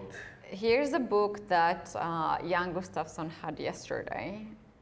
I saw the title, Stolen Focus. That's the name. Why you cannot pay attention. And he was reading that book. Yeah, let's go full screen. We don't need a board any longer. As I said, I'm curious to see which is book. Yeah. Is the Queen's Gambit allowed? The Queen's Gambit, Yeah. the famous book? That's a very nice game. Yeah, so the book is... Oh, why the game is already over? I needed few more pages. Okay, basta now. Yes. The arbiter interfered to sign the... Yeah, for me, this is fabulous. Yeah. This is so funny. This is very Spanish approach. People are very relaxed and very calm. I don't hate this one actually. I like this calm approach. Let the players play. He's much stronger player. Alojzije, come on, he's a David Anton. What else he can do? He's just there chilling, supporting. Yeah, his but team. for example, you have in football, you have at the bench like people who are not players, who are there, some kind of technical, and they are so eager, they are so supportive, they are running if something happens. I think it's also important for players to feel this, that there is support coming from the side. But okay, this is my opinion. I was a player, I was playing a few times for national team. Maybe I'm not the right person to speak about this topic, but on my level, I don't know, I would appreciate that I feel that this tension is also carried by someone next to me. Yeah. Just fun, very funny. But this was awesome. I love it. I love it because I think this will be also interesting for our viewers. We need to learn what was the book. We need to know what was the book. Arbiter's manual. Be the handbook. Let's move on. That was so funny. Let's see how Pehac is doing versus Kamer. And all the games in the women's section are actually done on the top boards. So basically this is the last board we're focusing. Let's go to Germany versus Slovakia, because here Kamer move played on the last second. Let's check that game. Let's bring the board.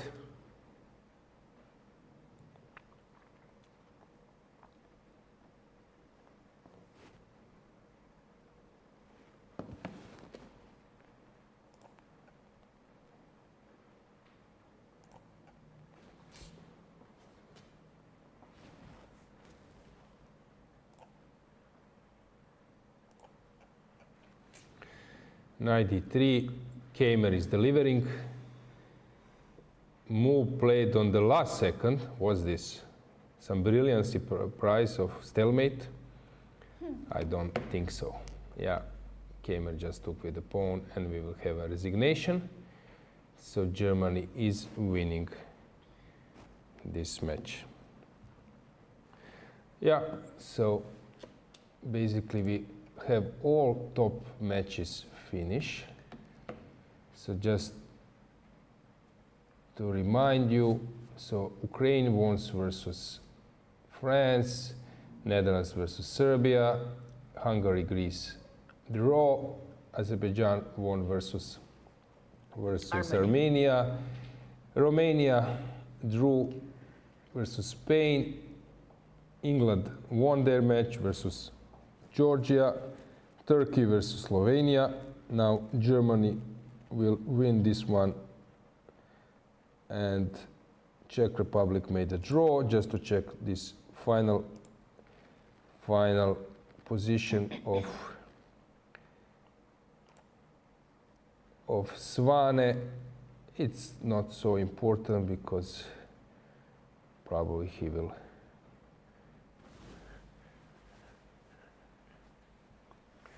just push, but it's not so important for the team result. They are winning anyway, unless he loses, but there is no chance for that.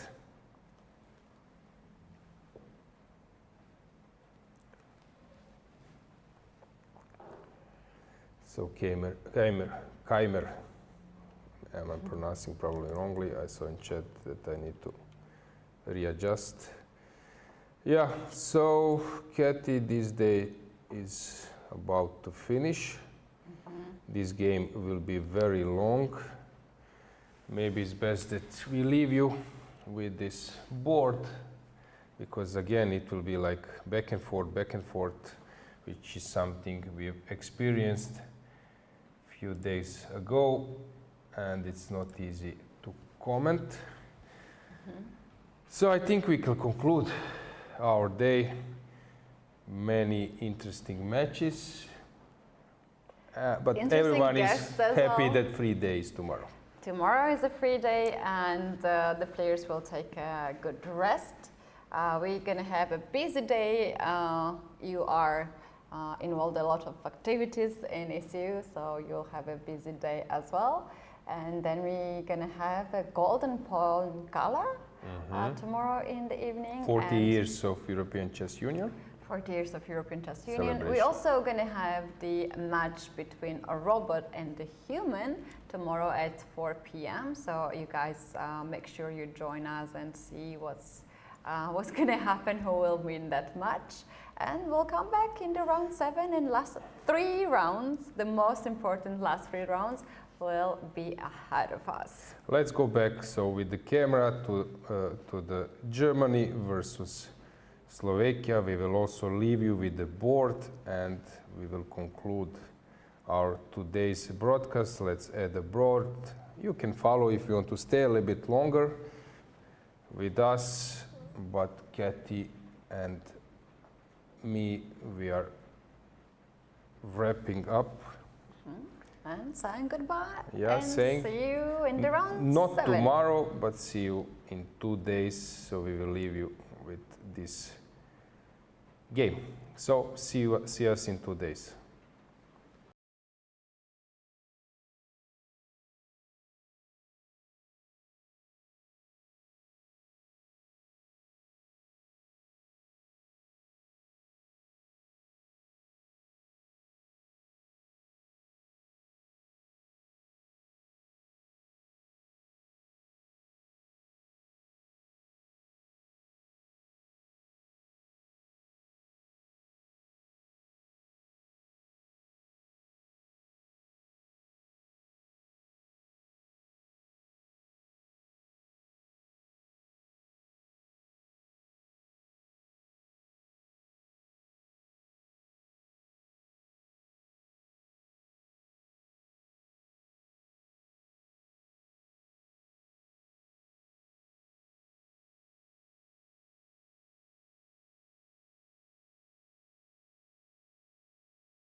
Smart.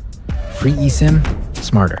At Global Cell, we believe in empowering connection on and off the chessboard.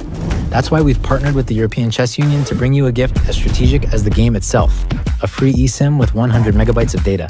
Staying connected has never been this simple. Just scan the QR code, install your eSIM, and enjoy seamless global connectivity. Global Cell supports over 190 countries. Global Cell and the European Chess Union, a checkmate for connectivity.